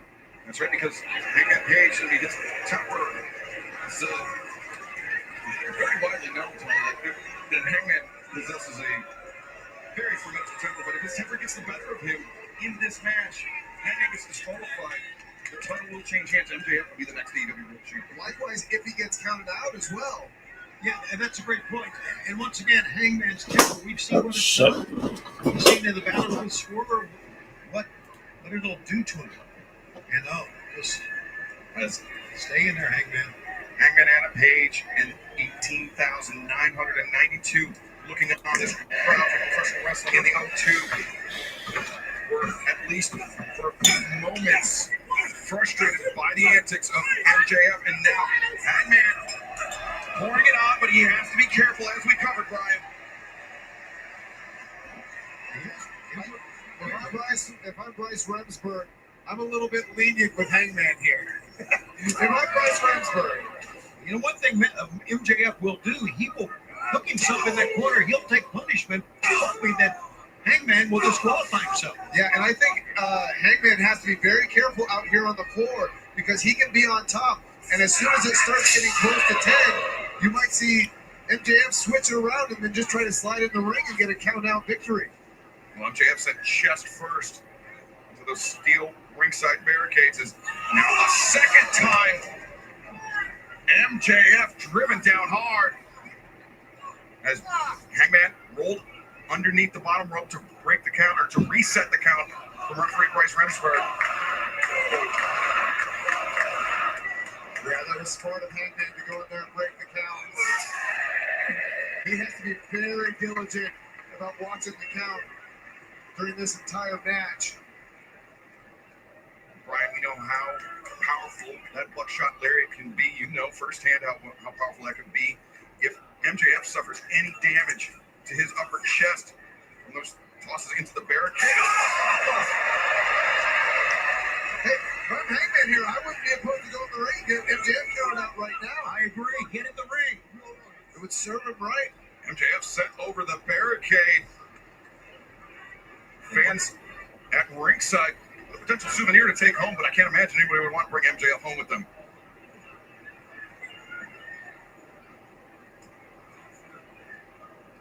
Hangman turning the challenger into the ring and back suplex.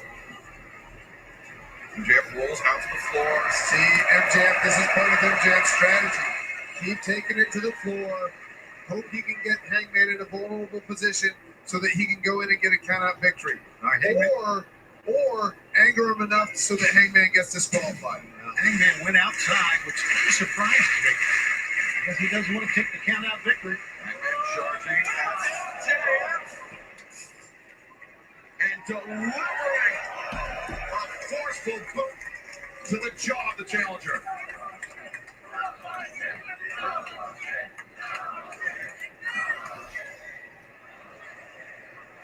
See, and I think one of the reasons why MJ's wanted these stipulations is because this is Hangman's type of match right here. You know, brawling on the floor. He's such an incredible brawler. He can take so much punishment. Oh, see, this is what I'm talking about. If Max Remsburg was in the ring and closer to 10, MJF could have gotten the victory right there. Well, yeah, but now MJF, after driving Hangman face first into that steel ring post, repeated shots to the head. Starting when MJF grabbed the belt of Hangman, forced Hangman's head to collide with the steel. Think about how different these stipulations are between this match and when Hangman won the title at All In at Globe Life Field. Yeah, completely 100% opposite styles of matches. You gotta really not think about how you won it back in Texas. See, that's one of the things, you know, he's such a talented and capable wrestler, but MJF might be the most insecure person I've ever encountered in any walk of life. And think of the ground that covers. Wow. Oh, yeah. Yeah, staggering. Hangman got to his feet, but MJF, a handful of hair, drags the champion down. Insecure, cowardly, these are all words that describe MJF, but also a tactician, an incredible professional wrestler. That can also describe MJF. I hate to say it, but it's true. No one has denied MJF's ability. No one has ever done that. Brian, you battled MJF for more than 1 hour. And it was, shall we say, MJF's ingenuity that proved to be a difference maker. I think you probably have a different word for it. Yeah, you know, and I've wrestled each of these men for an hour. And when MJF reversing. And the difference is, when Hangman beat me, he beat me. And when MJF beat me, he used whatever tricks he could to pull out the victory. But see, this is the thing that's frustrating.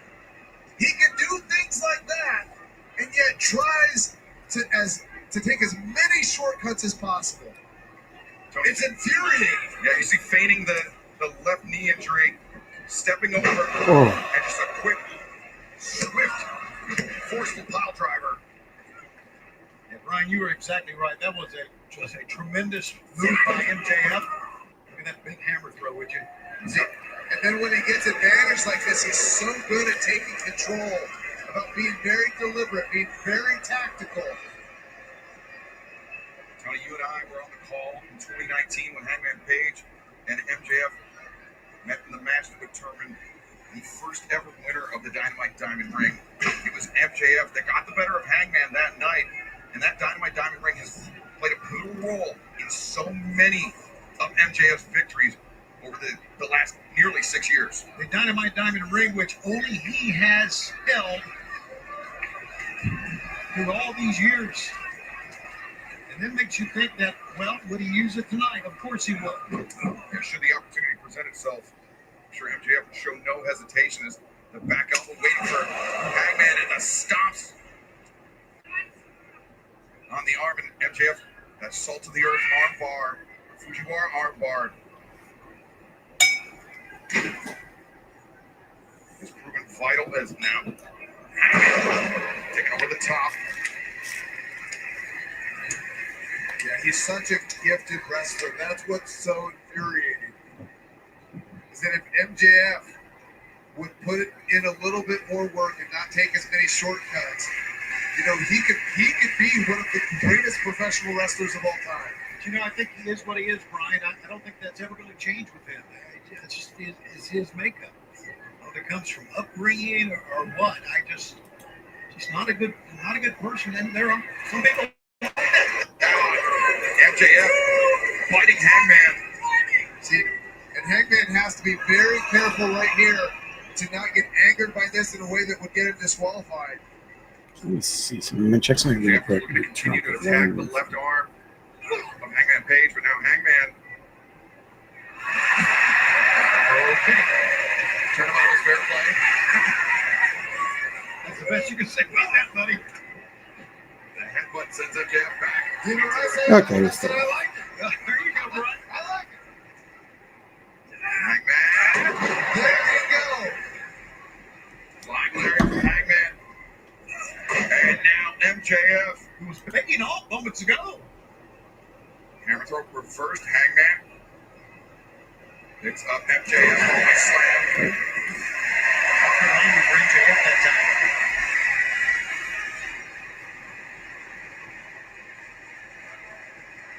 Hangman is feeling it here.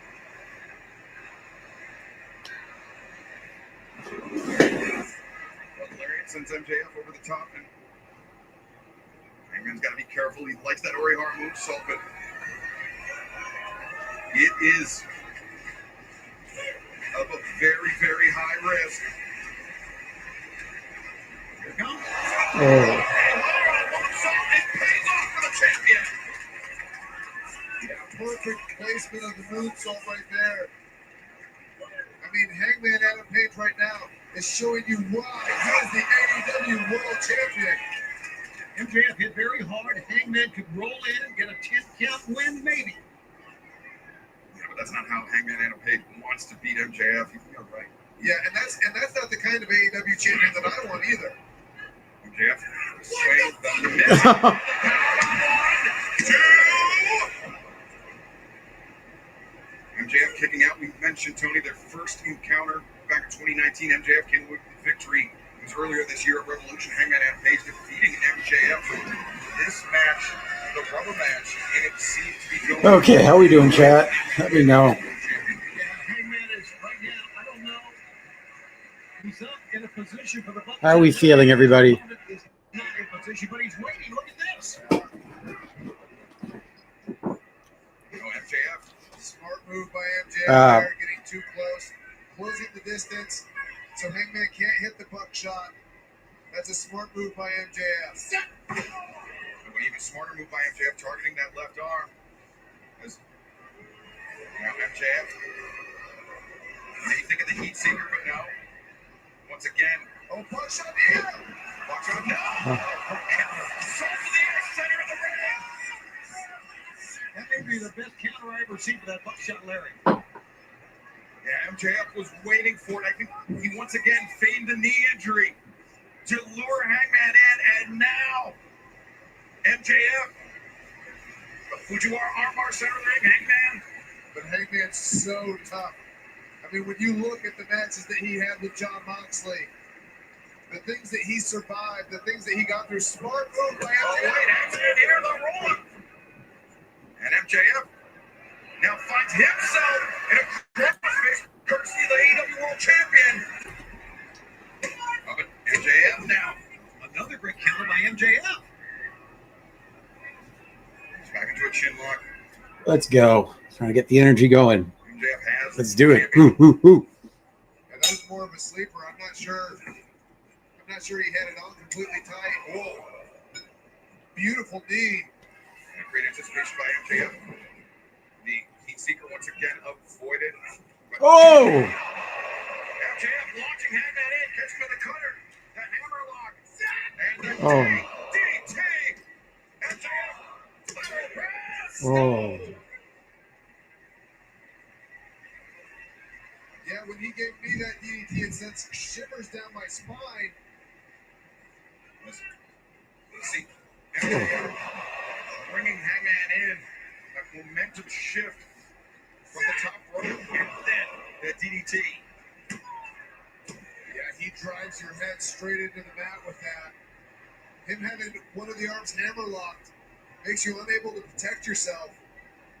That entire sequence we just saw on replay shows you what type of athlete Hangman Adam Page is. Now, MJF putting in the contract and what he calls the CMLL World Championship on the floor, clearing the timekeeper's table.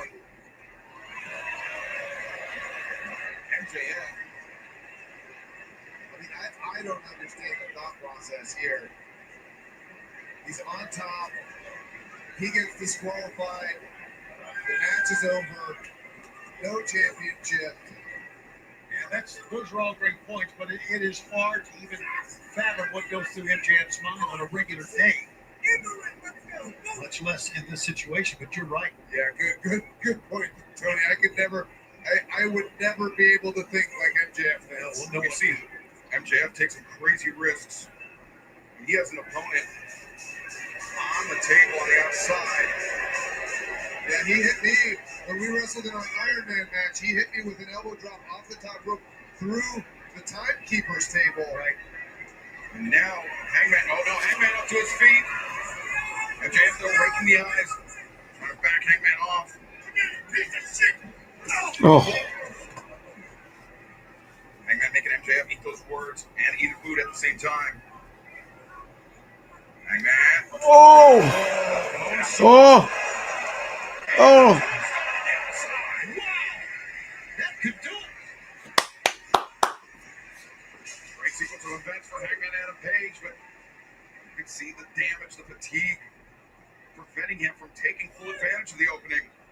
And Brian, you said you wouldn't want a champion to win it by a countout, but I think the time is right now for Hangman. I really do. Yeah. I mean, this is an opportunity, but that's not who Hangman is as a person or as a champion.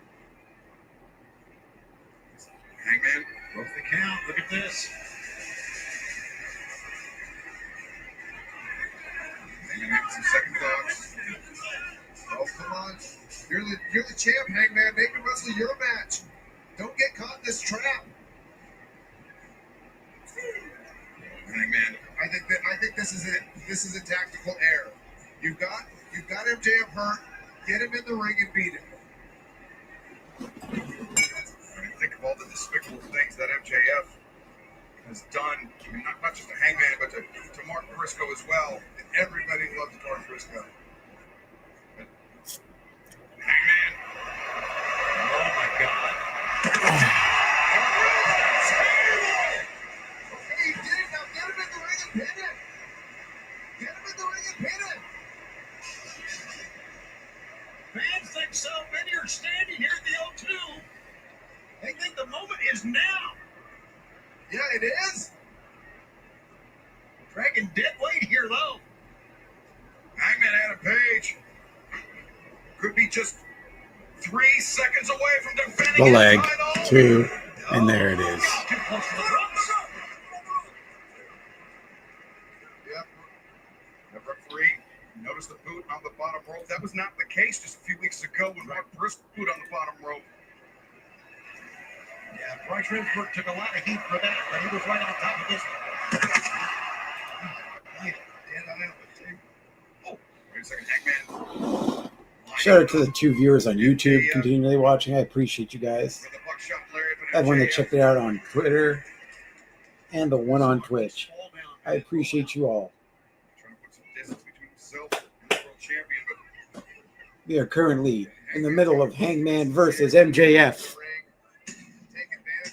And then next match is going to be the lights out steel cage match.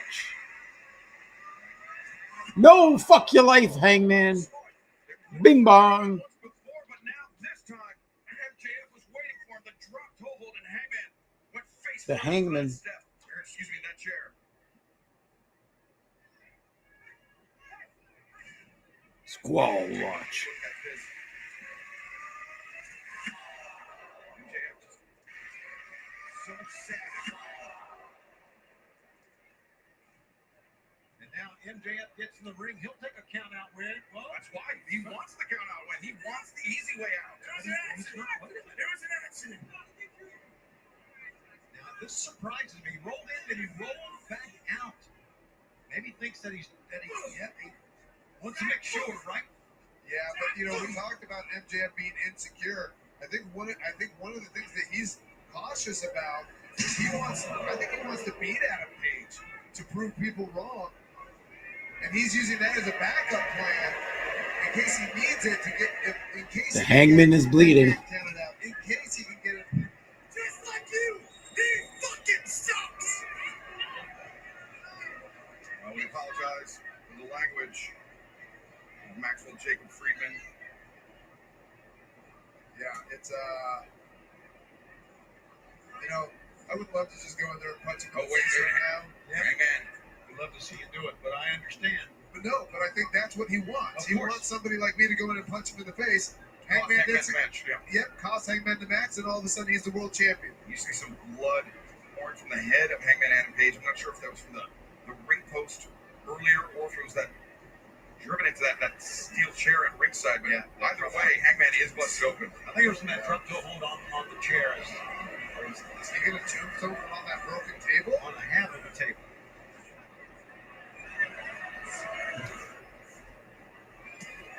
Oh, Well, now they need to check on Hangman right now. That's The referee gnarly. Right there, as MJF though, crying out that was not without its own cost. MJF's own knees. Yeah. I don't. You know, it may have felt like a good idea at the time. Sickening thud as MJF rolls into the ring, instructs the referee to begin the count. Report now. Yeah. I mean, Hangman's got to get up here. honestly, a count-out victory is more impressive than a pinfall victory. I know it's like painted as the coward's way out, but you literally knocked him out for a 10 count. Already have the count. Has he last second now? Need a surge of energy right now. Well, he's getting there. Hangman finally starting to rouse. No. 9.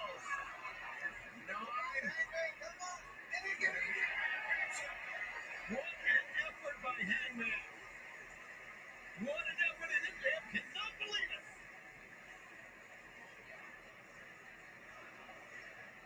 Something tells me that wasn't the only trick that MJF had up his sleeve.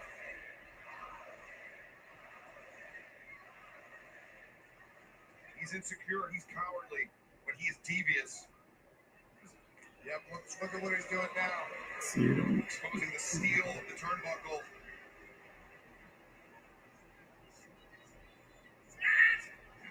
No, MJF. Hoisted by his own petard. Come on, Hangman. Get up. Now's your shot. Man, that's hopefully easy to say, Brian, but you've been in this predicament too, right?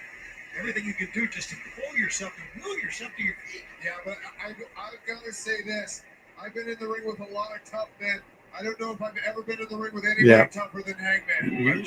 MJF wearing the crimson mask. Steel turnbuckle. And the blood flowing freely in the face of the challenger as well. It's like a reset here. He's both champion and challenger. Bleeding. You see the most hated man in professional wrestling. He's fatigued. He's breathing heavy. And that breath is only going to become harder to come by, Brian. Blood flows. Yeah, absolutely. And now's Hangman's chance. Hangman was busted open earlier, but I think his kind of started to close up.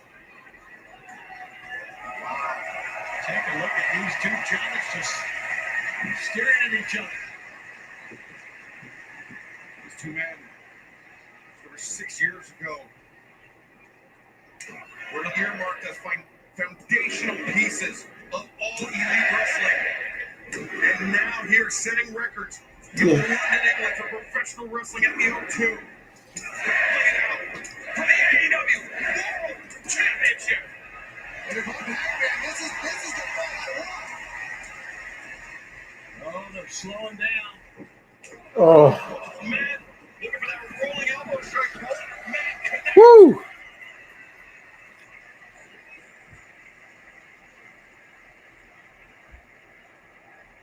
They're just leaving it all in the ring. If I'm Hangman, this is the kind of fight I want. Because when it comes to guts, if you're judging between Hangman and MJF, Hangman's gonna win the guts battle every single time. Yeah, MJF, he loathes to be referred to as a coward, but his actions show that he deserves that title. Well, some of his actions. And then sometimes he gets up like he's getting up now after a war like this. And you can't help but have a smidge, just a smidge of respect for him. Yeah, but Hangman Adam Page, he had the moral fiber when he realized that he had strayed from the righteous path, that he had done something wrong, that he couldn't look himself in the mirror, he couldn't look his children in the eyes if he kept walking that path. Well, it has been quite an effort, quite a journey for Hangman and AEW. Look at this. Oh, MJF reverses. 2. Hangman. 2, Reverse. 1, 2. Neither man can get the advantage after that exchange. Sunset flip. Hangman. 1, 2.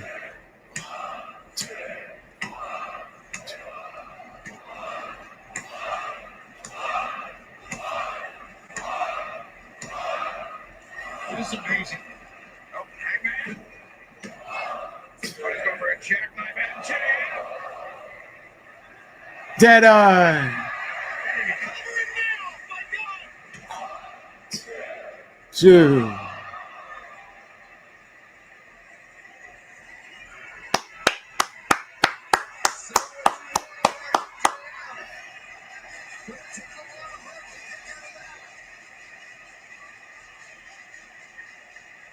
Nearly 19,000 on their feet.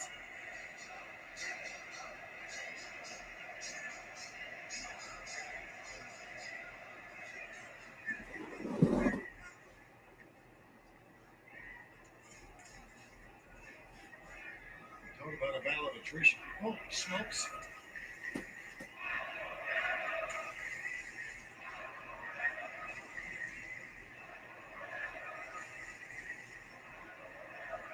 Hangman struggling to get upright, understandably so, after all the punishment he's sustained.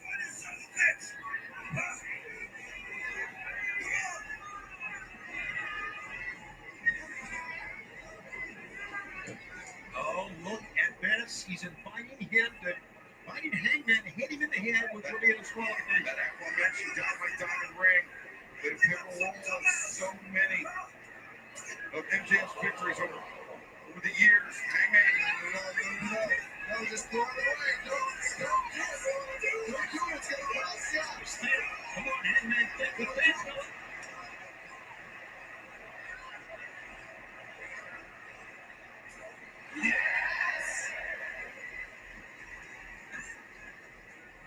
Hangman tossed the ring to the floor, and now MJF was once again looking for the heat seeker. Once again, Hangman able to counter. Referee was pulled into the path of Hangman and snapped. I think Hangman collided his. That's MJF, the low blow. And now the heat seeker. Chris Redford rolling over. 2.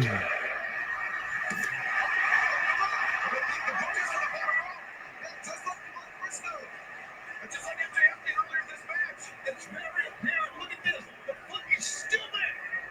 But is it official? Reach for the sky, boy. Look at the fist of MJF. Let's go make sure. I think he's doing that to make sure.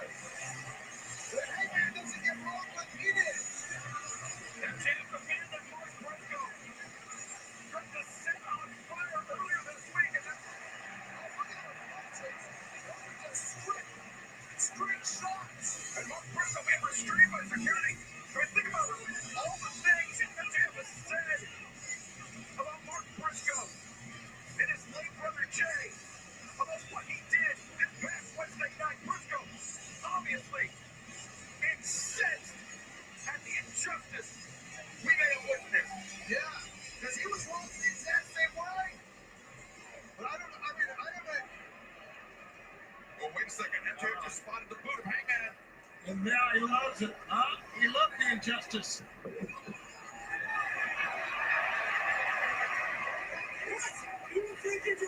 What's off the rope? It was off the rope. It was off the rope.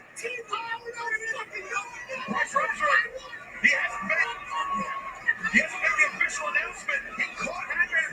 He caught the foot on the bottom rope. Bryce isn't going to make the same mistake twice. Right now, the fans are chanting. Bryce is heading up. Here it comes. Bucks. Oh,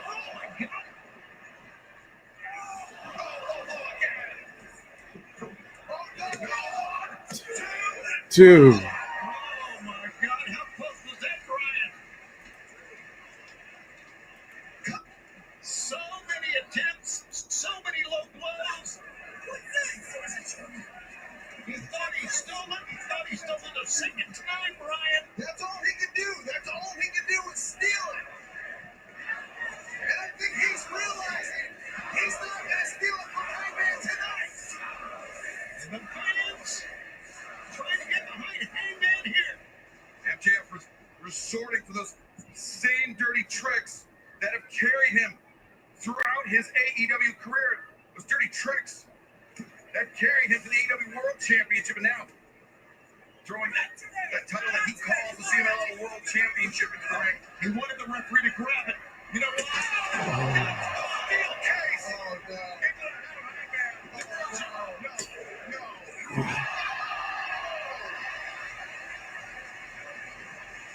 Look at the face of MJF. I think he's gonna cry.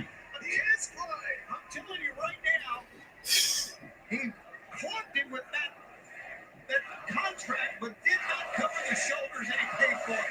What a champion we have in Hangman Adam Page. Now what does MJF have left up his sleeve? Already these pants. Yep, there you go. When he was on the floor, he must have grabbed the Dynamite Diamond Ring. I don't think anyone saw it. And we heard it hit our broadcast table. And now that right hand is loaded up. As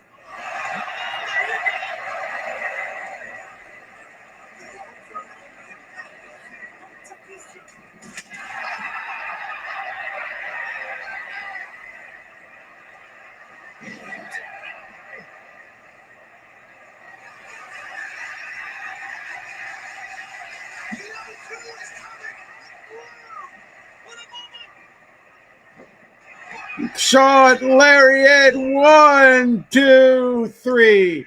Ring the bell.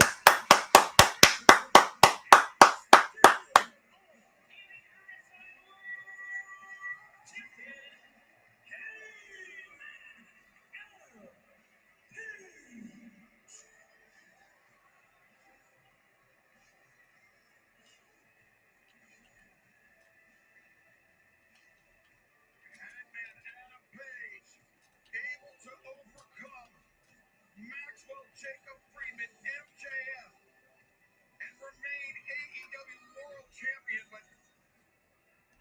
I hate to be the downer, Tony, but MJF still has that open contract to challenge for the AEW World Championship anytime he wants. Well, it's obvious we have not seen the last of MJF when it comes to the World Championship.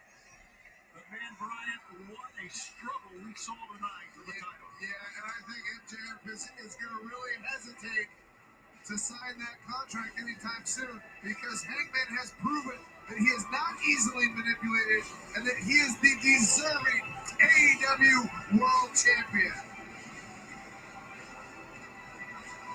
Well, the contract is still active. It's got a big dip to the far side of it. Yeah, Hangman just sending the message to MJF. Anytime you want it, buddy, come at me. The result will be the same. Hangman Adam Page is still your All Elite Wrestling Men's World Champion.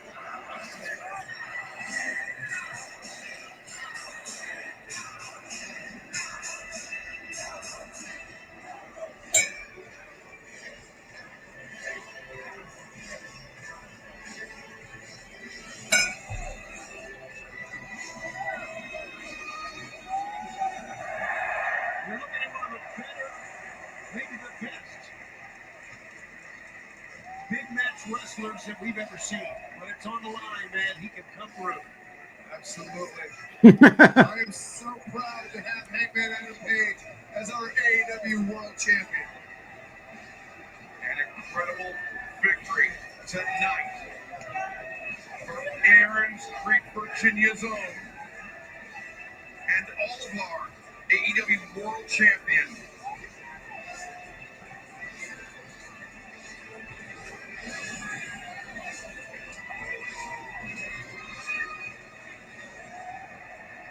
Hangman Adam Page.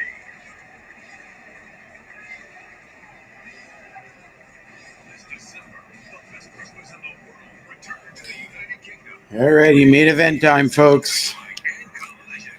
Feel the real just days before World's End and bring in the holidays with AEW in the UK.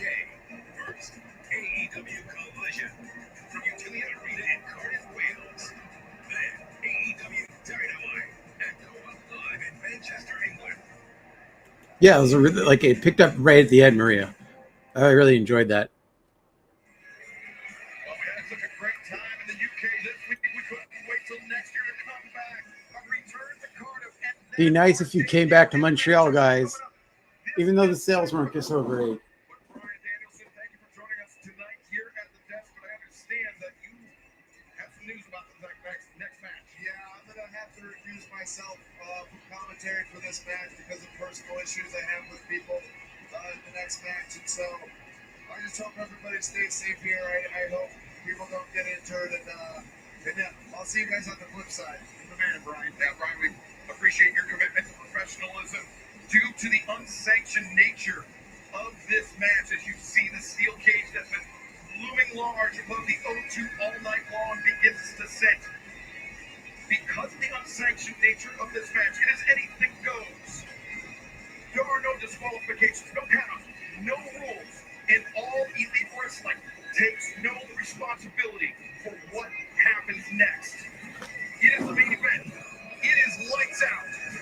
It is 10 men locked inside a solid steel cage at the O2 in London. He's back from Mount Everest. Darby Allin has returned to down take everything from you.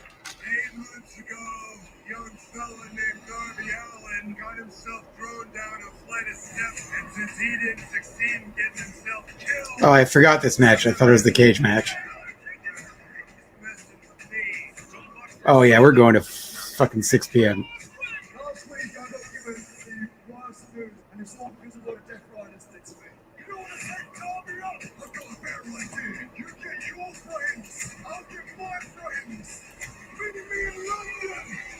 Oh wait, no, it is the steel cage match. I thought it was like Mox and Darby. I'm just tired.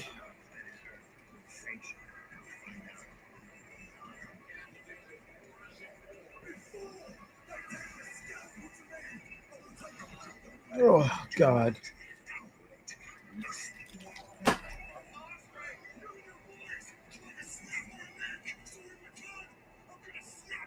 If you want to get rid of me, do it yourself. Every single one of you death riders are going to be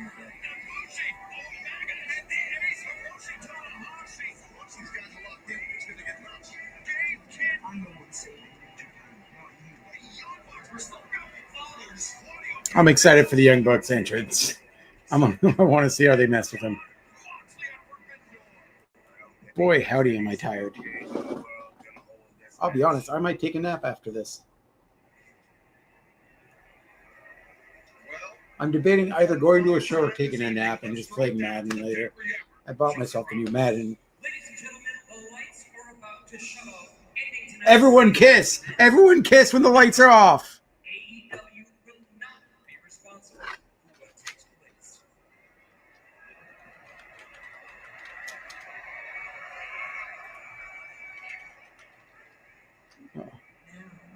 Anything goes, and the only way to win is by pinfall or submission in this lights out steel cage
sound means they got a clear shot, a legitimate honest shot to do whatever the hell they want. These men I'm talking about.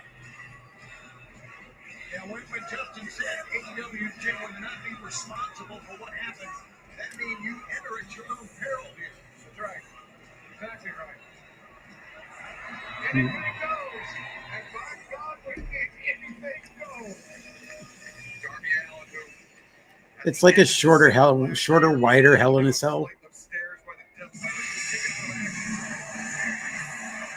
he returns like a bat out of hell. All in Texas. Some say Darby Allin. It'll be funny if this is the match that has no blood in it. Go Ace.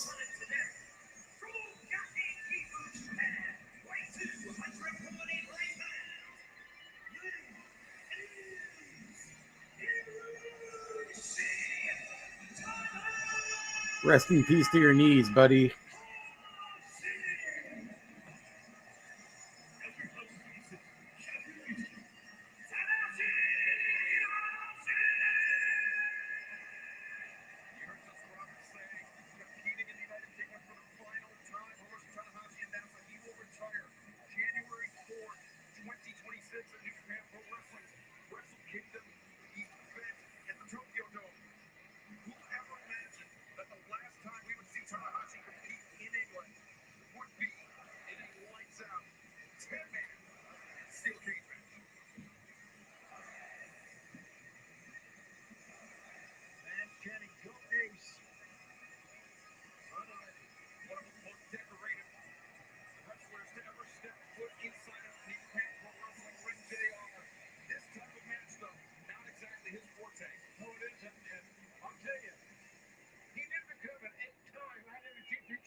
He's tough, he's resilient, he's got all the experience in the world.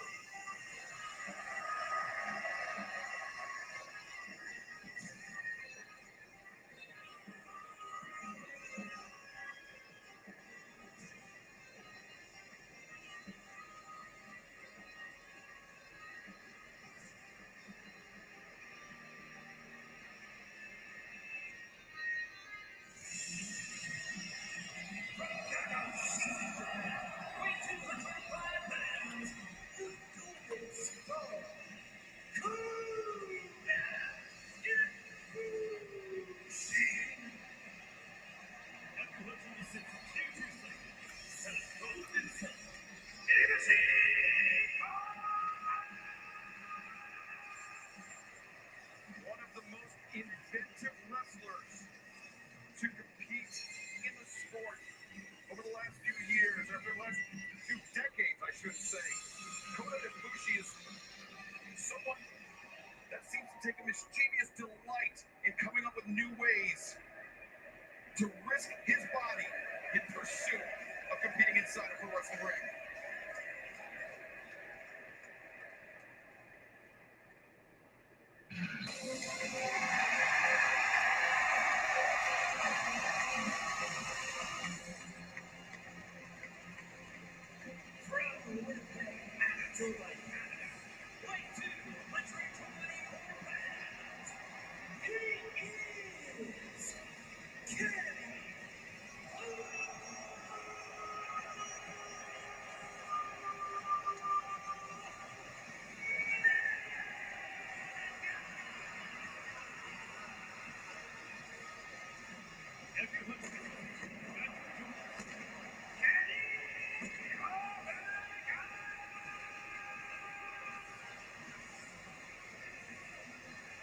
One of the founding fathers of all elite wrestling. A man who, after the injuries he sustained at all in Texas at the hands of Kazuchika Okada and the Don Callis family, we questioned when we would see him again. But because of the unsanctioned nature of this match, because it's lights out, he did not have to be medically cleared to compete. Right. He is here tonight because of what the Death Riders, of what the Young Bucks, and of what Gabe Kidd are trying to do in elite wrestling. Absolutely surreal matchup here.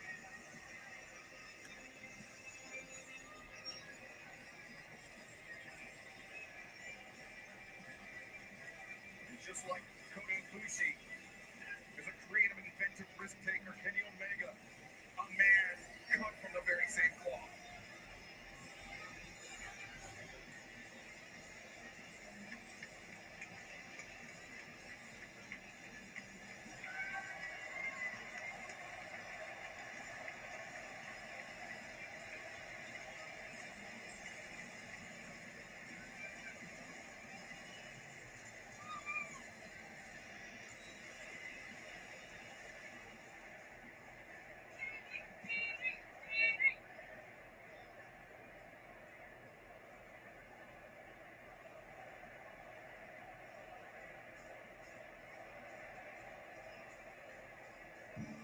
Will, you are going to be great tonight because that is who you are.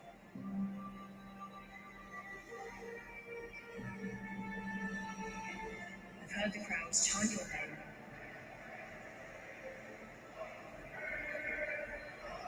I've watched you win championships.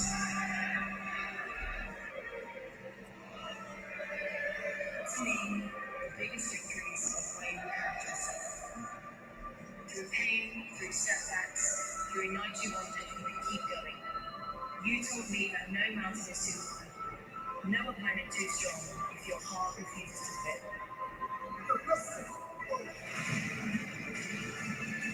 When I look at you, I don't just see your master and wrestler. I see the man who kept chasing the impossible. You make England proud. You make our family proud. And if you're not afraid of what's next, then neither am I. I love you, Billy. Always.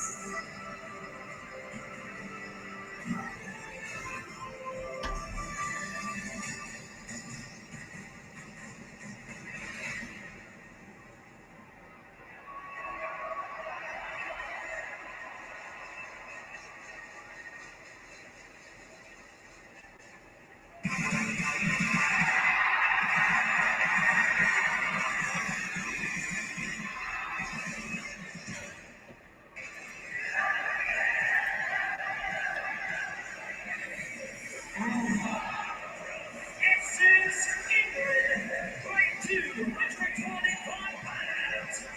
The Emperor's Assassin.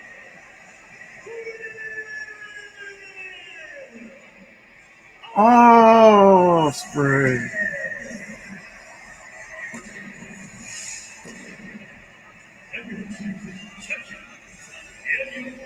Oh yeah, we're going to 6 p.m. It's taken like 20 minutes to do the entrances alone. Oh my god. By Will Ospreay's partner, Alex Windsor, as he stepped into the ring Windsor. in a match that could very well not just be career-altering, but life-altering. He told the Metro here in UK, Will Ospreay, what did it take, Sir Jim? He told the Metro that, you know what, if I don't feel hurt, and I know he doesn't, the man, things could change in your life when you step out of that cage tonight. Sure can, Tony.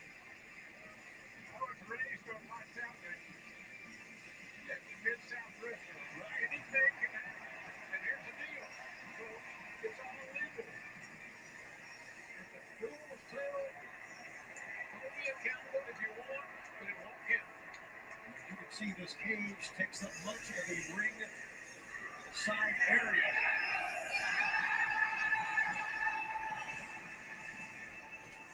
Spray. Oh, spray. Oh, spray. Oh, spray. Oh, spray. Oh, spray. Oh, spray. Oh, spray. That's a cool shot.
Audio issues apparently. It's unfortunate that it happened to those two guys. But they talked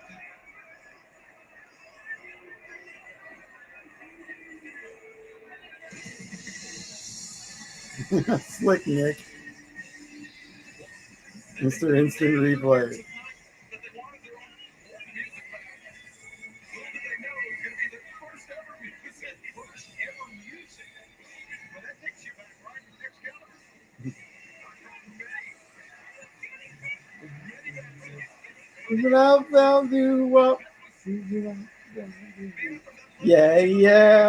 bop. Yeah,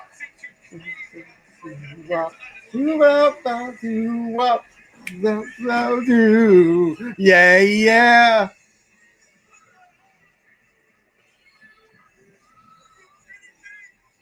Yeah.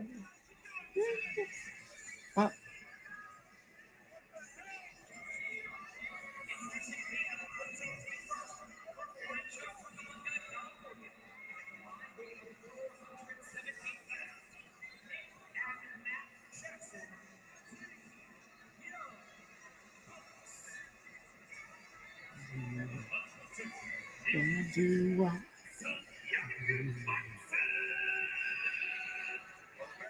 theme music aside, JR. Nick Jackson, three-time former AEW World Tag Team Champions, and men that up until just over a month ago called themselves Executive Vice Presidents of All Elite Wrestling. That was taken away by Swerve Strickland and Velasquez. Boo. Play Mbop again.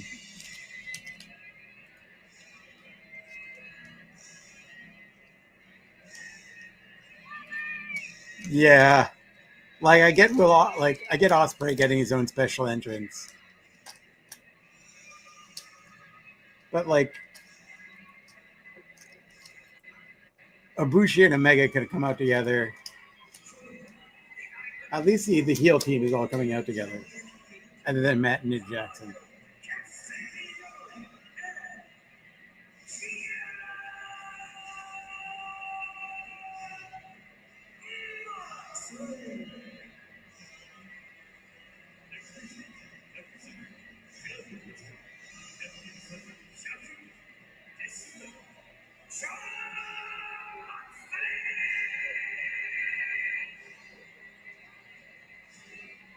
John Moxley coming into this match with the mercenary, the hired gun from New Japan Pro Wrestling, Gabe Kidd, and his emissary of violence, Claudio Castagnoli, locked inside the cage with him, but then also Marina Shafir and Wheeler Yuta outside the steel cage, but still fully capable of playing a role in this match. Count on it. Next counter, Dominic, count on it. Hey, this steel cage, we're taking a look at it right in front of our broadcast position, is one solid piece of cage, I can tell you that. And this could do some harm, and this could do some harm.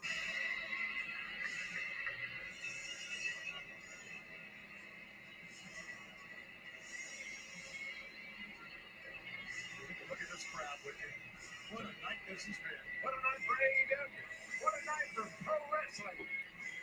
18,992, the record-setting crowd in the O2 here tonight. As we just announced a few moments ago, we'll be returning to the UK this December.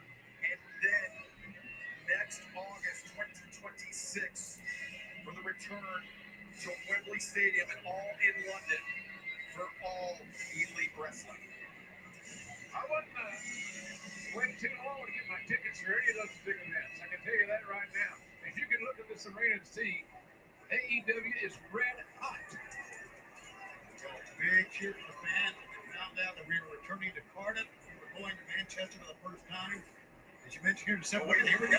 Gabe Kidd the first to breach the cage for the opposition, and now we are off to the races. Here we go, folks. It's unsanctioned. Anything goes from here on out tonight.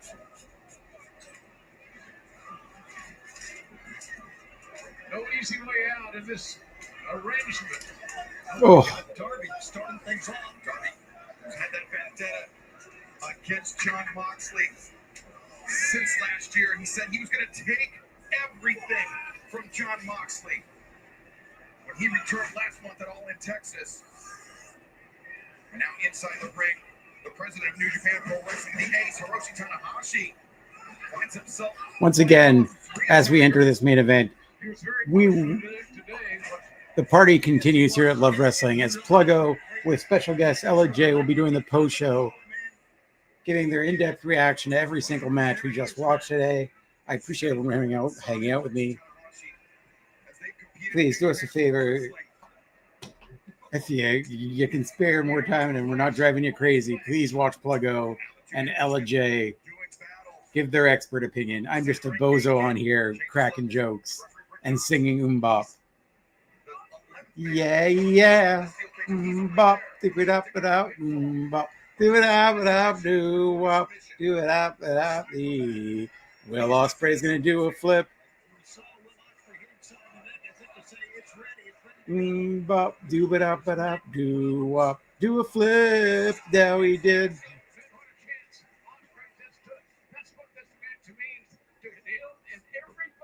Cesaro so jacked. Bop, do it up, do up, love it up, do up, do it up, dee. very heavily implied this past Wednesday at Dynamite that after this match, no matter the result, he may need to mention that. Oh, fucking hell, Darby Allin. Oh, the Golden Elite.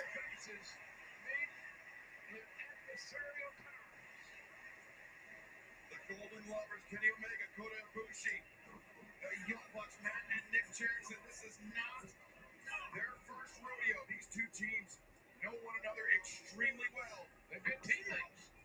They know what's in each other's head.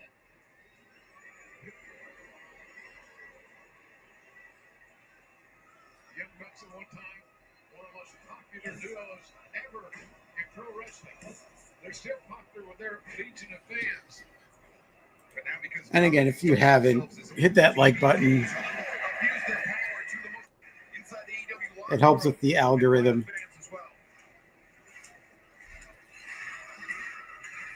Trouble outside for Darby, and you know that's exactly what. Oh, fuck.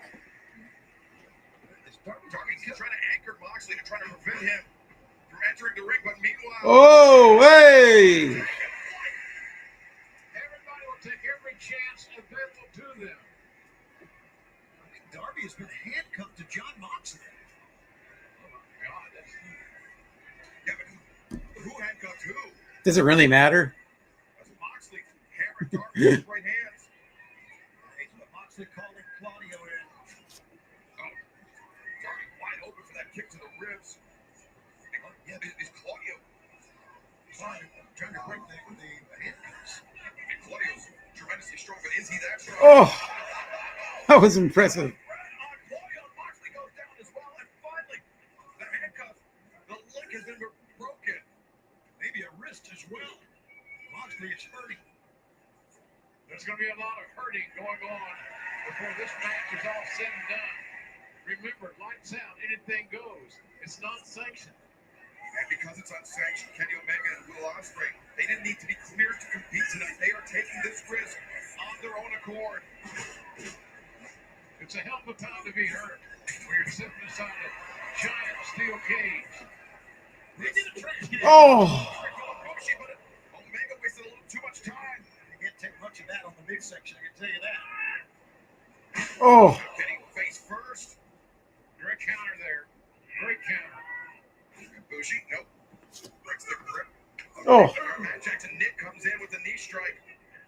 And consistent sliced bread from the Bucks. Bucks looking good, fellas. That's a best. Well, they've been at the best. They've been at the best since what happened with their EVP status.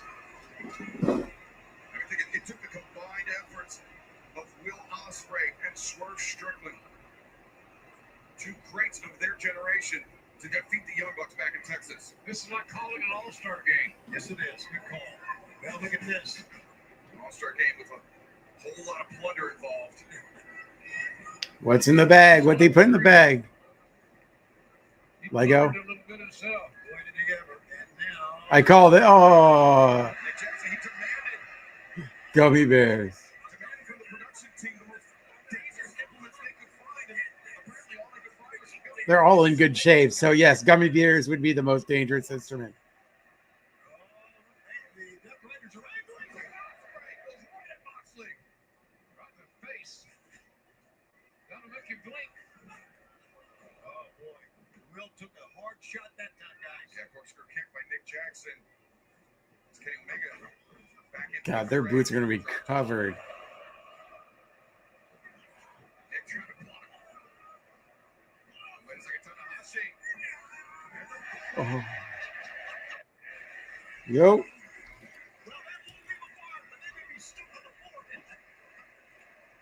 Just like that, we got to run in. Go Birds! Go Go Birds! Birds! What's up, dude? How you doing, buddy? Good, we got gummy bears in the mix. That's where I'm Yeah. at. I don't know if I'm behind or not, but what's Oh. up? I'm good. So there was yesterday. I went to the street fair that happened to take place in front of my work, Yeah. and I was hanging out, and I legitimately got, every so often it happens, I got a Go Birds in the wild. Yeah. Yeah, the dude happened to be from Philly, and was like, "You're an Eagles fan?" And we were celebrating and laughing how Jerry Jones is gonna have to watch us hang the banner right in front of his dumb fucking face in a week. I was gonna say, yeah, Thursday, next Thursday, right? Yeah, not this, the And one then- Thursday after. Well, then you guys are gonna trade for Michael Parsons too on top of it. And I don't Just think we ruin will. us- I don't think we should. No. It would cost us entirely too much. Oh, That's true. fuck Ibushi. God damn, that was a hell. Ibushi's such a psychopath. oh Jesus, yeah, the ladder. Fool. Yeah, He took that like a boss. yeah.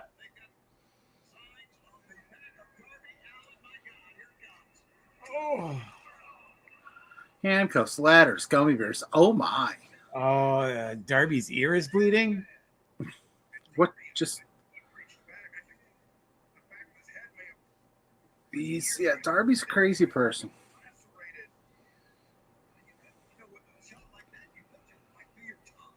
Maria, hi Maria.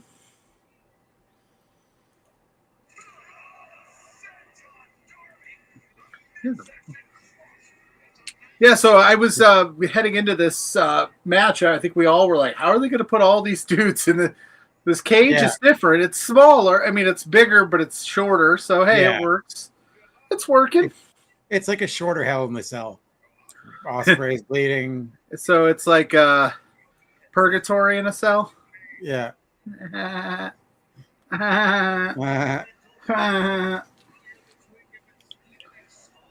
Oh,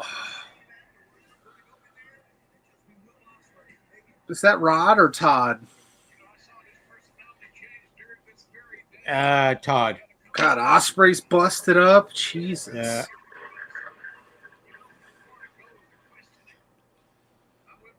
I hope, like Daniel said, I hope everybody ends this okay.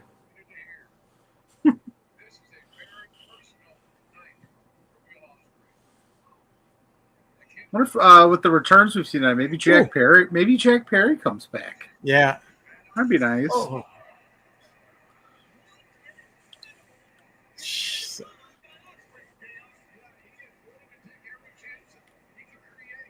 Oh Jesus. Yes.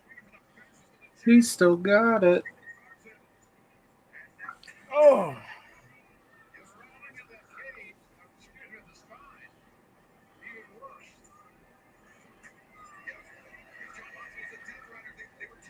Ooh.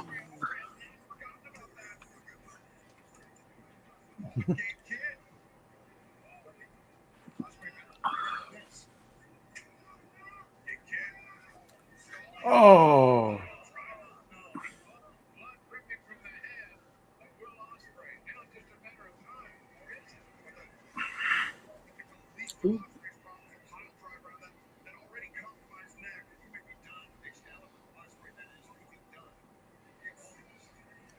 What'd you think of Hanson?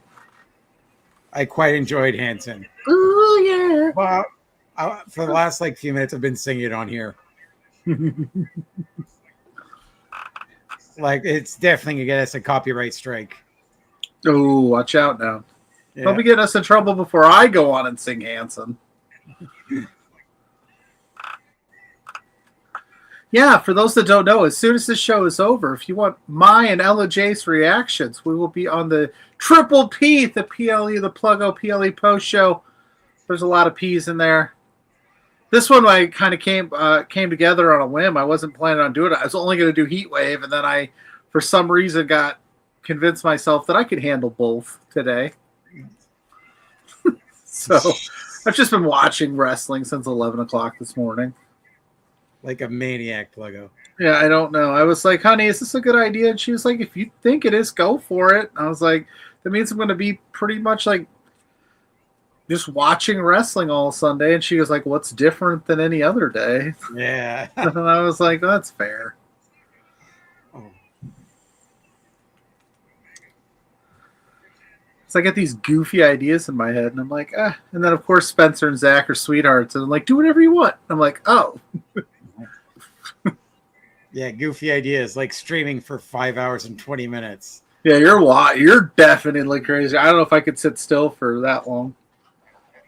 I only really got up twice, only once to go to the bathroom, which is surprising. Hey, there you go. Because I've been drinking straight mimosas this whole time.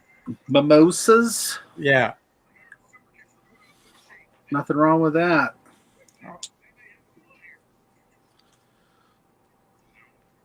Coda. Boom. Yeah, Man, vacation. Rod and Todd are pretty good. Yeah.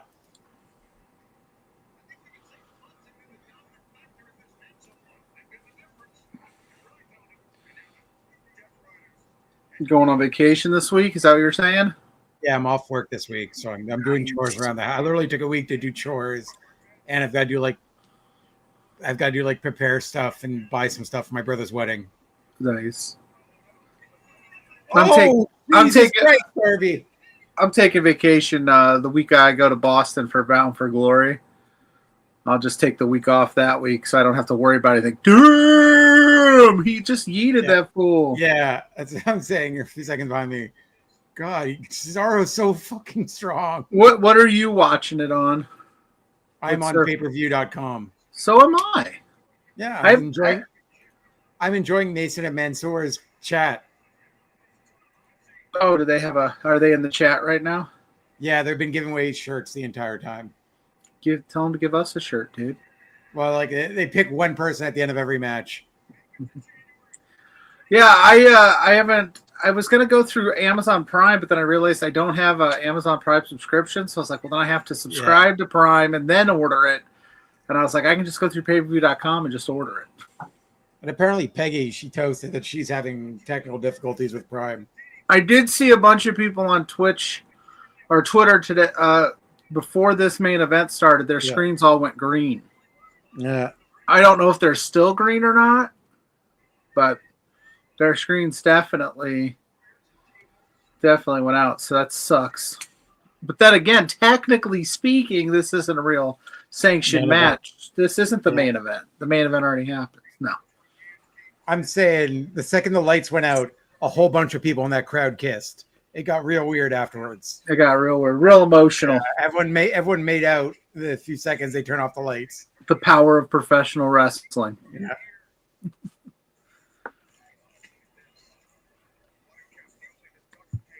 I mean, that doesn't look like secure duct tape. That's It doesn't look like Gorilla Tape. That looks like that cheap shit. It's got a fork. Oh. So, ugh. Oh, and it's oh no, fuck that, dog. Oh, fuck that, you fucking sicko. Oh, sweet Christ, he's still going. He's still fucking going. Stop it. Oh my God, it's still going. It's been like 2 minutes. You can stop. You can fucking stop.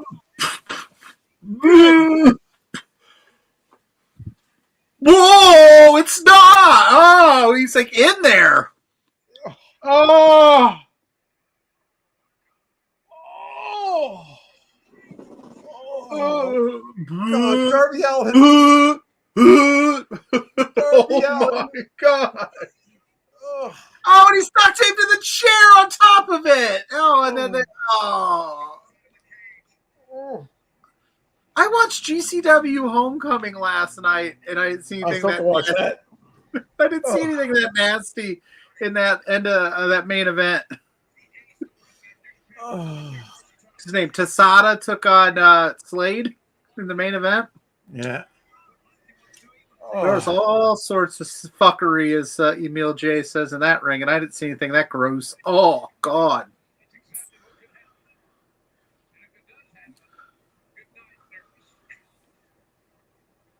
Good God. I have popcorn in my teeth. I know I'm so He professional. fucking Van Gogh'd him. Gave him the... Ugh. Darby, you gotta say no once in a while, my guy. Just say no once in a while. It ain't gonna kill you.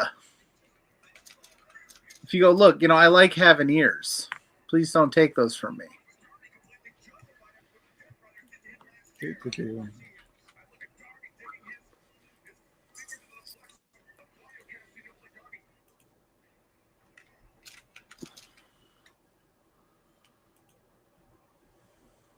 Oh, shit. What's wild is that spot. It's not even the end of the match, so God knows what else they've got planned here.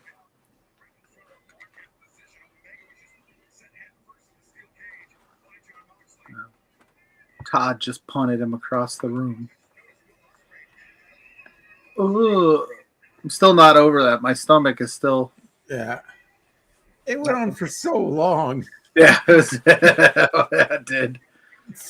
Oh, that bar. Tanahashi remained so far kind of unscathed until he goes to this table here. All right, he's not.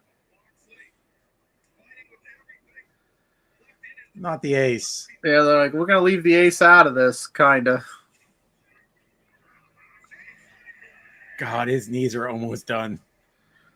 Yeah, that's what everybody keeps saying. Like, well, he is moving slowly. Yeah, he was moving. He is barely in this match. Listen,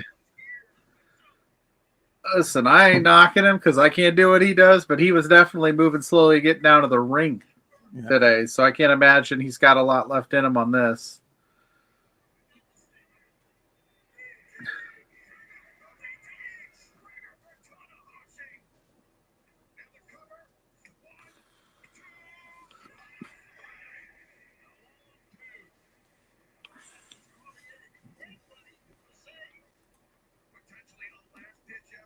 Ospreay was using his neck. Smart.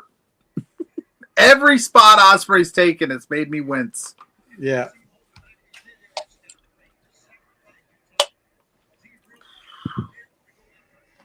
Ospreay. Ospreay.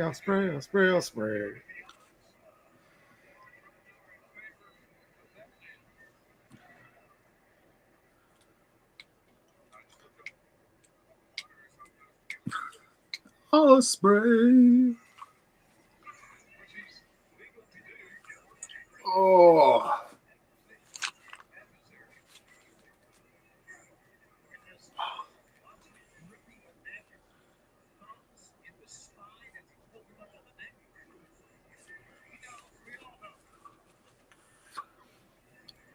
Oh.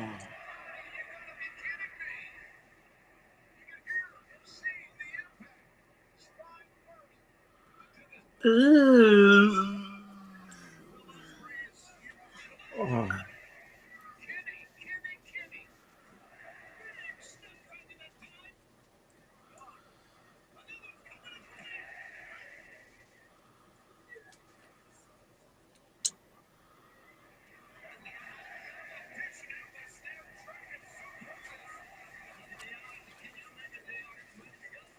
Oh, man. Get him, Omega. Get him.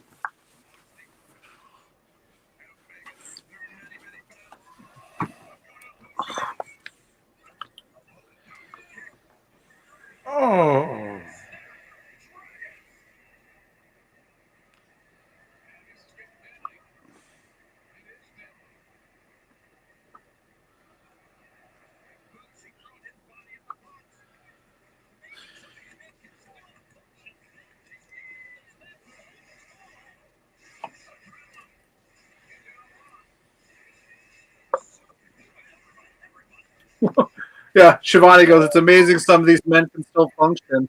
Yeah, all of them have severe injuries that they are literally not glossing over here.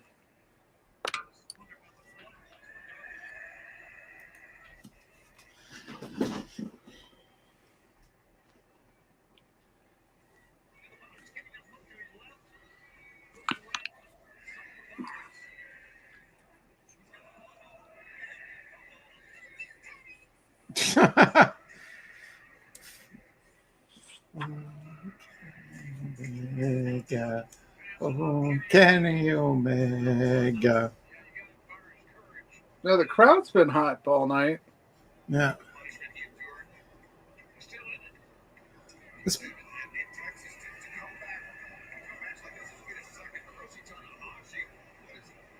They're begging him not to.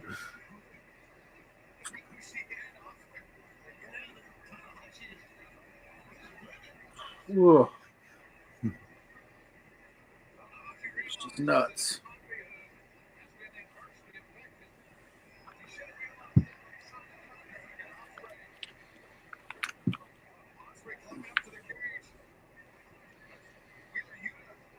Don't do it, Will. Get off the top of the cage, Will. Will, this is your doctor speaking. Oh! Don't do it, Osprey.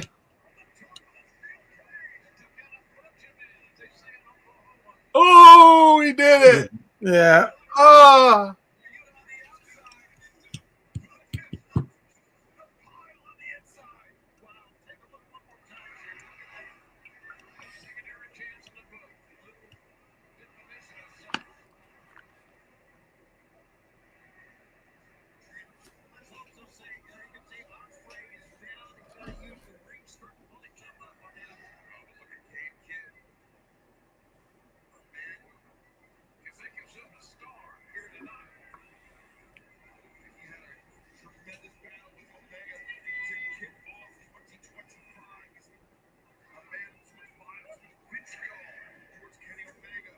Kenny and Kid.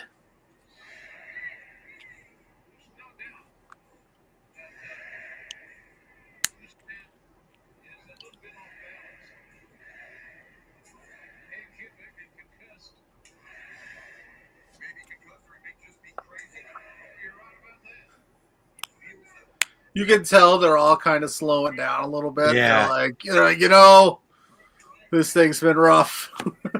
In a good way. They've been beating the shit out of each other. Like, what do we got left here? Oh.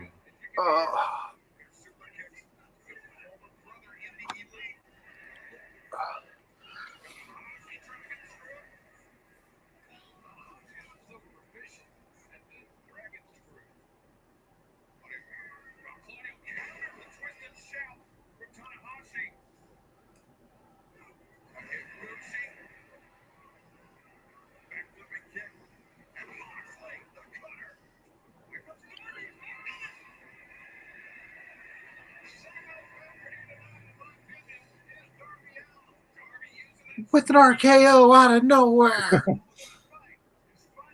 Oh. Oh. Oh, Darby. He couldn't hear Kid coming because he doesn't have a fucking ear. Yeah.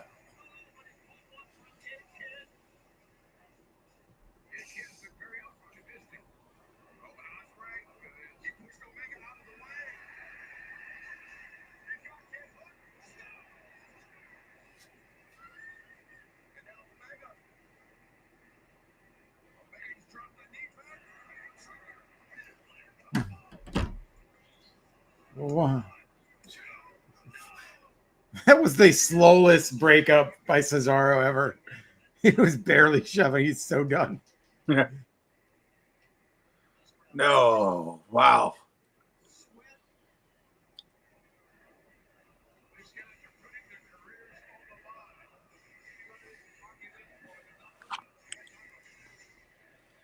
Blood and the sweat.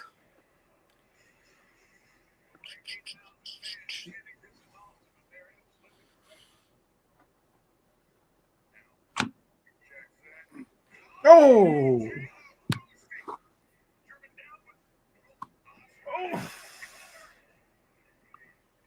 Oh. Oh. Damn. They're just like killing him.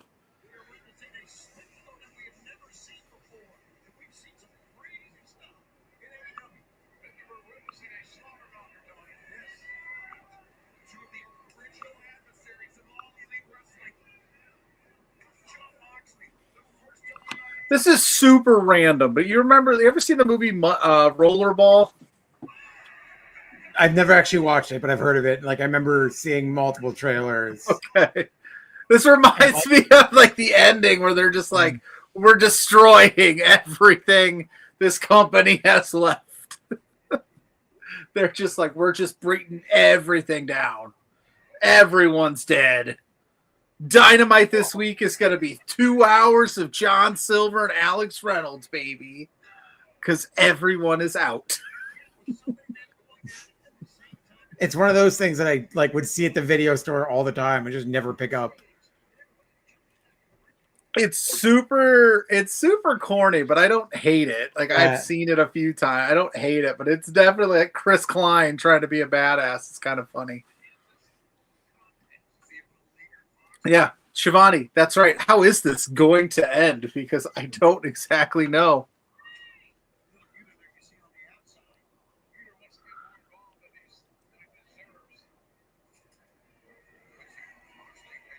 They're going to kiss. They're going to go to the top of the cage to kiss. Just like Queen of the Ring once. Yeah. That is my favorite. Those are some of my favorite pieces of content on the internet is her fuck ass predictions.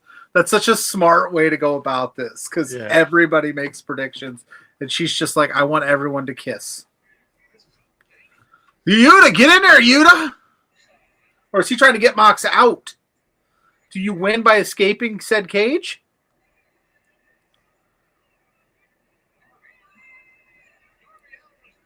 No, Mox just wanted a break. I mean, can you blame him? My God. Yeah. Oh! Biting his fucking face? Right into the dude's lap there. Is that?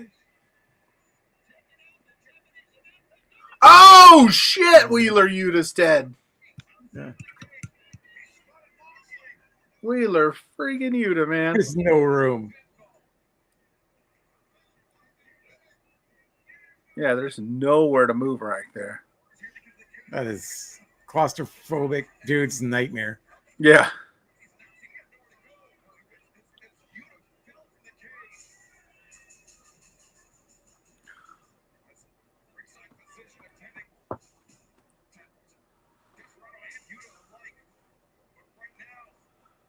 All right, who's jumping off that cage into those tables?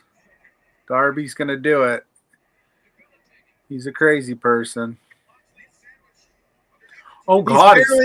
Is he gonna on the tables? But is he gonna sandwich him in the middle of them instead of like him on top of the table? He's gonna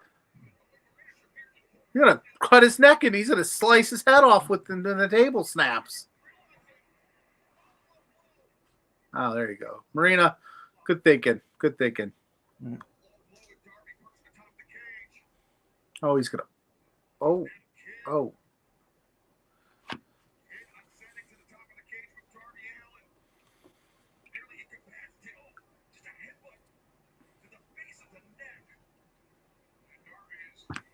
Unreal.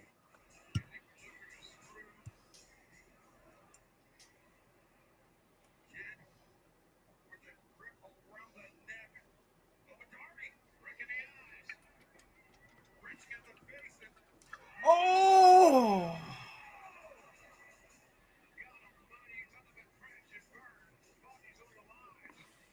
Uh-oh. Oh! Damn! Damn!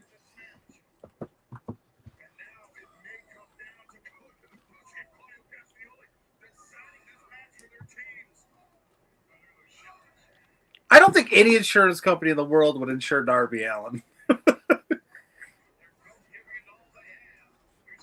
His premium's got to be through the roof.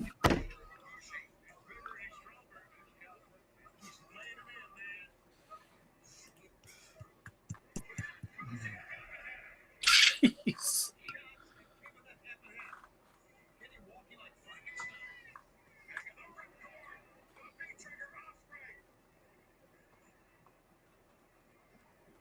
Oh.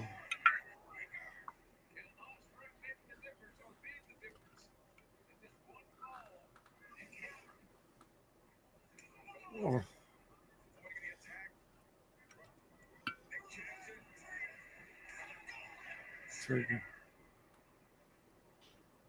Oh. Golden Trigger. Nice.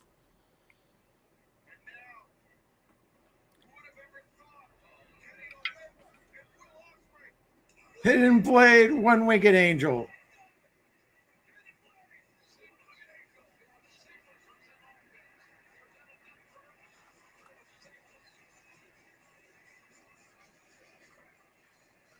Woo.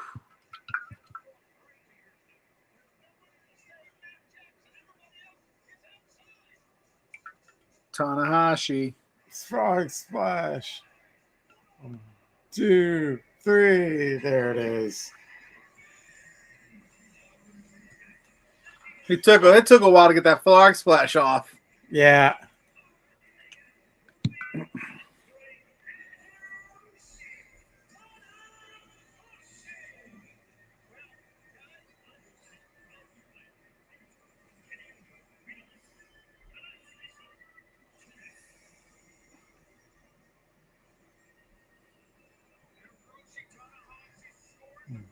Woo!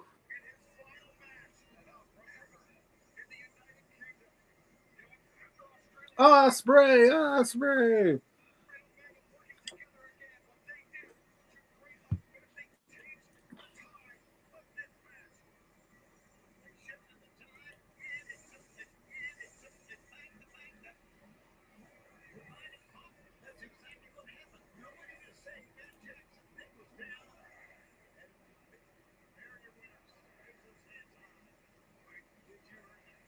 He shifted the tide. Oh, don't go. Don't do that. There we go. Well, that was wild, Lawrence.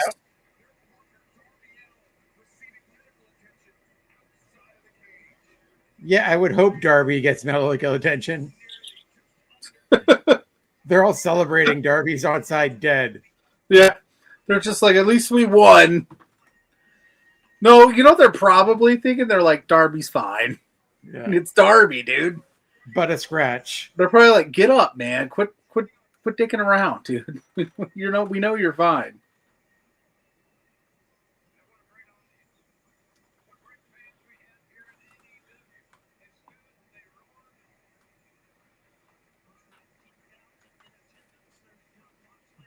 Well, thanks for having me hang out, dude. No problem. For a Thanks for little coming out to the main bit. event.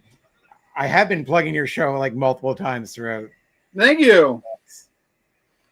But yeah, I'm going to let Lawrence sign off here. I'm going to go jump into the other room. I'll be on in 5 minutes or so doing the post-show reacts with the wonderful Ella J. So come hang out, Lawrence. You are the man. I love you. Thanks, brother. Talk to you later, brother. Yeah.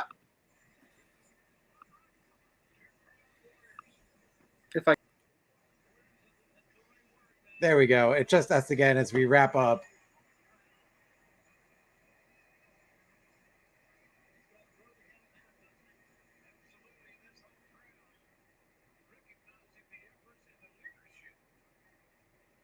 Will Ospreay getting his moment.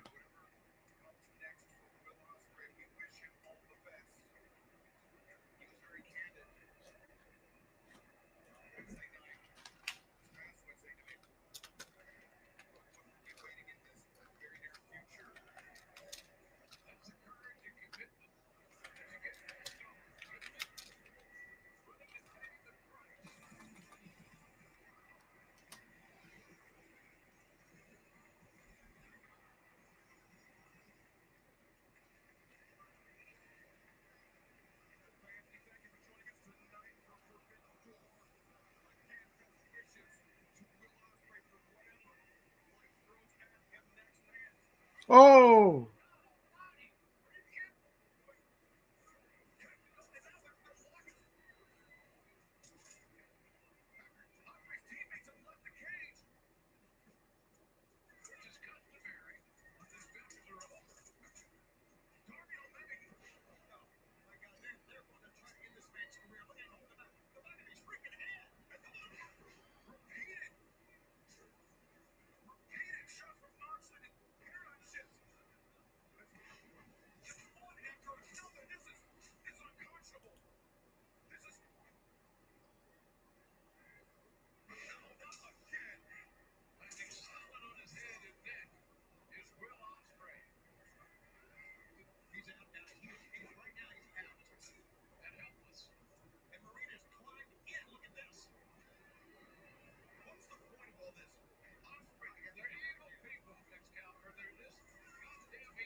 you guys could climb the cage to help him.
Uh-oh, the cage is coming up.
Jeez.